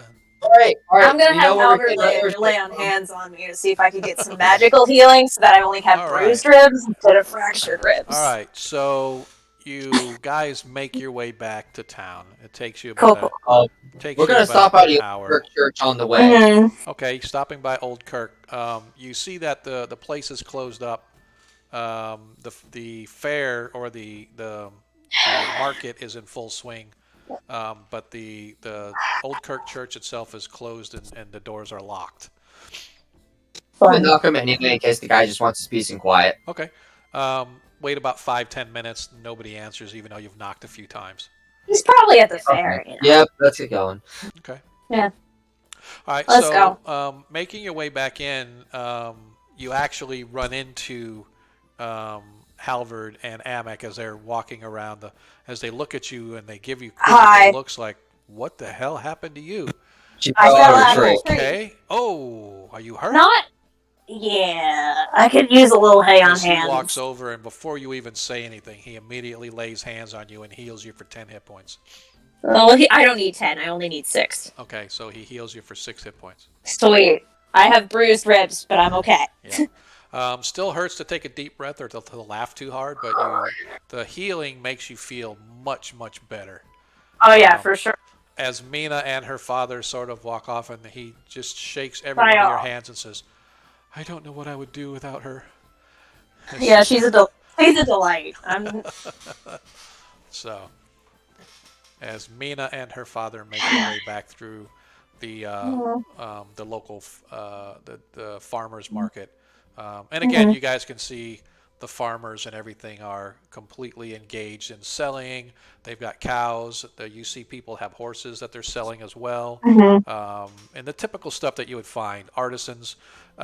You see that there's an elf here that you guys have seen in town before that you think his name was Hoxaris. And he runs an apothecary of some kind. He runs Hoxaris' elixirs. And so you see him there, and so you see the leather worker there from Darren's, I can't remember his last name, but the leather worker shop. But anyway, you see all of these people that you've known and seen through the town. They're all gathered here, and it's almost like the entire town itself of probably 400 or 500 people just gathered in one place or another here, engaged in trade, engaged in bartering. Foodstuffs are made. You see people peddling hot bread and like things like hot peanut type things and hot nuts and stuff like that. So just your typical kind of carnival type of an affair, but it's a weekly thing, right? This is the first time you've seen it, but it's actually kind of cool because it gives it a little more normal feel than the stuff that you've been dealing with. It's sort of wow, that's something that actually that we're used to buying and selling and trading goods and stuff. So. Yeah, cool times. So what do you want to do from here? Anything? Go back to the inn and just relax and chillax until tomorrow, when we're going to be going back, heading with the. Hyacinth, do you Yeah. go rest up, or are you good to walk around? I'm good to walk around. I'll be. Alright, okay. let's go grab lunch. I got a lot. I Pepper bandaged spray? myself up. I got some lay on hands. You thinking about lunch? Yeah. I wasn't. See if we can get some gator jerky. Like, this is a fair, right? Find someone to fry the spider. Not Wait, in we brought Florida. it back with us? What'd you say? Did we bring the spider back with us? That's up to Well, you. you could bring parts of it back with you if you wanted to. I It's a wasn't giant intending spider. to, but How heavy is it? Okay. Could I feasibly just No. strap it to my back and No. carry it back? No, you're talking the spider's probably several hundred pounds easy. Nah, it's like he a big boy. horse-sized. Yeah, it's a giant spider. Darn. I ain't gonna worry. I'll just leave it there then. All right, Yeah. so you guys are going to eat here, or are you going to the Gorgeous Yeah, we're gonna store? grab. We're Out gonna here. grab some food and shit All from right, this so place. so it's typical stuff, right? So you Yeah. see, they have things like meat on the stick. They have Mhm. like pastries and stuff like that that are made that are people are walking around and so let's say all together that you guys spend I don't know 10 copper pieces on various things that you manage to kind of nibble on, right? Nothing expensive at all. But Total or each? each. I'm sorry, each of you, if you're going to eat and whatever, would spend 10 copper pieces. So silver. Yeah, 1 silver. Yeah, in order to get whatever it is that you want, whether it's meat or whether it's corn on the cob or whether it's I think churro-like things, sort of sweet things with powdered sugar on them, stuff like that, right? So just a very carnival type of a thing, but it is very much a farmer's market where you walk in and you look at the people's stuff. People have honey that they're making. People have like different flowers and stuff that they're trying to sell, etc. Right? So it's just kind of a little bit of everything that you guys could want to see here.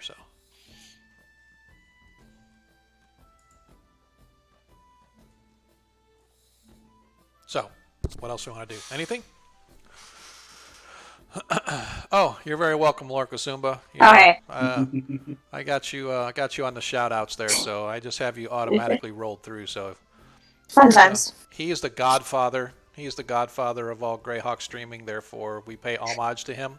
As a matter of fact, Very I nice. think he said that if I want to keep streaming, I have to send him half my subscriptions or something. I don't know if that's true or not, but that's what he told He me. now So is you're one of saying- your subscriptions, so that would be weird. What's that? So you say the XYZ cleric, he has to be my god? Yeah, exactly. We're going to Nice. have Lord Kasumba.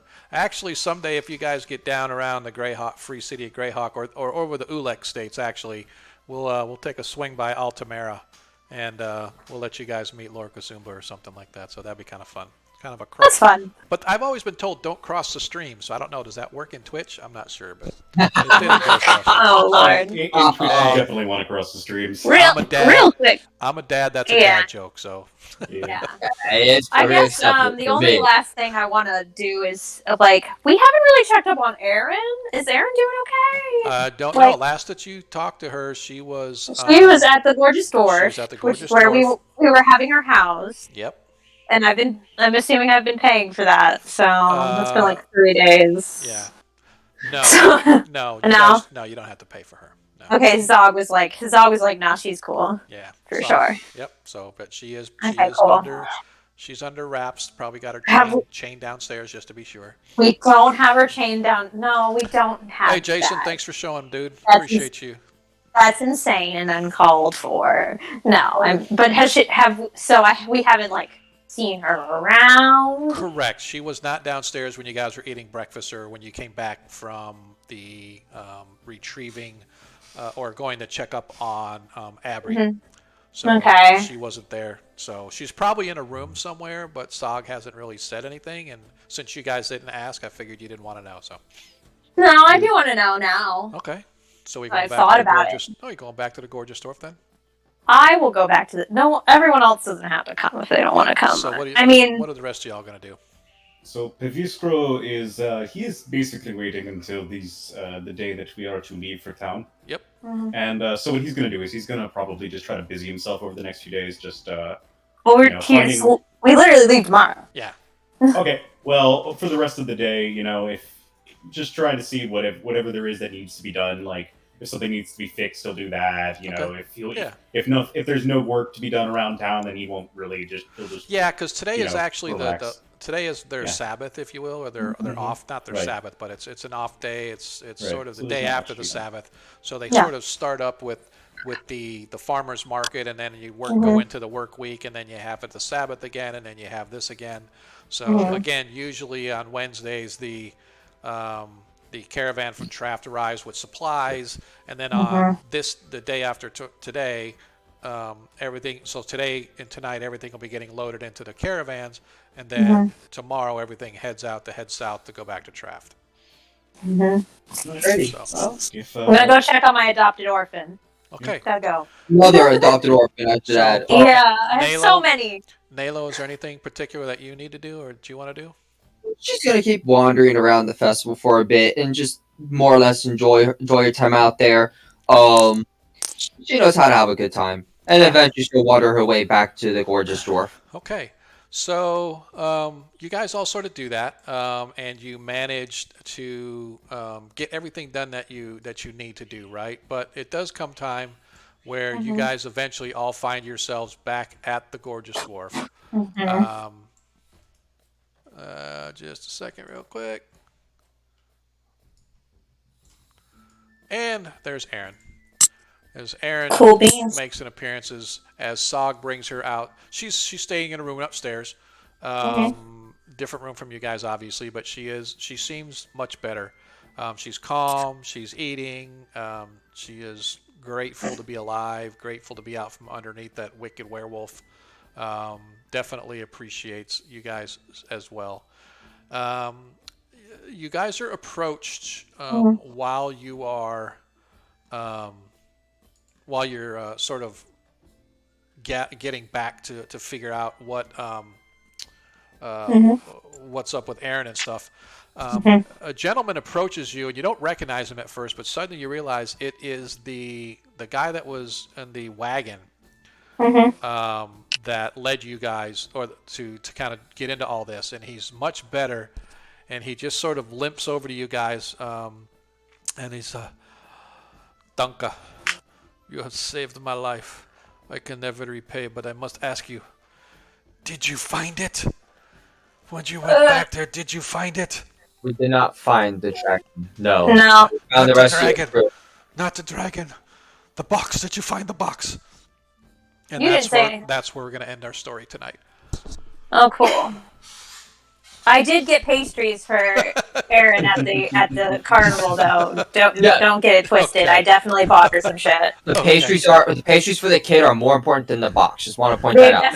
He never mentioned a box, so I didn't get the box. I did get pastries for Aaron because her father was murdered, and she's aware. Man, thanks for showing. Appreciate it. Everybody in chat, man, you guys are the greatest. I appreciate you hanging out for this whole stream tonight. I hope that things are going according to what you guys would expect on a low budget stream that we put together here. We are the B movies of all streamers. I just want to let you guys know that we're the B streamers. So, I speak for yourself. Yeah, I'm A tier. Yeah, even though we have. Where are we? Why don't? Oh, there it is. So even though, so those of you that want to hang out, well, you definitely can hang out. We always go into what we call our after party as soon as our game is actually done. Players, Kaylee, I definitely appreciate. Awesome game as always. Thank you. Adam, great character concept, man. Excellent character. Loving it. Jacob, man, definitely. I'm digging the vibe we get from Nilo as well. I really wish Halvard and Amick could be here. I am going to put it out, though. Halvard, I'm going to hold his slot for as long as he needs. He does have some personal things that he's going through, and that's fine. But Amick, this is twice now that last week he apologized, said he forgot.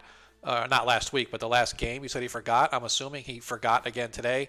And I don't see us keeping Amick around very much. So I've had some people reach out to me saying that they'd be willing to kind of take over a slot. They're open on Fridays, but I am going to just put it out there for streamers. If you guys would like to, just sort of feed me a character concept. My my inclination is I prefer not to have people that are already in my game already. Probably these guys here are some of the ones that I always give exception to, just because I I know them personally. We've been gaming together for going on 3 years now.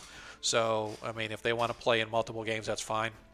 So I think we might be actually hitting 4 soon. Yeah, for now. yeah, it's Actually, getting pretty I think it was. Yeah. Was it? I think it was 2017. Was it? I thought it was 18, but you're probably right. It was like just June, July, August, sometime Yeah. in the time frame of 17. That's the I know who will know. The Meetup app will know. Give me a second. Yeah. Yeah. So 'Cause I used been to- pretty close. I contacted Yeah. messages. app. I was just wandering around and I was just looking at the game and you guys offered me a game, didn't you? Something like that? Or did I contact you for one of the slips? I don't know. Everybody that joined the game, except for I think Kaylee, reached out to me on the. I don't know. Did Adam? I don't know if Adam ever got to me because I advertised at the game store with one of those, just a sheet with some sign up slips on it with my email and stuff for people. No, I think I got it. I think I got it. You posted on the UCF. That's what it was. The D20. Yeah. Yep. The D20 group for UCF, and that's where I got Adam. Yeah, so I mean, I've gotten people from different places, and right, but Kaylee, you were from what's his name that was playing? You said that he reached out. Robert. Yeah, Robert. He mentioned at an adventurers league that I was at that he had somebody looking for stuff, and that would have been March 2017. Okay. So we are on 4 years. Damn. I'm just saying, because I've been here longer than these guys, you know. I'm just OG. My kids, man, they're all grown up. And then you just had to go leave us, Kaylee. Just abandon us. I didn't abandon you. I moved all the way across the country. But that's not abandoning us. She's here. I am here, aren't I? She's here. It's not abandonment. Yeah, that's not abandonment. So talk to me, man. Let's talk a little bit about the game tonight, just to kind of get some feedback. So how did you feel getting into the game, Paviscro? Was it pretty smooth getting you? How we got you into the game? Were you, I took no issue with anything that happened. It felt like we were moving very quickly to the next incident, and that was what I expected and wanted. So everything's good. Yeah. So do you guys think, like, for example, you just got over the werewolf. It's been a couple of days. Now all of a sudden you're going right into this dragon attack. You guys come back from this little side quest of saving Mina, which I have been waiting to play that scenario for you guys. It's the first time she's like, "Oh, she's so cute," and I'm like, "Oh, I got the fish with the hook in the mouth. I'm gonna yank her." So, but I want to make sure that you guys are getting enough time to RP what you want to RP, right? I don't want you to think they're gonna go right from jump like boom, boom, boom, boom, boom, boom, boom, boom, nonstop, right? I want you guys to make sure if you're. I mean, you kept bringing up the small gnome child, and I'm just like, she's adorable. Yeah. And then you hung her from a tree with a spider in it. Yes, I did. Why are you always trying to get children eaten by spiders? Like, what is that? It's kind of funny you mentioned that. This was the scenario that you guys encountered in our last campaign when you were going down to. For those that didn't know, we had our face-to-face game, and we were playing through the Savage Tides adventure series, and they were headed south just after they left. They left Sasserine. They did the next couple. They did the Tomoakan, and then they were heading south, and there was a nest of spiders on the shore, and they happened to spot that there was one of the victims the thing was shaking, so they had to go save it, and it ended up being a young boy of about 11 or 12 years old that Kaylee's character immediately adopted. And so I thought that was awesome. I'm always adopting small children. Yes. I don't know like, what it is. Yeah. Well, one, it's like it was a helpless child. We are at sea. Yeah. I have no one to hand this child off to, so now it's my responsibility. This is true. Exactly. With Erin, at least, we do have other people I can hand her off to at some point, but she is a werewolf, so we do have to fix that first. Yes, that is true. Because there's no one around here who has the capability of doing that. What isn't Aaron a She's like a later teen. Isn't she quite a technical adult at this point, Yeah, right? she's like 16 or 17, somewhere in that age. So. She's still, she's not a small child. She's a minor, but not a small child. Right. Exactly. So she's right on that cusp. She's an adult now by this point, considering what happened to her. She's like the age my brother was last time I saw him, so I'm like, you know, I'm doing the older sister thing still. Yeah. In regards to a Pavisco's entry, for any other character, I would say that was really jarring and abrupt. But so is his a character. Little jarring and abrupt. It fit just fine. Gotta move, gotta get shit done. Yep. He's like, we gotta go, and I'm like, okay. I gotta go. I have seen players thrown in there like that before, and it just does not. We are such a low charisma group. We're all just abrupt and like abrasive. Well, one thing I have to say that I love the visualization of smacking shit with a hammer to heal them. I just think that is freaking amazing. That was good. That was really good. Believe me, as soon as I came up with this concept of like, oh yeah, I'm just gonna be like extremely aggressive with my spellcasting. Yep. Like I was patting myself on the back. I love it. He's a tinkerer, and for those I don't have it on here, but Paviscro is an artificer wizard. So he took one level of artificer, and then he took the wizard, so that the artificer could give him the armor and stuff, and it could give him the little tinkering with the spells. So I'm a little bit behind in spell progression. I get the same spell slots at each level, but I don't get third level spells until I hit, or I don't get second level spells until I hit like fourth level instead of third. You know, it's a little bit slower, but I really wanted to get this flavor of this character who's very like not like spell books and libraries, but I grew as a caster on the battlefield, sort of thing. Right. Good times. Good times. More down to earth, work with the hands kind of guy. So that's what I'm trying to answer your question, Jacob. It should be basically unlocking some stuff for you. I have to go back and look what I've got on the what it is for Parander and stuff like that. But what I'm trying to get is like custom tokens and stuff like that. So that's basically what it's gonna be. So, or custom icons and stuff like that. So, so that they show up on your username whenever you're right. So, I don't know if I had it set up correctly. If I don't, then I'll get it fixed, and we'll make sure that we get you that. So, fix that too now. Yeah. Huh? What's that? Fix it too now. Yeah. Custom icons where now?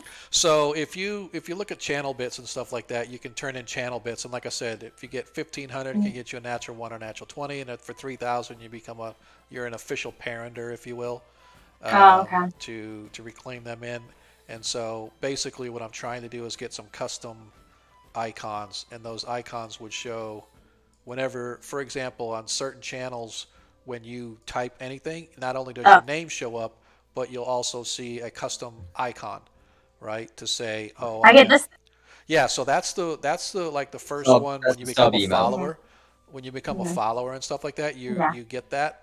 But there should be another one. If it doesn't, then I need to make sure I get that fixed, because I want it to be now whenever you type something, it should have said Corvus Bray, and then it would have some custom icon, right? Yeah, whatever that may be, right? So we'll get it figured out. He's currently got a bits leader too. Yeah, he's got the bits leader too and stuff. But I'm trying to. I want to get another one. So I obviously have a lot to learn about this, and that's what I was saying. I'm just trying to learn this and how this stuff works. Fortunately, bits aren't paid for, so you didn't spend any money technically in order to do that. So if it messes up, you have to earn it again. But I'll get it figured out and stuff. And if I can't, then I'll talk to people that can help me. So your gross marks are not bits. Your gross marks are something that viewers get as they watch, and they click the little chest here. Yep. The bits themselves, it's 1 cent per bit. Yeah. I and then understand all that. they exchange that. Yeah. But what I'm saying is when I set up the gross marks, and then so that Twitch has the default 100 highlight a message, 320 unlock a random whatever.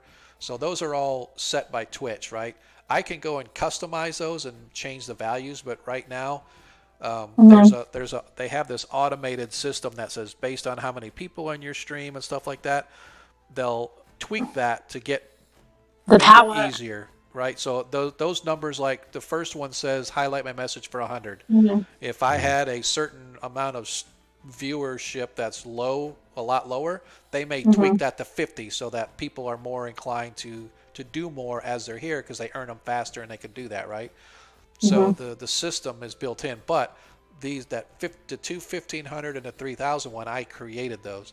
And so my intent is that when you become a parender, just like you have those bits, like he has the bit 2 on there, and the founder 1 month subscriber, etc., like Aethernalis has, then I want that to show up as a parender. So I want some special icon for them that shows up just for those people that bought that particular and spent 3,000 of their coins in order to get that right. So again, I'm still learning how to do all this. I'll get it all figured out eventually, but it's a slow, painful process just trying to grow it out here. That's why I'm also trying out, like, I have 2 different themes right now, one for my 1v1 shots and one for you guys. I'm debating on whether to collapse it, so I always have one theme with just different players coming in. Don't know if that, but I love this sort of this layout and this theme that I've got created here. So I don't know. So there's a lot of different things I'm looking at, but big thing is, to me, I definitely appreciate everybody that comes here and hangs out with us, that hang out through the game.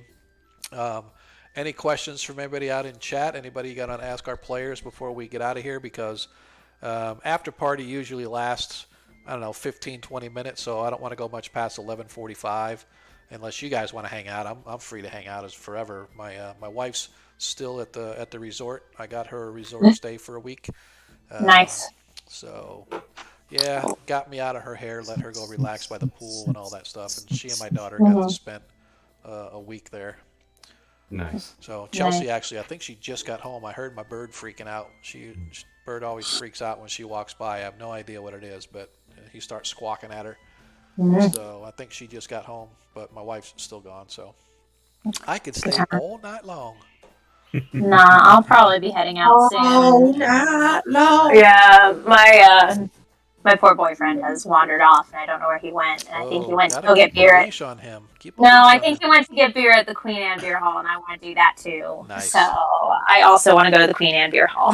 I was in Baltimore, and one of our party members decided to go.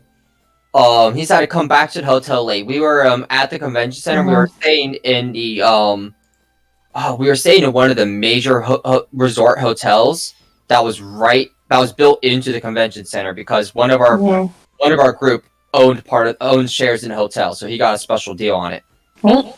And this dude, we left early. He said, "Go on without me. I'm talking with some people." So he leaves. We all leave. We hear back from we're like hitting almost 11, 12 o'clock at night now. We're not hearing back from contact. Goes, "Yeah, I can't find a hotel. Where you at? I'm over here. I think I went to the wrong hotel." He walked out of the convention center to the other side of the city, over the bridge. Like, he's now in the slummiest part of Baltimore. Central Baltimore. And he went to the wrong hotel. It's the same name as ours, but it's the cheaper version. Fun. So then he walks back. He didn't get back to our hotel room until 3 o'clock at night. This is a big, overweight dude walking through the Baltimore streets in the middle of the night. By himself. We're all amazed he never got mugged. No. I mean, he would have been prime target. But well, you got lucky. Good for you. He got very lucky, yeah. Well, like I said, man, I definitely appreciate you guys being able to make time to come stream tonight. I apologize that you were down 2 members, but at least they were there to sort of fill in a little bit.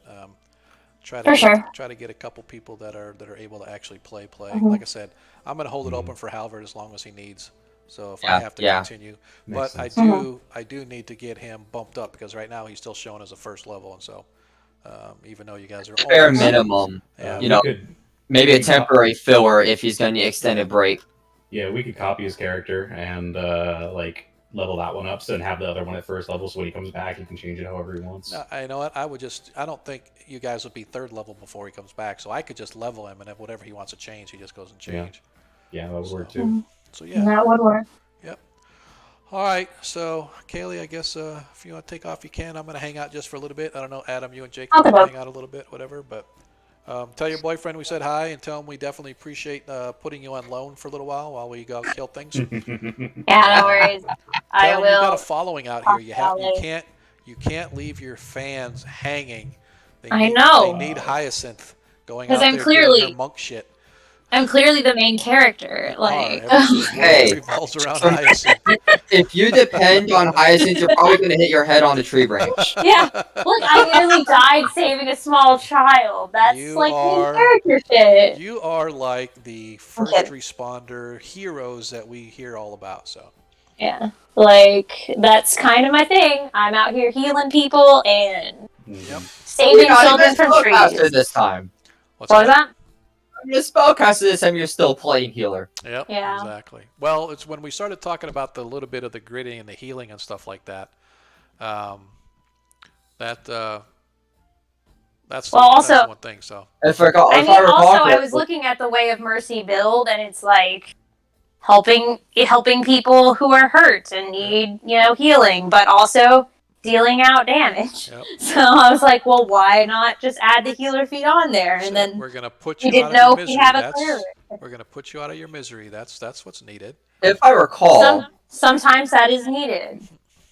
The original party that everyone had, there was not a single spellcaster in it, and everybody was. Was Amik still a spellcaster? Yeah, Amik is okay. Yeah. Okay, he was always a cook. Okay, that must have been before he announced it then, because I remember I was going down. I was going down the medicine skill tree. Hyacinth was going down medicine, and Halvar was going down medicine. All three of us are going to go down medicine, and then I think Amik came in and said, "I'm playing a cleric." Then Halvar switched over to paladin when he heard I was playing a fighter wizard. Right. Mm-hmm. I just always want. For sure. I was just always going to kind of be like a medicine healer person, just in the way I wanted Hyacinth to be built. So y'all could he could have just gone full life healer, and I probably still would have had my little itty bitty thing going on. What does Paviscro's hammer look like? Let me show you a picture. Because this is obviously a focus, so it must be fancier than a simple hammer. I mean, for an artificer, just any hammer is a tool. So, let me find you what. Well, he does that. I'm gonna head out. All right, Kaylee. We'll see you next time. Fun. Later. No worries. You guys have fun. All right. Talk to you later. Bye.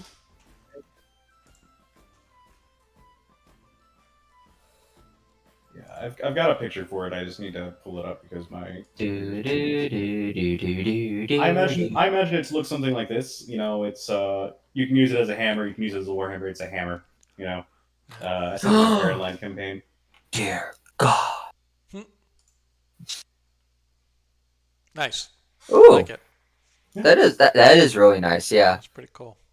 Too bad people in chat can't see it. It's almost as if you can bring up the picture.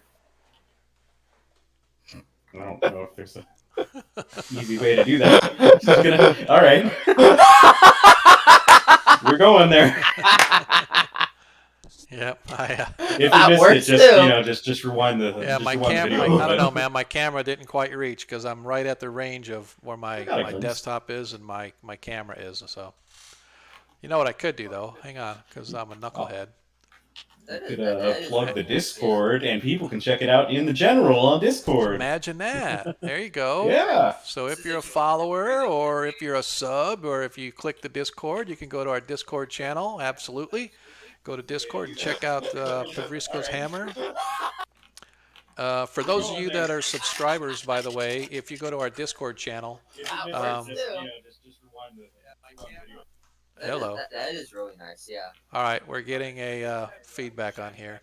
So who's watching Jacob, the channel? I think you're Jacob, you watching the channel? Twitch as well. Yeah. Thank you. Mute yourself, son. So you put a clip. I like it. So if you are a subscriber, I now have Twitch synced to my Discord channel. Jacob, you need to mute the Discord or mute Twitch because it's coming through again. I hear it coming through yours. My Somebody's oh, somebody's watching Twitch, the Twitch stream, and okay, so it might have been the clip that was coming through as I was trying to clip it, but I'm not on that anymore. So if it's just the backflow coming through. All right, I don't hear it anymore now. So anyway, if you are a subscriber, when you go and you click the Discord, if you go onto our About page and you hit the Discord, it'll take you to our Discord channel, and it'll automatically or should automatically sync you into the subscriber role where what do you get? Not really a whole lot yet because I'm really clueless on do a lot of this stuff. But you do have your own voice chat. You do have your own text channel for subscribers only, where you can interact with the players and whatnot of the particular game you're interested in, whether it's the 1v1 shots or this particular Parent-Led Adventures campaign. But anything we can do to kind of make your life better, feel free, reach out to us. Drop me a note on Discord or even whisper me here on Twitch and kind of let me know what I can do to make your experience better or any ideas that you have that may be cool. I've had a lot of them thrown at me here recently. Aethernalis and I are actually trying to work through building out some tokens and stuff. Mm-hmm. I definitely like his character with the flames running around it, although it's a little small. We need to make him a little bigger, but still, it looks good.